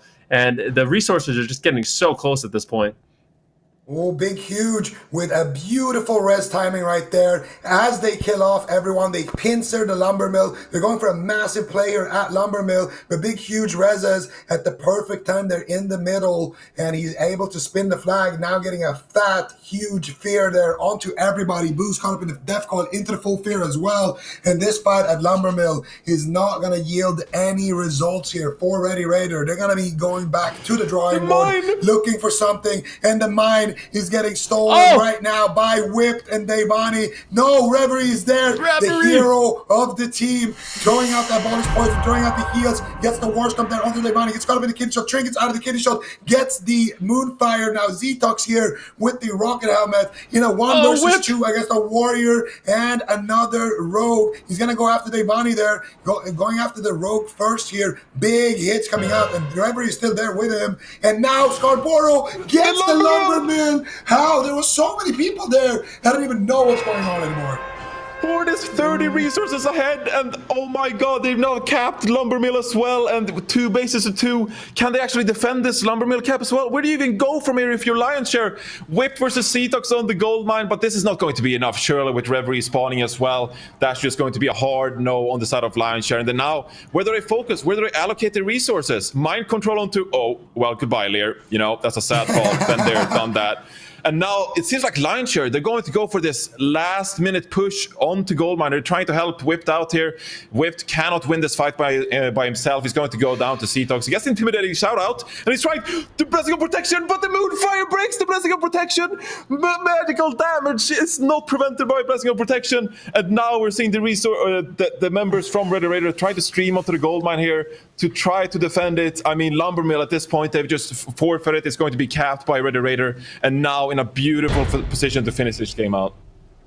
Oh, Ready Raider versus Lion's Share. What an intense lower bracket final. Still so close. Too close to call, but you get the feeling Ready Raider, they've got 3 bases. They're ahead on resources. They only need 90 more. And if they can hold on to these 3 bases for just a little bit longer, Sonic Brew would not be able to do it. Unfortunately, Blackberry is there. Reverie there as well, just spamming out the Moonfires from max range. Reinforcements have arrived. Lumbermill still completely defended here on the side of Ready Raider. Looks like Farm is as well. And as the last few moments of this game go by, it's seeming like this is going to be a Ready Raider victory.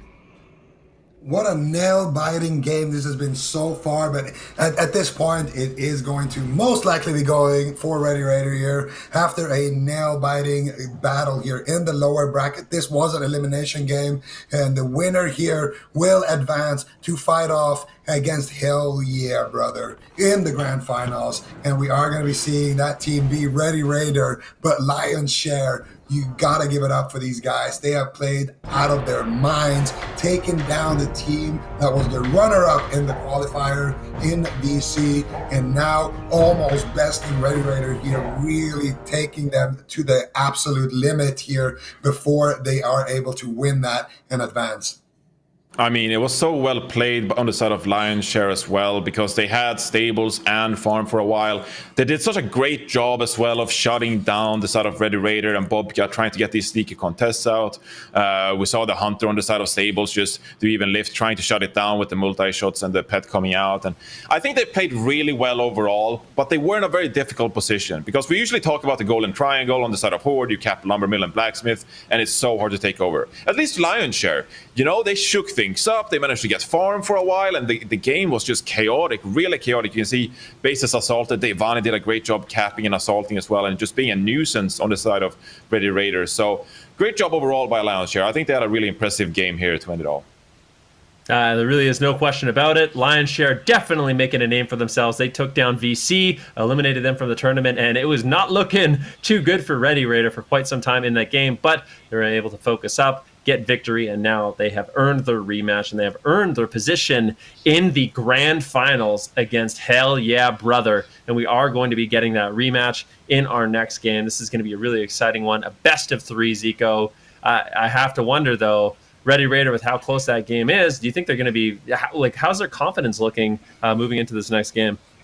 I mean, I think they're pumped up. They just won that game. That was such a close game. And when you are on the winning end and you just made it to the finals, you're feeling hot, you're feeling confident, and you're feeling like you want to go all the way here. So for Ready Raider, I mean, they won the qualifier and they're looking to do it again. But we got to talk about Hell Yeah Brother as well. They have been playing out of their minds, the only team that hasn't lost yet. So definitely been impressed with their showing so far, and it's going to be a close one.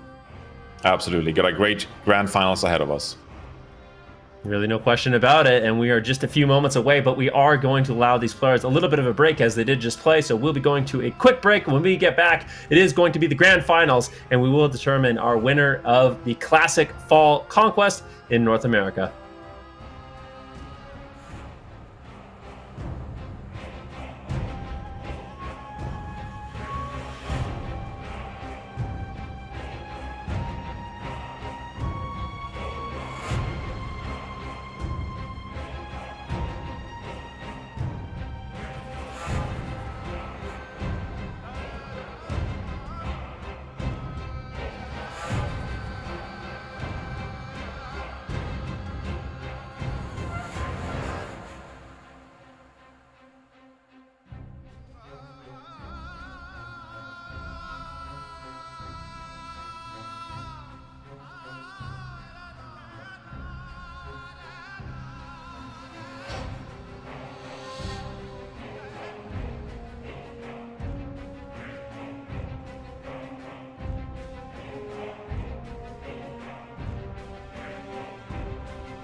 Welcome back, ladies and gentlemen, to the Classic Fall Conquest. We are in the grand finals where we have Hell Yeah Brother going up against Ready Raider. Ready Raider earned their ticket in that grand finals by battling it back in the lower bracket in a very close game against Lion Share, but ultimately is going to be two Horde squads battling it out. I'm joined on the desk with Zico and Reinforce. Zico, what do you think about this grand finals? What do you make of it? Who do you think is going to be pulling ahead the victory in this best of three?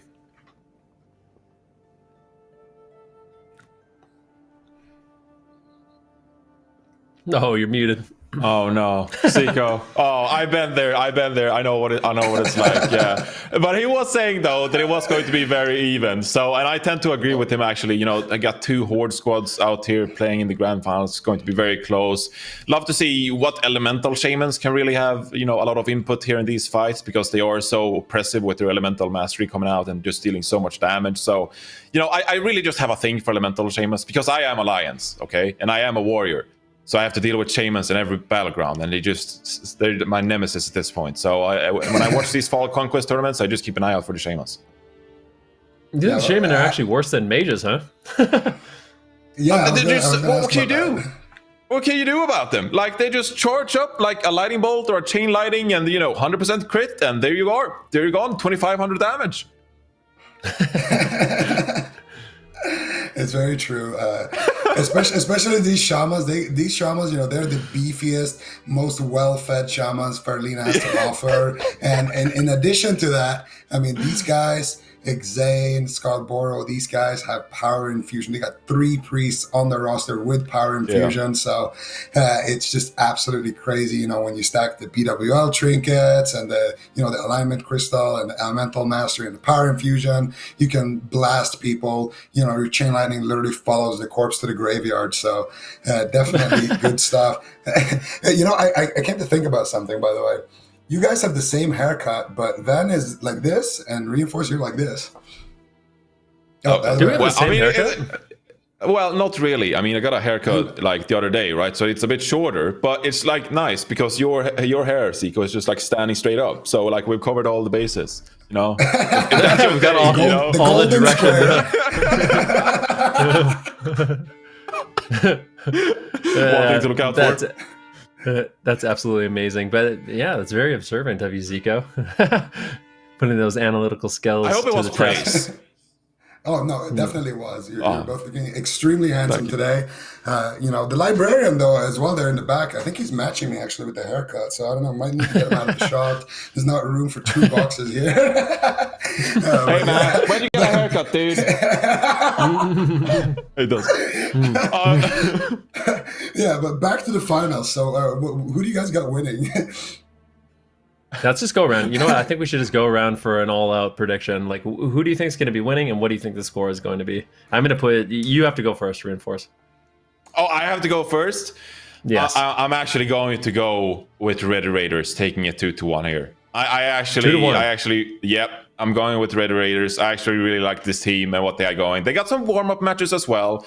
Sometimes you get into a rough basin and the opponents, they do some like prepared strategy, like they flank around the blacksmith or something that catches you off guard. Okay, at this point, Red Raiders, they've had so many repetitions now in a rough basin that they know everything. They know everything and they're prepared for everything. So I'm really confident in Red Raiders here. I think they'll come into this game and really flourish.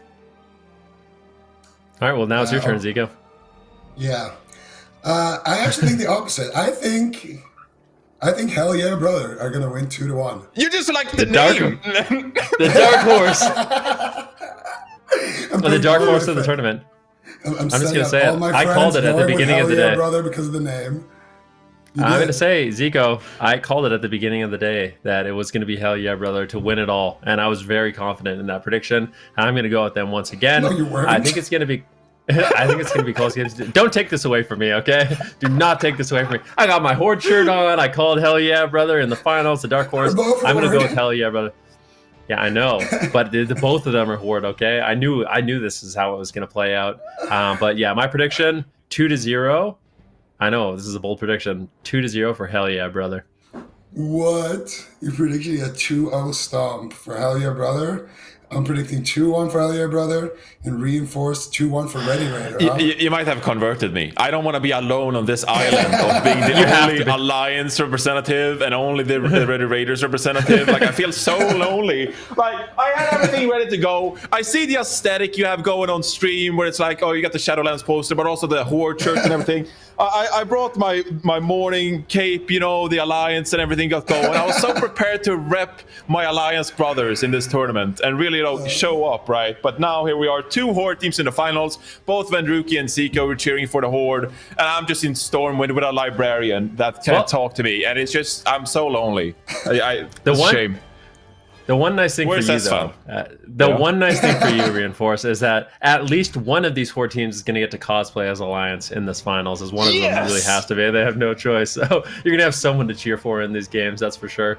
But yeah, this is, I don't know, this is going to be a crazy one. I don't think a lot of teams would have predicted Hell Yeah Brother to just coast through the upper bracket, make it into the finals. But I think that's one of the great thing about these events is some, lesser known teams, lesser known players can battle it out against a team like Ready Raider, where all these big streamers and big players that have been playing in these, dual tournaments and stuff like that. And now their backs are against the wall, and they're going to be the ones that have to battle it back in that best of 3 and try to come back from kind of a devastating loss, Zico. Yeah, and I don't know. They've done it before. They won the other qualifier, but I feel like Raider has had a big target on their head, when you come in as the winner, it's kind of what we saw over in Europe as well with Venox's Finest. We saw a lot of teams kind of adapt their strategy, specifically making sure that Ramon, the base capping ninja, can't just go around and do what he wants. And I think we're going to see similar stuff here. If Hell Yeah Brother can get a strong opener, get those 3 bases, get that golden triangle, get the golden square, whatever they need, they can get that and then hold on to it, send multiple people to deal with, Bobka and Reverie's ninja style. I think that's going to be their ticket to victory. But I don't know. The reason why I'm predicting against Ready Raider is actually because they keep losing the fights at Blacksmith. And, I think that's a big disadvantage if you are losing that initial Blacksmith fight. Yeah, no question about it. And we do actually have the game ready, so we will be able to hop in and see which one of these teams is going to be going to the Alliance side. And it is going to be Ready Raider. So exactly what you kind of predicted here. And you do have a team to cheer for now, Reinforce. Congratulations. Oh, there we go. Come on, Skullbro, boost, put out the damage, get the elemental shaman damage going. I mean, Bobka as well. He's been so entertaining to watch, really. So he's one to follow here on the side of Ready Raider. And I do feel like generally farm is one of those bases that is hard to assault as a team. But I find it pretty easy, or not easy. Easy is not the right word for ninja capping. But you can at least sneak up onto farm and perhaps stealth cap farm with the help of a rocket helm or something like that. So you need to really keep an eye on Bobka. We've seen what Ramon can do on this tournament, of course, and if you can stop Bobka, I feel like that's a big piece on the side of Ready Raider. So let's see if Hell Yeah Brother can really deal with it. Ooh, this one's going to get underway really, really quickly. Keep in mind, ladies and gentlemen, this is going to be a best of 3. So either one of these teams, they have to win 2 of these matchups. It could be a 2-0, could be a 2-1. We will end up seeing, but one thing's for sure, this matchup is now underway. Keck and Rek going to be heading down to the mine, and I think Bobka is going to be doing the same. The last time these 2 teams met, I think Bobka actually ended up going up to the lumber mill, so they kind of just abandoned that early mine push. And I think that was maybe a mistake that they made, and they don't want to give it up for free this time. So Bobka will be making his way to the mine, or at least going for that 1 versus 1. Yeah, we're going to see Keck and Rekt versus Bobka here in the grand finals, ladies and gentlemen. This is a best of 3. Keck and Rekt versus Bobka at the gold mine. Who can take the node? Who can hold it? Who can get ahead? A lot of it is going to come down to those openers, but there's no human rogues here. They're both playing that undead rogue, so they're going to have that kind of equal chance at fighting each other. Keck and Rekt with a kind of a smart pathing here. Whoa! Going above there, and look at that lumber mill fight getting completely destroyed here. You see already a lot of damage coming out from this elemental shaman Mustaro, just smoking LOL QQ now as well. Everyone's and dead. This is going in favor of Hell Yeah Brother very convincingly on lumber mill. Oh wow, and this is such a great start as well. Scarborough is trapped here and he cannot get out. He gets polymorphed as well, and they're just trying to get this cap really secured, trying to get these last members of Ready Raider down, and meanwhile on Blacksmith as well. I mean, we're looking at Goldmine, and Kek and Rek and Bobka are still trying to find each other, and they're getting close. The zap from Bobka, and he might now actually get the cap on the Goldmine. This could be so big on the side of Ready Raider. Goodbye, Scarborough. Farewell. See you, Scarborough. I believe you can fly, but ultimately he's going to be taken down from the lumber mill. And now this is a great position for, I mean, Bobka was able to pick up the mine, but at any moment, Kek and Rek could land a sap on him, a counter sap, and pick it up. I think right now our main focus should be on that Blacksmith battle. Very back and forth. As you can see, Zetox came back very early on, and they're just going for this fight. Although Ready Raider did end up losing Lumbermill really, really quickly, it does mean that they had that benefit of respawning at the graveyard and reinforcing this Blacksmith fight. And I think for the side of Hell Yeah Brother, they really need to commit to this push. And it seems like so far they are going to do it. One defender down at farm, one at Lumbermill. But it does look like they are going to be making a huge power play here at the Blacksmith. Oh, Bobka gets blinded there on his evasion, but Reverie is there cleansing the blind right there. And now Bobka is going to be able to take down Kek and Rekt here and defend the gold mine with his team. And like you mentioned, it's all about this fight here on Blacksmith. Both teams have a side note. Both teams have their home base. And Kek and Rekt, he's going to be running with his tail between his legs there, trying to run away with his life intact. And it's going to be all about this Blacksmith fight. You can see Exane right now already triggering reinforce here on the desk with those beautiful big chain lightnings, and he's going to be taken down there actually by another Eli Shaman. Now Booze getting interrupted here. Valido's going after Booze, takes him down as well in a big chain lightning from like 50% there. Danny now getting destroyed there on the Hunter. Hunter standing on top of the flag, not exactly where you want to be playing as that range Hunter, but still both teams looking kind of healthy at this point, and more reinforcements spawning from those home bases running back to the fight here on Blacksmith. But it's such a 50-50 fight at this point, because it really does feel like Ready Raider, they're able to hold this front line with Omnivore popping out the shield as well, trying to protect the flag. But these elemental shamans, Validos now on this shaman, just putting out the damage. Just look at this warrior melting. He has to run away. Flee! And Scarborough gets counterspelled as well by Omni, gets Frost Novas, and now he might be taken down as well. And it seems like, Hell Yeah Brother, they might just be able to take control of this flag area for now, unless Ready Raider can actually put a stop to it. Omnivore is back into the fight after being healed up. Trickster is going to try baiting this flag, but that's not a very good idea. And now it seems like the reinforcements are coming in from Hell Yeah Brother, starting to take some space here onto this Blacksmith mine. And now Bobka, no way.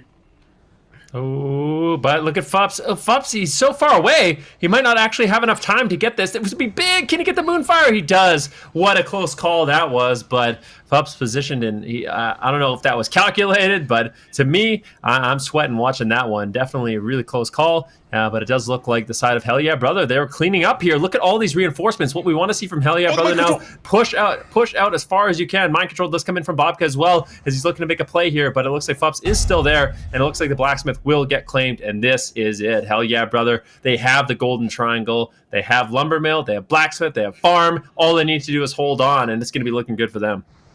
Oh, but Bobka and Reverie is still trying here, but I don't think they're going to be getting too much work done here. Potentially a free ticket to the graveyard there. Reverie getting erased there by Kek and Rekt, and Bobka going to be joining his druid brother there in a second here. Gets actually caught up in the kidney shot. They're waiting maybe for the res wave before they take him down. Bobka going to be sent to the graveyard, and I mean there's no graveyard right now on Blacksmith, so a lot of good things happening here for Ready Raider still on this node. But as soon as that graveyard starts getting converted, then all of a sudden there's going to be a lot of problems here for the side of Ready Raider to even come back into this match. They need to make something happen very, very quickly. Hell Yeah Brother getting an early golden triangle here could just be what decides the game already here. Let's see what they can do. They're fighting for their lives here. Shadex blinking back towards the flag, looking for some damage here in the back line. Sweaty Fingers spinning the flag there as well with the Holy Novas, and it looks like Hell Yeah Brother are going to be able to hold on. The base gets converted, and they are in control here at Blacksmith. For Ready Raider, they're going to have to regroup here after they wipe potentially on the Blacksmith,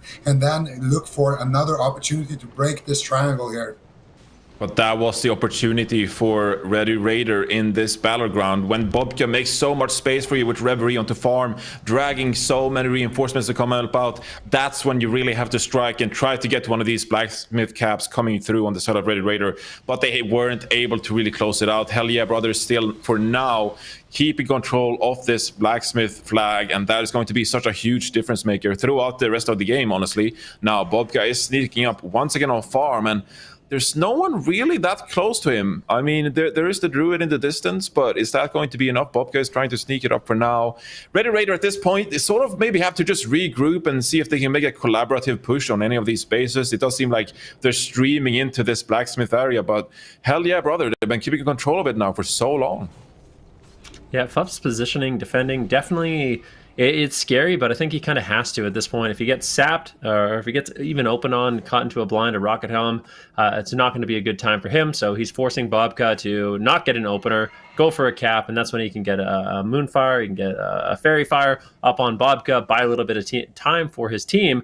He actually has to sprint, and he is still just looking. Bobka very persistent right now, realizing, you know what, there's too much horde here. I'm not going to be able to get anything done. He has to kind of just wait and see, allow his team a little bit of time. What I want to see is Reverie actually join him in stealth, and then Reverie and Bobka can kind of 2 versus 1 a defender if we do see Ready Raider push another base. So go for a big push at Lumbermill. At the same time, try to Ninja Cat Blacksmith, try to Ninja Cat farm if you can, likely farm.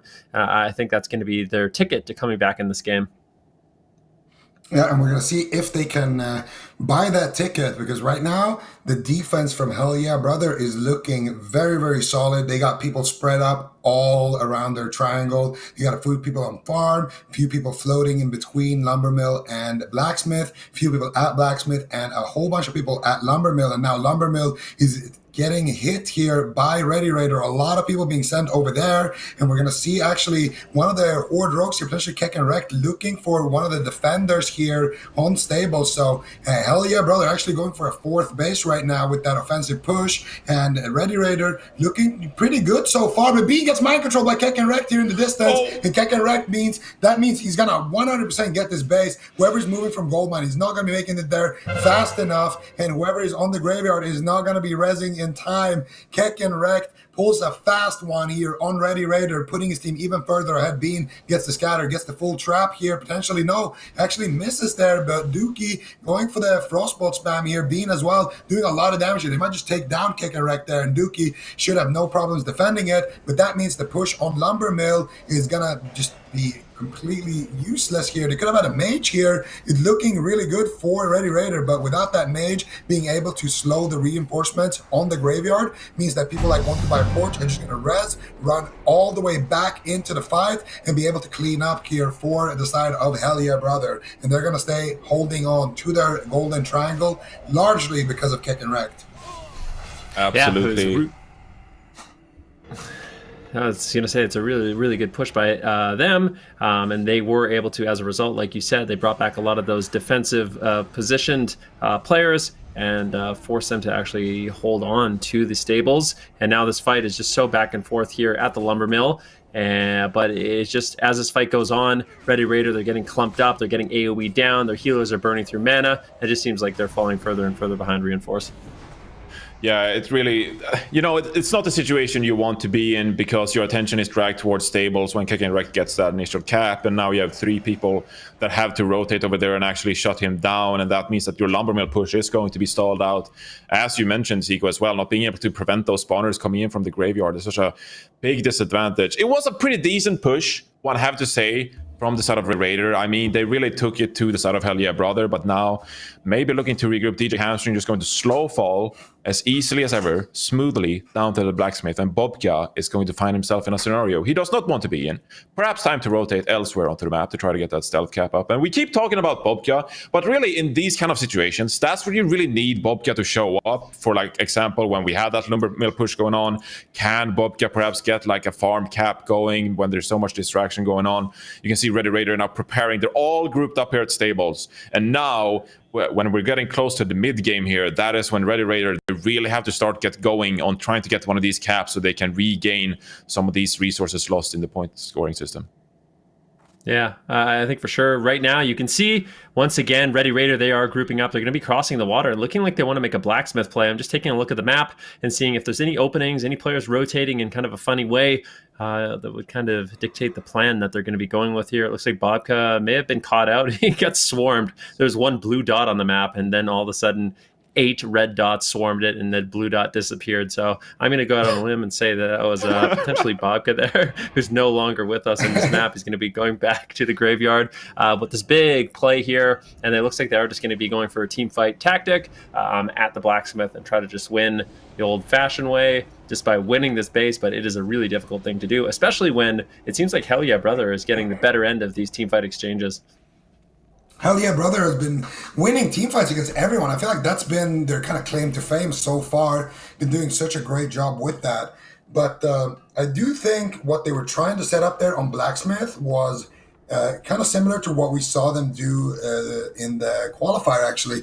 They would send Bobka to a node and just send him to start crowd controlling the people holding the node, and then the entire team would just storm that node and start killing everybody else, and then they would set up the fight there. So they would basically start the fight with a sap on someone, with Bobka maybe using a rocket helmet or a cheap shot gouge kidney or something onto somebody else, and just trying to start the fight by just having a lot of CC and just actually using Bobka and his insane damage in the team fight. So they've been able to do that a lot, but there on Blacksmith, unfortunately for this particular fight happening right now, Bobka got the sap and then got immediately taken out and erased by those 8 red dots on the map. So this push right here is just a massive waste of time for Ready Raider. They all need to disengage and they all need to group up again, wait for a different situation that they can potentially force, maybe send somebody over to Goldmine, maybe Bobka and Reverie can go there, and they can send the rest of the squad to attack, maybe Blacksmith, Lumbermill, something like that. I'm not sure what they can actually get done here, but on the Lumbermill, send Bobka maybe to Lumbermill and then attack like Blacksmith or Farm. Just now, I think forcing a big team fight and actually trying to play that out, it's not really going to work out for them just because Hell Yeah Brother has been so strong in that aspect.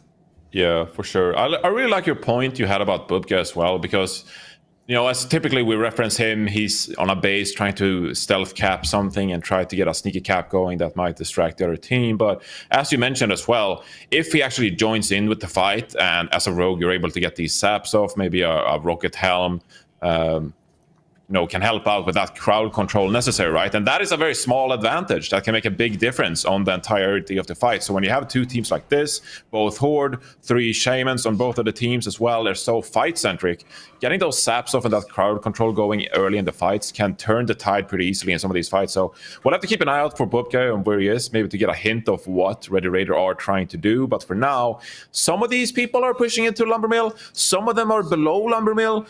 Now 2 people are going out to farm. That's going to be probably Bubka. Keck and Wrecked here, though, going for the gold mine. He's going to get contested by Reverie. He's over here. He doesn't want any of that. Go away. Go away, Keck and Wrecked. Get away. None of that over here. But now on the side of Ready Raider, they were baiting the Lumbermill, but now they've rotated on the Blacksmith, and they got a quite big man advantage here. So they're really trying to shake things up here, in the mid-game. Yeah, definitely. I think Keck and Wrecked, I like what he's doing. He's at least keeping Ready Raider honest, saying, you know what, I'm just going to go for it. And we're going to click it. Okay, Reverie's there. Good. They have 1 defender.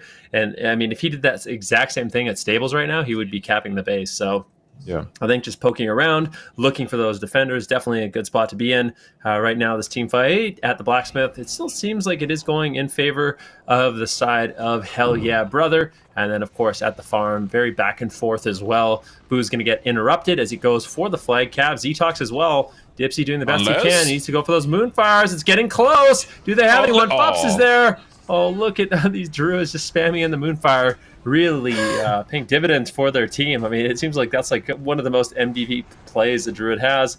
Just spam out Moonfire on anyone that is capping, throwing some healing. And it's nice to see that the Druids do actually have a role here. They've been kind of instrumental in shutting down those ninja caps. Yeah, the Druid has been a really good answer to these rogues. Having that Fairy Fire and basically always getting the opener from far away it's been super nice for them. They have time to get, a restoration potion or a Skull of Impending Doom on the potential rocket elms. They can dispel those poisons if the rogue gets in range of blind. They can do a lot of things, with the Fury Fire as well, to just make sure that the rogue can't actually access that stealth. And with them getting that opener, they're always going to have that upper hand. So having a druid as a defender and also sometimes as a ninja with those mind control caps and those engineering tools has been super, super helpful for sure for a lot of these teams. But for now, it's been Reverie just having kind of a quiet game, just sitting back at Goldmine, and he's on the team that kind of has to be aggressive. But Kekenrekt has been attacking it a fair bit, so if Reverie leaves it unguarded, then all of a sudden, Ready Raider might just straight up lose the game. So right now the risk is not really worth it, and they're gonna just have to rely on either a team fight, a clever rotation, or Bobcat to find something. And we're starting to get to that point in a game where it's kind of the point of no return, where you're gonna start needing more than just 3 bases to actually win if you are the Alliance side Ready Raider. So for them, the time is of the essence.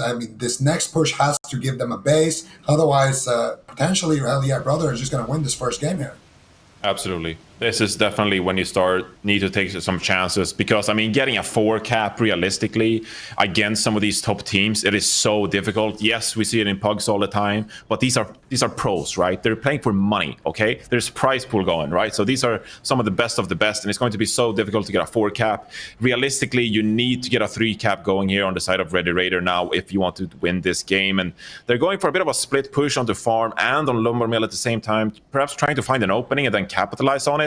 I think this farm push might be pretty decent, but it looks pretty even, and then you're going to have the graveyard spawns coming in as well. They need to find an advantage pretty soon here, otherwise this could just go crazy and just not end up in their favor. If we just look at the scoreboard right now, about 400 more resources in favor of the Horde, and it's kind of getting to that point, like we talked about, where they're going to need 4 bases. Difficult thing to have happen. Time to take a look at any red dots on the map that are moving between stables, and mine doesn't look like Kekenrekt really going for any kind of play like that. Blackberry might actually end up getting the lumber mill. This is big. If they can get it, they just need to hold on a little bit longer. Blackberry, he's so close to actually capping it. Can anyone shut him down? No, they cannot.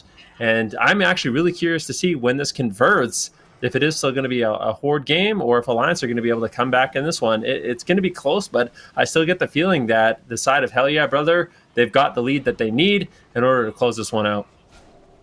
Yeah, that was exactly what they needed to do. That was basically the last chance they had. And I don't know if it's going to be enough. We're going to have to wait and see for that little update on the lumber mill after he gets capped there. But I'm not sure if it is enough, actually. I feel like Ready Raider might still win this with even 2 bases here. So definitely not over yet here. If they can just cap a base for just a little bit, even if it doesn't get converted, it could definitely help their case on the side of Ready Raider. But for now, they just need to make sure that they can even hold these 3 bases. These 3 bases are extremely difficult to defend because of that distance between lumber mill and gold mine. When they both get attacked at the same time, it is extremely difficult to hold both of them. And there you have it. The Horde will be winning this game regardless. Actually, it just updated now, though.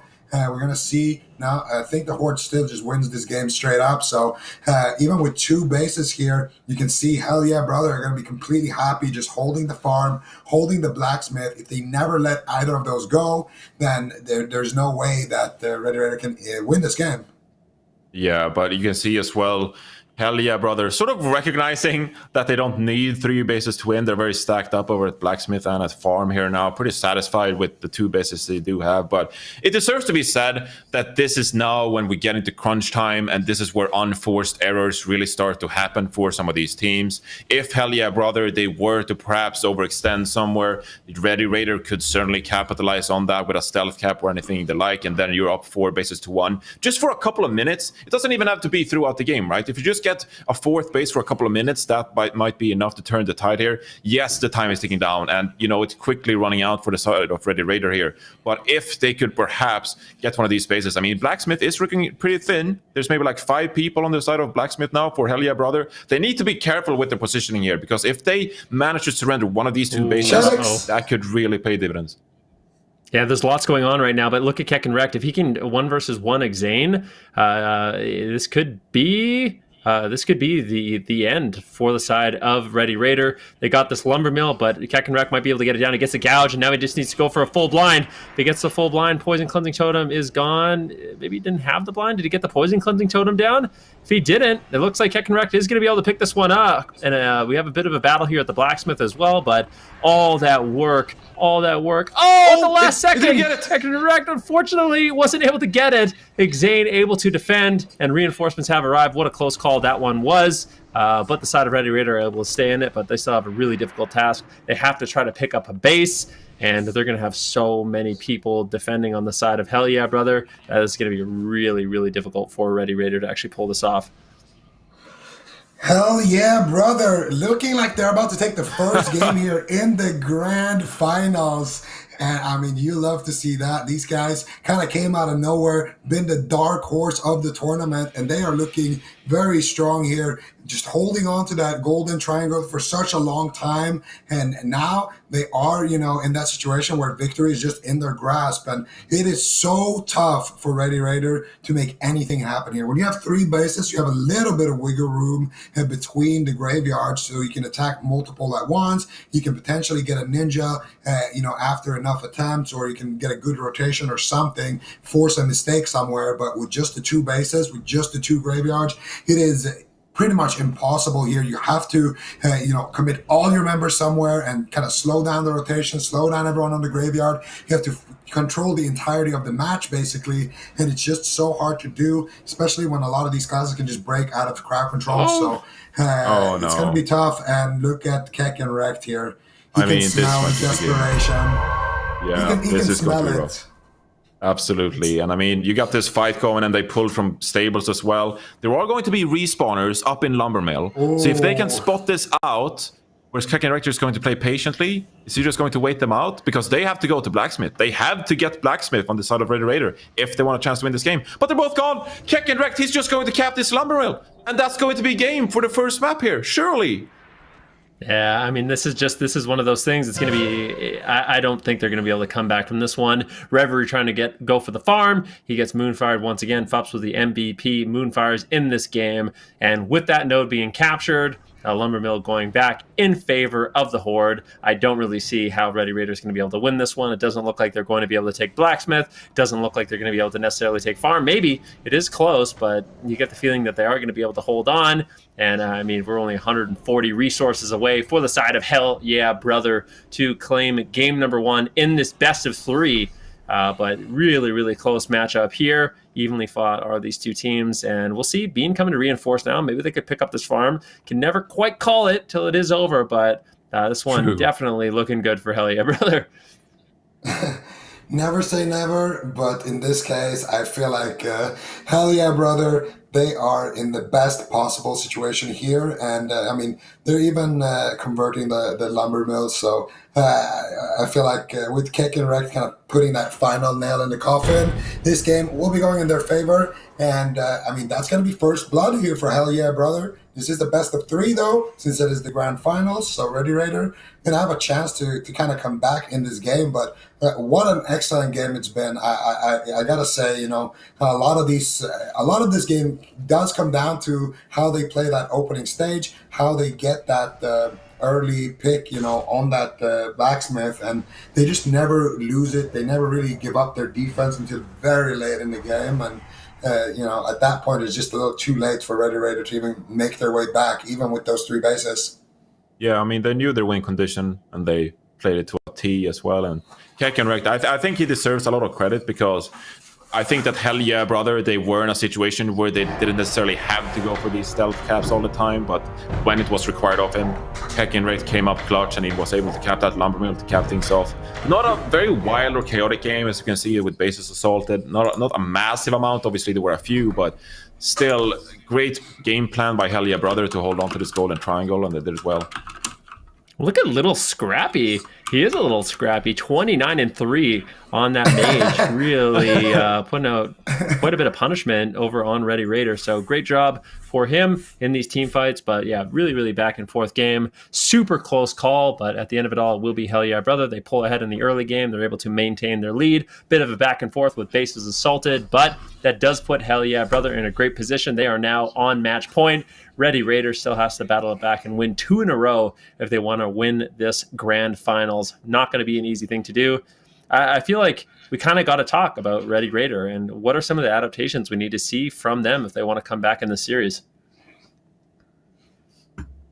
I think sending in 2 people for Goldmine is not the move. I actually think don't send 5 people to Lumbermill first of all, and don't send 2 people to Goldmine. You send Bobka, and if he gets it, fantastic. If he doesn't, not a big deal. Send 2 people to Lumbermill and prioritize Blacksmith.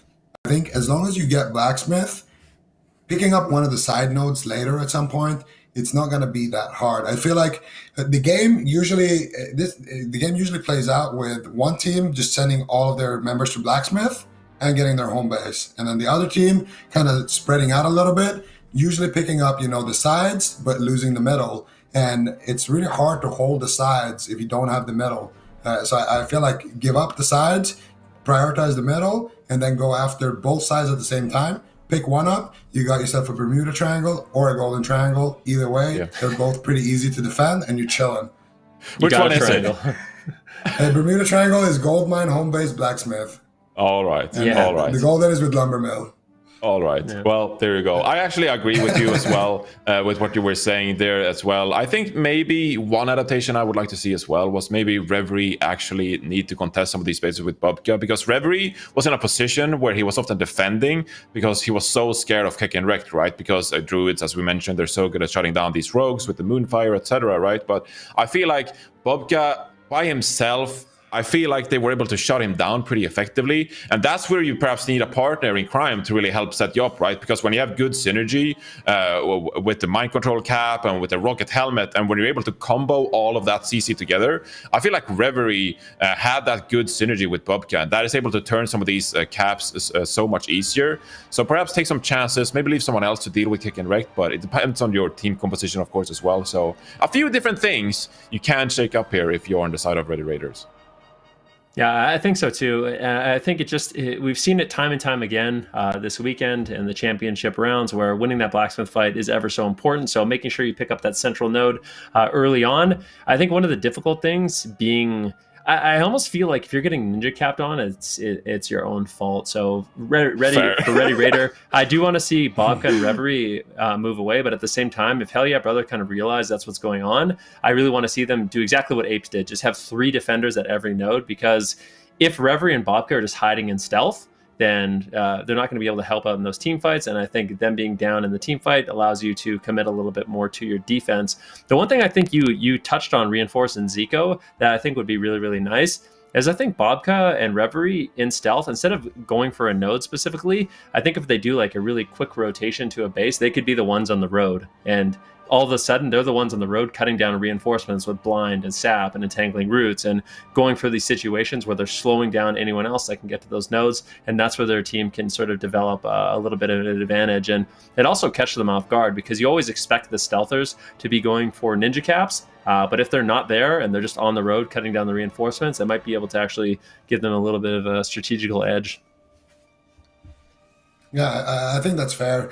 And I mean, there's a bunch of stuff there. They got to get the blacksmith. They also got to get the their stealth missions in order. But I do like what you were saying there, kind of having a few bandits out on the road hiding. I think especially early on, it's very kind of telegraphed where you're gonna res. Like you go, you fight for blacksmith, you die. You're going to go to stables. There's not really anywhere else you're going to be going. So having somebody actually moving to stables with the sole purpose of only slowing people down could actually be very effective. And you know what? One thing we haven't seen at all, and I'm a little bit disappointed in it, we haven't seen any sneaky mages. I would have liked to see more mages. It's one thing I love doing in AB, actually. You just jump down in the water and then you swim to the bottom and then you swim across the bottom and then you can actually make it from farm side to stables. And if you pop up there with a cloak device, you can ninja everything there or slow down everyone. You have a lot of options like that. So I would like to see some of those stealth moves happen, but I guess we're not going to see it. Pre-made approved. Yeah, no, it works. Yeah. I swear, it works very well, man. The fish strategy. The fish strategy. I love it. I swear we should know this now that we're in the grand finals. We've been doing this for a while, but I don't think we've seen too many cloaking devices. I'm honestly wondering if it's a banned item. I'm not sure because I have called it out a few times where I want to see the cloaking device. We have seen it. Oh, we yeah? have seen it. It's not banned. No. Okay, good. I was kind of wondering because it doesn't seem like that's one of those utilities a lot of players are using to kind of sneak around and get that kind of positional advantage. But we do have game number 2 ready. Keep in mind, this is a best of 3, which does mean Ready Raider, they are on match. They at this point, if they lose this game, they are going to be eliminated. The spawns have come in, and it actually is going to get flipped. So on the side of Hell Yeah Brother, they're going to have to play on the Alliance side, and Ready Raider, they're going to be playing on that Horde side. So I'm sure Ready Raider is going to be happy about that, but Hell Yeah Brother just one away from closing it out. They haven't lost today. Is this going to be the first game, or are they just going to clean sweep this grand finals? We are about to find that out here in game number 1. It was mostly decided on that kind of team fight at Blacksmith. Good defense as well. And that has been the name of the game, both in Europe and here in North America. It's been all about getting those 3 bases, connected nodes, and then after that, just holding them, having good defense, having good rotations, having people floating around between the bases, having multiple people sitting on the base so no stealth shenanigans can happen from these highly skilled rogues and druids. And if Ready Raider doesn't win Blacksmith here, I honestly think that your prediction of 2-0 might be coming true, but we're going to be finding out very, very shortly here who will be taking this game. Ready Raider on the Horde side, Hell Yeah Brother. On the Alliance side, Hell Yeah Brother. The team that didn't even make it to the final last time in the qualifier versus Ready Raider, the team that actually won the qualifier with, a lot of well-known figures from the community on that roster. Let's see, is it going to be a 2-0 sweep or is it going to be a 1-1? And are we going to go to a game 3 reinforce? And this is what we've been talking about as well going into this game. The Blacksmith fight, so very important for these teams. Already at Lumbermill, we can see some, fire being traded between both teams. Hell Yeah Brother now on the Alliance side. They want to perhaps get a bit of a lead here. They're wrapping around the flag. Fups is already on it, trying to cap. But Ready Raider, surely they will interrupt this, right? Yeah, there it is from Dookie as well, interrupting the cast. And now, if you're on the side of Ready Raider, you definitely want to cap this Blacksmith and get that going as soon as possible. But they're already struggling up here at Lumbermill. I mean, Vendruki, at this point, realistically, do you put more priority on Blacksmith or Lumbermill here in the early stages? Well, it looks like they're going to do that. Fups literally just jumped down, so he's immediately going to try to help out at the Blacksmith. I'm a bit surprised to see that because it doesn't seem like they're that far behind in this team fight, but maybe they feel like they're losing Blacksmith, and if they lose Blacksmith, that's going to be a nightmare. So rotating a healer as fast as they can. This fight's still very even here at the Lumbermill. Fups abandoning. I can't help but feel like if Fups was there, they would just easily have won this fight, but it looks like they might be able to do it anyways, and now they have that extra member at the Blacksmith. Very back and forth. Lumbermill going in favor, potentially here for Hell Yeah Brother. They need reinforcements. Scarborough barely holding on. Is he going to manage to top himself off? Razor Orc's going to be moving forward to get some heals by LOLQQ there to save the day. These 2 rogues still dancing around at the mine. Which one is going to try to open up first? Blacksmith still very back and forth, and this is still anyone's game. Anyone can take it. Cake and Wreck and Bobka still looking for each other there over at the gold mine. And Stables right now is completely undefended. Big damage coming out here onto Scarborough, onto LOLQQ. LOLQQ getting destroyed there by Razor Orc. And now we're going to see Zonia here ready to back up his team. And that's got to be a fight. 100% going in favor of Hell Yeah Brother here. Zetox charging in on his Arms Warrior, looking big and strong. But unless he gets a big proc there, he's not going to be able to take down Zonia. He snipes him with the nade. Zetox still looking for him. him, trying to get some swings here onto Razor. He gets procced by the Dark Edge, and he's gonna maybe take down Zonia here. Scalboro getting a few heals in the backline onto Zetox. Zetox still all over this Priest here, but I do think he's not gonna be able to survive here. Zetox taking so much damage, so is Zonia. It's gonna come down to the last charge here. Zetox charges in, catches a little bit of a heal there. Scarborough still in the backline, spamming out the lesser healing waves, keeping his teammate alive. Zonia now in angel form here, keeping his team 100% HP. Dookie is back in the fight now as well. And on Blacksmith, it is looking like pure domination so far for Ready Raider. Even though they are losing this lumber mill, they are losing it slowly, which is giving them the Blacksmith, which is exactly what they want. Yeah, they absolutely have to secure this Blacksmith now, because you've essentially just forfeit Lumbermill here. All QQ is perhaps going to deal out a Psychic Scream, but that's about it. Last Holy Novas before he goes down, and that's going to be Lumbermill for the side of Hell Yeah Brother. You certainly take that win. You certainly do. I mean, Goldmine is tied right now with two rogues looking for each other, but Ready Raider, I mean, they're going to be pretty satisfied here as well, claiming this Blacksmith and now having this advantage in the middle of the entire map. Now they just need to find a side base here to perhaps cap it off to get one of these triangles going that Suki likes so much. But Sap coming out from Bobka as well. Can they get the Goldmine cap? No, Bobka. He did it. He got the gold mine, but look at all the reinforcements coming in. Kek and Rek caught into a blind. Bobka, did he blind him?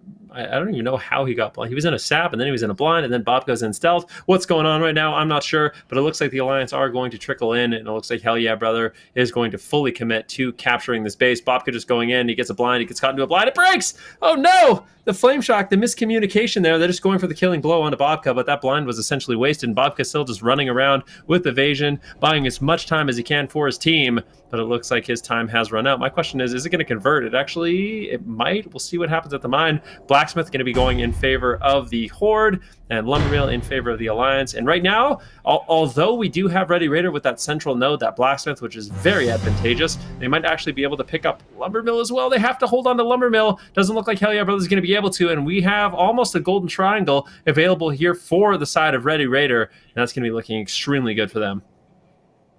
That is going to be the golden triangle. There it is, achieved here for the side of Ready Raider. So one thing to note here is the Horde, the team that was Horde, won Blacksmith both times. They're both Horde teams, but it's a team that started on the Horde side. So kind of interesting to see here, but this base in Blacksmith is going to be converted. And now this team fight here, let's see, is Hell Yeah Brother here early enough? We got people trickling in with the slow falls. We got people sniping from the other side of the road. Look at Blackberry here, trying to throw out a few spells from max range right there. And we are going to be seeing a potential ninja here on the farm. We got Kek and Rek sneaking around here, waiting for Bean to leave his position. Bobka is actually the one defending this, so this is pretty dangerous territory. If Kek and Rek gets this, he might. Bobka is going to see him though and throw the nade most likely here. Bobka going for the nade from downtown. It's not going to be resisted. Bobka now going to keep his distance here so we can get a re-stealth and then look for the blind, but Kek and Rek might actually find him if he pre-vanishes. Bobka actually does get taken out, and there's the full blind. And is anybody there? Nobody is there. Kek and Rek now going to go for the sap here, and after he gets the sap, he's going to start clicking the flag, and he might actually get this. Is anybody rotating from Blacksmith? It doesn't look like it, and the golden triangle is not looking too golden right now. And crucially, want to buy port as well is on the Blacksmith bridge. But he also wanted the farm. He got it anyway, and now he just needs to stall out. Want to buy port is on its way from Blacksmith bridge as well, trying to spin this flag as much as possible. And it looked so very dire for Red Raider at one point because they were losing this Blacksmith fight, and then the Captain unit Reverie is going to try to defend this farm base, but want to buy port and Kek Direct is both there. Cheap Shot comes out, and they're going to intercept him, and he's not going to be able to prevent this from happening at all. And that's such a great sign for Hell Yeah Brother now if they're able to convert this into a cap onto farm. Reinforcements are coming in as well. They pretty much just surrendered Blacksmith. They were fighting at Blacksmith, and when that cap came in from Kek and Rek, they just surrendered it, and they just walked over to farm, trying to spin this flag as much as possible. And also, we're going to see rotations coming into Lumbermill. So Hell Yeah Brother, they've just caused so much chaos here that they're perhaps able to break this golden triangle coming in from Ready Raider, and this is such a good sign if you're an Alliance member.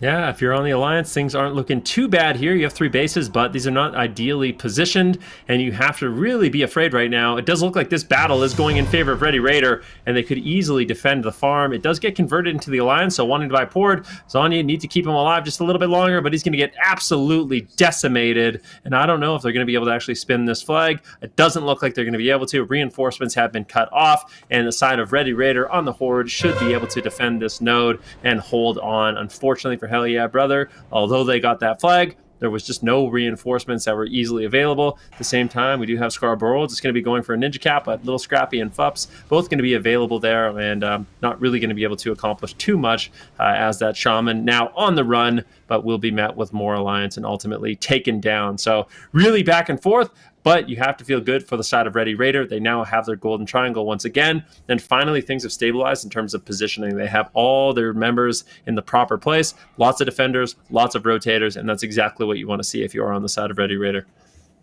Yeah, very nice cap there by Keck and Wrecked, but not going to be leading to too much. And now we're going to see, Ready Raider in that perfect position here. Now you can see them just look at the triangle formation of all those red dots on the map, and that's what you know. That's when you know they are in that driver's seat. They got somebody ready to cut off the Alliance side on that blacksmith. They got 3 people at blacksmith in total. Plenty of people around lumber mill. Plenty of people between lumber mill, blacksmith, and farm. And plenty of people at farm. So this is very heavy defense. No ninjas are going to be able to do anything about this. The only way Hell Yeah Brother picks up one of these bases is through excellent team fighting, good rotations, if you can do a bait and switch, or if they can send, multiple members somewhere to Ninja Cap, if they can send Keck and Wreck and Fups potentially to crowd control 2 or even 3 defenders.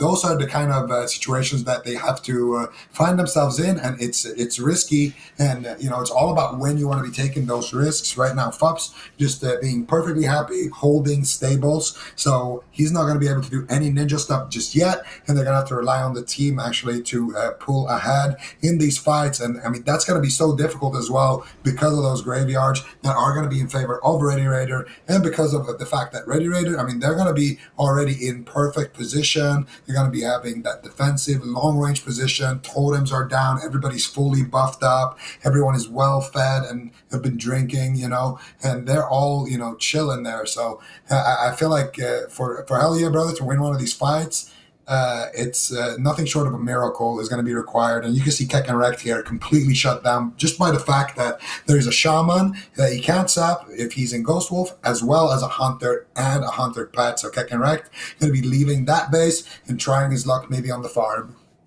I mean, Hell Yeah Brother, they were pushing into this blacksmith area, and I think it was DJ Hamstring just got blown up by elemental shamans. And it's like, yeah, Ready Raider, they were ready for it. They were waiting for the push onto blacksmith, and they just shut down your front line immediately. They are taking some space here on the flag, though. It deserves to be mentioned. DJ Hamstring is back into the fight as well, and they were able to use intimidating shout, etc., to push some of these hordes back. But is it going to be enough? Keck and Wrecked going for this farm capture, but it's not going to be enough because Reverie is there waiting with the Moonfire landing on top of him. And now Ready Raider, as long as they stall out this fight onto blacksmith, they are just in a prime position to just coast throughout this entire game. Keck and Wrecked is even going to be found by Bubka and Reverie from that Moonfire dot ticking away, and that's it. Insignia taken surely by Reverie, and now they're just able to relax, take things easy, and now Ready Raider just waiting. They're just waiting for Hell Yeah Brother and where they are going next, and it seems like it might be Lumbermill.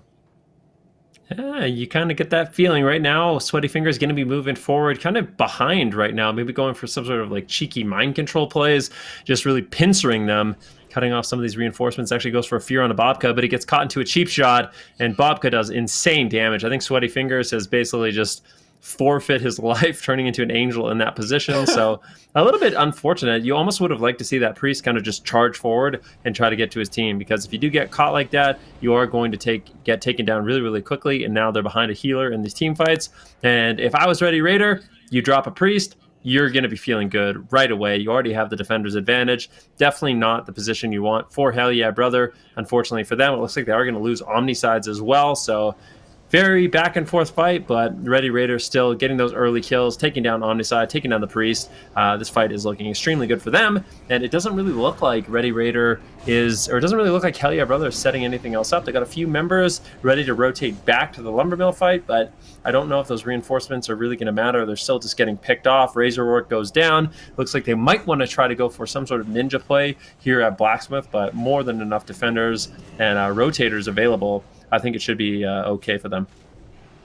Yep, it's going to be okay for now. I think here on Lumbermill, they're most likely going to be wiping out the rest of the brothers here on the side of Ready Raider. And we are going to be seeing a big attempt here from Fops. There's no way he gets this with Keck and Wreck. You get the blind onto Xane. You get the mind control cap. Bobka is moving in, but he's not going to be in time. No way. They get the Blacksmith through a beautiful ninja cap. What an excellent play. And this is exactly what we said we wanted to see from Bobka and Reverie. Fops and Keck and Wreck really putting up a big performance here in the finals. And look at all those guys on Lumbermill. They are out of there. This was just a distraction. Ready Raider has been bamboozled, and now the fight is going to be happening at Blacksmith. No team has a graveyard. Whoever wins this team defends the base if it's Ready Raider, or converts the base if it is Hell Yeah Brother. And it's looking like it's going to be Hell Yeah Brother with their own Bermuda Triangle about 13 minutes in, gentlemen.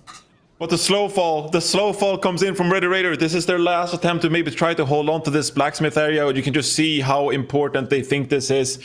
The Lumbermill as well, we're going to have spawners, but those as well are going to be flying in with their slow fall, trying to prevent this cap from happening on the side of Hell Yeah Brother. It started out with a mind control cap and a beautiful duo being able to CC their opponents at this base. And now DJ Hamstring, he's over here, just immortal striking, heroic striking, hamstring, all of it.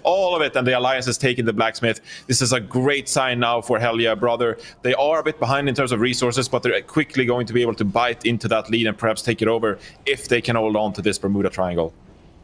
I am very afraid for Ready Raider right now. They're still ahead about 140 resources, but at the same time, Hell Yeah Brother, their defense has been looking insane all day. The fact that they were able to set up a ninja cap on Blacksmith is quite remarkable, and now that they've actually converted the base, they're going to constantly get reinforcements here, and Ready Raider is going to have to go back to the drawing board because I don't think they're going to be winning this one. Sweaty Fingers just throwing in heals, although he was taken down. Shale's in a good position, but still a little bit sketchy here for Hell Yeah Brother. Scarborough going to be going for a cap. They need to make sure they shut him down. Shales, don't let him cap. Arcane Shot comes in. It looks like Scarborough will end up getting taken down. Captain Wreck there on defense. Now the Alliance have all but swarmed in and overwhelmed this base. Ready Raider going to have to regroup and come up with a plan. Where are they going to go? I really like this split strategy that we did just see Hell Yeah Brother implement in order to actually pick up that base. They had a big team fight over at Lumbermill, forcing a lot of members to go there to defend. And then in a 2 versus 2, using engineering gadgets, we're able to get the ninja cap and convert that base. And now things are looking really, really good here for Hell Yeah Brother. Yep, and Bobka is just kind of waiting for his demise right now at Blacksmith, and they are making him wait a decent amount of time. They're finally going to be taking him down now, and that's the thing about AB. It's about baiting your teammates into fighting, long, hard, drawn-out team fights where they're not going to be winning as soon as you have that advantage, and then once they're losing those fights, you just start taking them hostage. You just waste people's time as much as possible. You're going to be seeing things like mages out on the roads, just looking to be bandits, slowing down all those reinforcements wherever they're engaging. The goal of Hell Yeah Brother right now, just waste Ready Raiders' time. Don't even give them the chance to group up and make these pushes and put you in difficult spots. Instead, you just waste their time as much as you can, and then you're going to accumulate that lead over time, and then you're going to be able to get that win. Right now, the Bermuda Triangle looking pretty well guarded, and this is exactly what you want to be doing as well. You're seeing those members kind of on the backside between Goldmine and Stable, kind of in the middle there where the bridge that leads to Blacksmith is. All of those guys are going to be able to immediately run to Goldmine if it gets attacked, immediately run to Stable if it gets attacked, and immediately go to Blacksmith Blacksmith gets attacked. But look at Ready Raider here, sending in a strong force here, largely undetected actually from Lumbermill towards Stables. Bacon Cell though immediately getting caught up in that Rocket Helm, dispels it though with his Spellhunt there, and that's something that Warlock can do. But there's also another force here being sent into Goldmine, so this is a perfect assault here from Ready Raider. And Blacksmith. Let's see if they can do it here. I mean, this is so calculated, right? From the side of Ready Raider, they want to send the troops of Hell Yeah Brother scattering across the map. But Hell Yeah Brother, they're doing such a great job just splitting their forces around. As we mentioned before, it's the ape strategy of leaving 3 members at each base, making sure nothing gets stealth capped. We're seeing Ready Raider put some pressure onto the stables using the Psychic Stream, etc. But it's not really going to be enough to perhaps get this cap going. On the side of Goldmine, though, we're seeing Skullbro with the chain lighting doing so much damage. But then again, as I just mentioned, Hell Yeah Brother leaving some of their forces around there on Goldmine and Blacksmith, and it's going to be hard for Ready Raider to really find an opening here. I think it was a nice distraction strategy, right? They wanted to force a rotation on the side of Hell Yeah Brother, but ultimately Hell Yeah Brother, they just didn't give them an opening at all, and now we're seeing the cap come down. Don't think it's going to be enough with the graveyard spawns coming in on the side of Hell Yeah Brother. DJ Hamstring is already in the back in the front line, and the side of Ready Raider, their forces are going to go down, and perhaps it's time for a reset already if you want to recap one of these bases. Yeah, you can see the Horde forces really spread out in this position. Hell Yeah Brother, this seems like a very comfortable spot for them. Really good rotations in terms of their defense. 3 players at each base. Ninja capping going to be extremely difficult here for the side of Ready Raider, and I feel like they got to win one of these team fights to force reinforcements. If they can go down to mine in a 4 versus 4 and actually take a few members down, force some more players from Hell Yeah Brother to go to that node, that's when they're going to be able to get a numbers edge, potentially go for a ninja cap. But if they're not winning these team fights, then it's going to be difficult. Bobka right now going for some sneaky plays. Reverie and Bobka. Let's see. Kekenrek, though, just waiting in stealth, playing it patient, will open with a sap onto Reverie, and that will shut that down. Reinforcements have arrived for the side of the Alliance. Hell Yeah Brother still looking good in this one, as they have just passed Ready Raider in resources for the first time in this game. Small misplay there from Reverie as well. You definitely want to be in bear form when you're clicking that flag because you can't get sapped, and you're a little bit more tanky, as he already knows. But regardless, that push wasn't really going to amount to anything because they went for that play without, any real pressure on the map. And I think that was the big difference between, the ninja cap attempts we've seen from Ready Raider and the ninja caps we've seen from Hell Yeah Brother. With that said, though, we might have to table that discussion for later. Boo's right now about to get the cap, but he gets clotheslined by DJ Hamstring. Look at him spinning that flag like it's a turntable. Going to be able to take down some members. Zetox getting big crits here onto Fops. Is looking like a pretty good push here from Ready Raider, but decent response as well, though, from Hell Yeah Brother. They're sending decent amount of reinforcements here, enough to match the situation, but still keeping a lot of people on Goldmine and on Blacksmith. Ooh. Very close here for LolQQ to pick it up, but the Holy Nova catches in. Zonia now being sent to the graveyard. Sweaty Fingers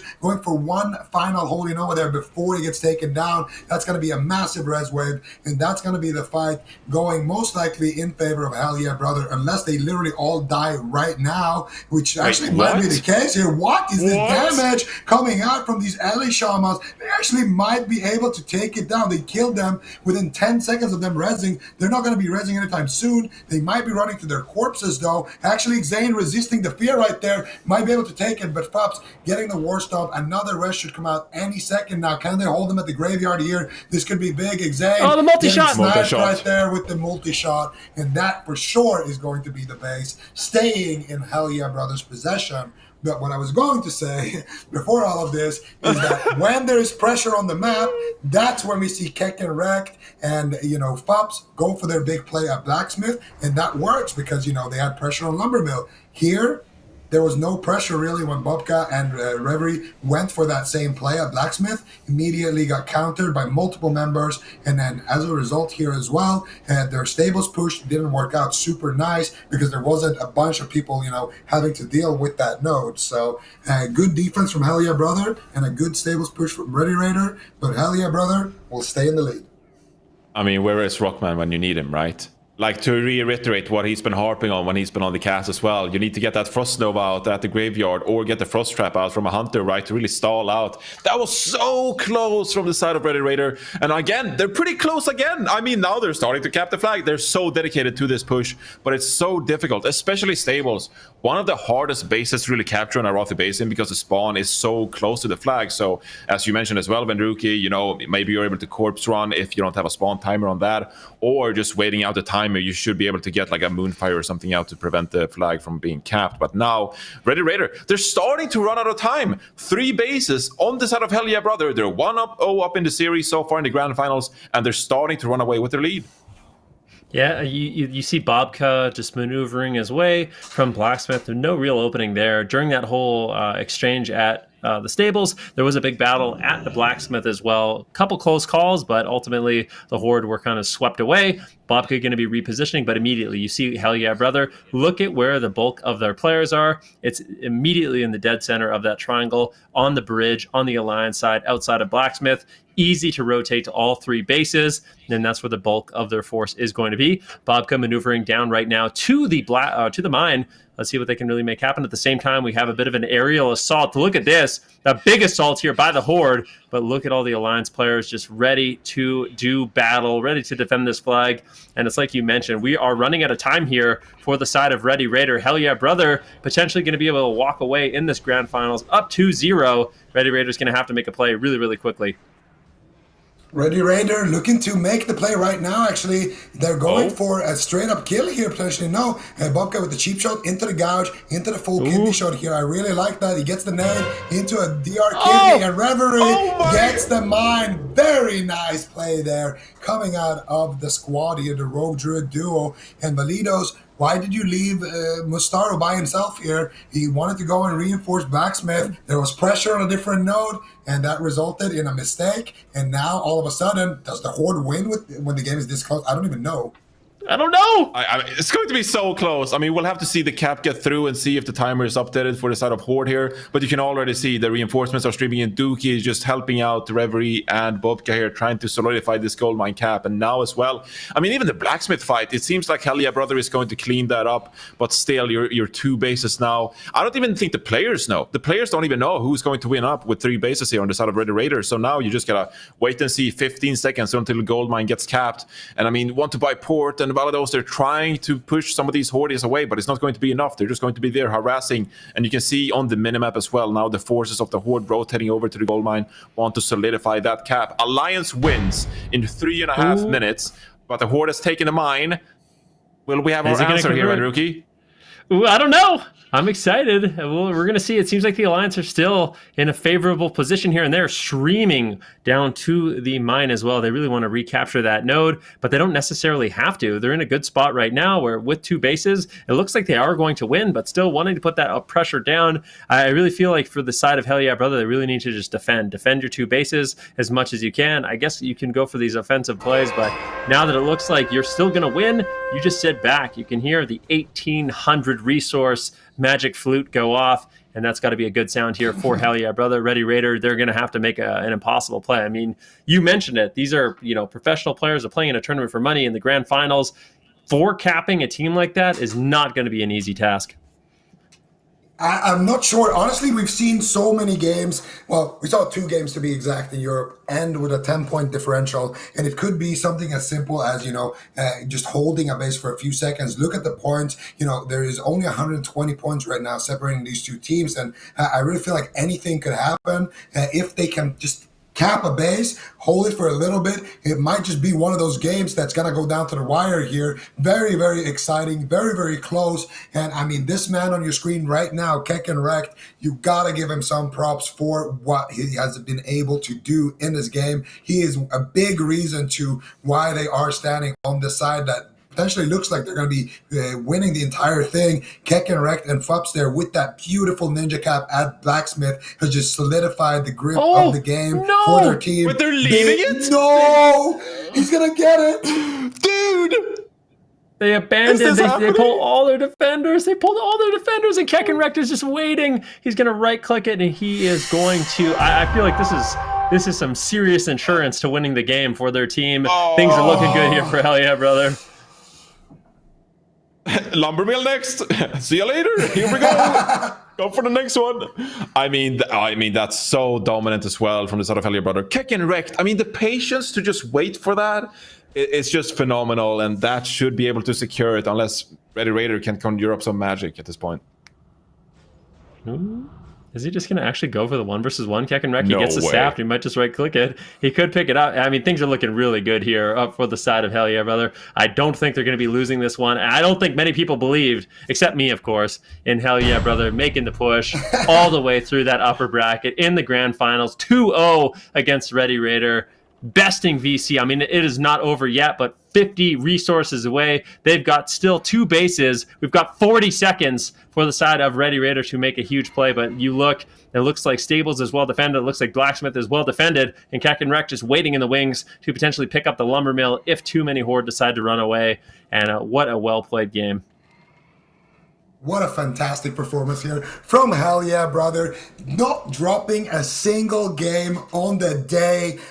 Just utter domination, taking down, all of the big name teams in this tournament, and they're doing it with style here against Ready Raider. What an excellent performance. I just can't believe it. And also something that we like to talk about, of course, with our North Basin is that there's this horde advantage, right? Well, now we've proven both in Europe and in North America that the fact that despite what side you're on, both apes were able to do it yesterday, and now the side of Hell Yeah, Brother, they were able to win on the horde side and the Lions side, closing out the series 2-0.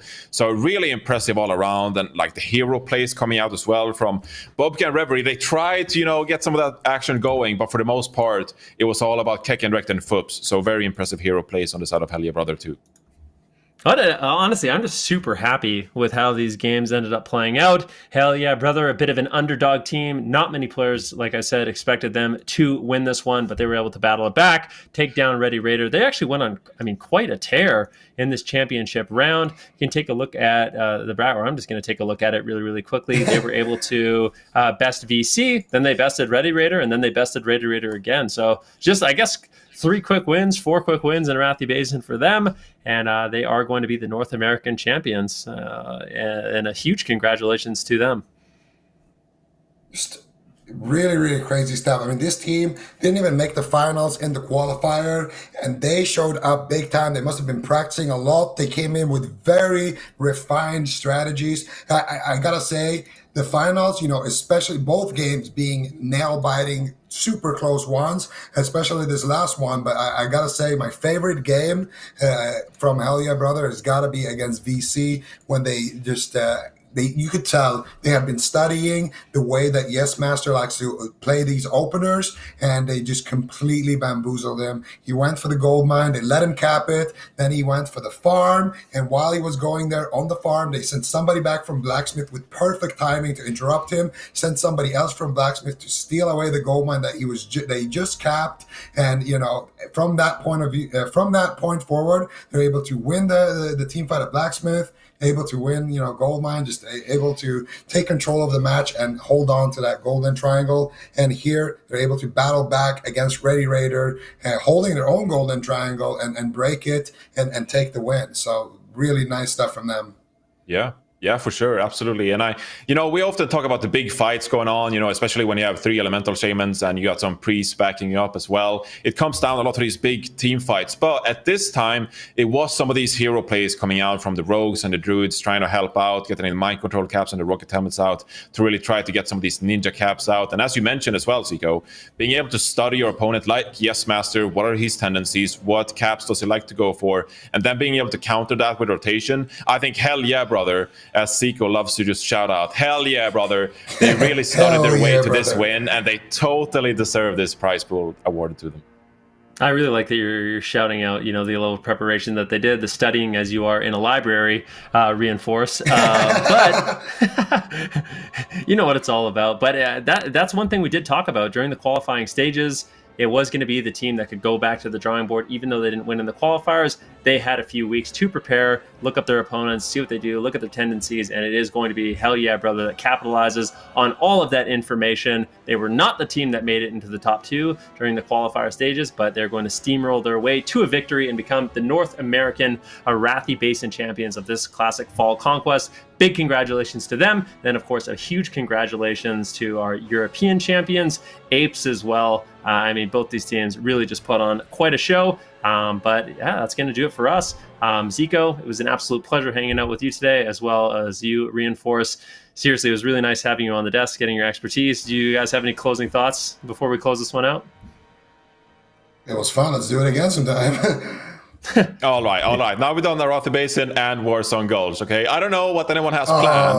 But 40 versus 40. The 40-man premates, Alterac Valley action going, I want to see what the superior strategy is. Okay, Alliance, we always struggle, Do we go for Snowfall or do we just rotate around, Stoneheart? I don't know the answer. I think the people pugging Alterac Valley, they deserve an answer. Get the pros on it, study the gameplay, and we'll see maybe some Alterac Valley action. Come on, make it happen. Winter Conquest? I don't know. Maybe fun. I'm not casting a 2-day AV tournament. That's not happening. I'm sorry, Reinforce. It was nice meeting you, but I'm not spending that much time with you doing that. Come on, I was nice to you and everything. I'm so sad. Yeah. Oh, well. It was a pleasure. It was a pleasure, honestly, though. It was a pleasure. It was. No, absolute pleasure. And also just want to give a big shout out to Rockman as well. He joined us last weekend. Absolute pleasure getting his expertise on Arathi Basin and classic BGs in general. So missed him today. He did a phenomenal job, and just a big shout out to both Reinforce and Rockman. Thank you guys so much for joining us on the desk. Zico, absolute pleasure as always. Thank you everyone for hanging out with us. I hope you guys enjoyed the tournament. And also, if you guys want to, Shadowlands pre-patch is now available. Shadowlands is it's going to be out soon, but we'll have to see when that does happen. But the pre-patch is available, and it's been a lot of fun. I've been playing it a lot, so if you are interested, definitely check that out. Until next time, on behalf of all of us, thank you very much for watching, and enjoy the rest of your day.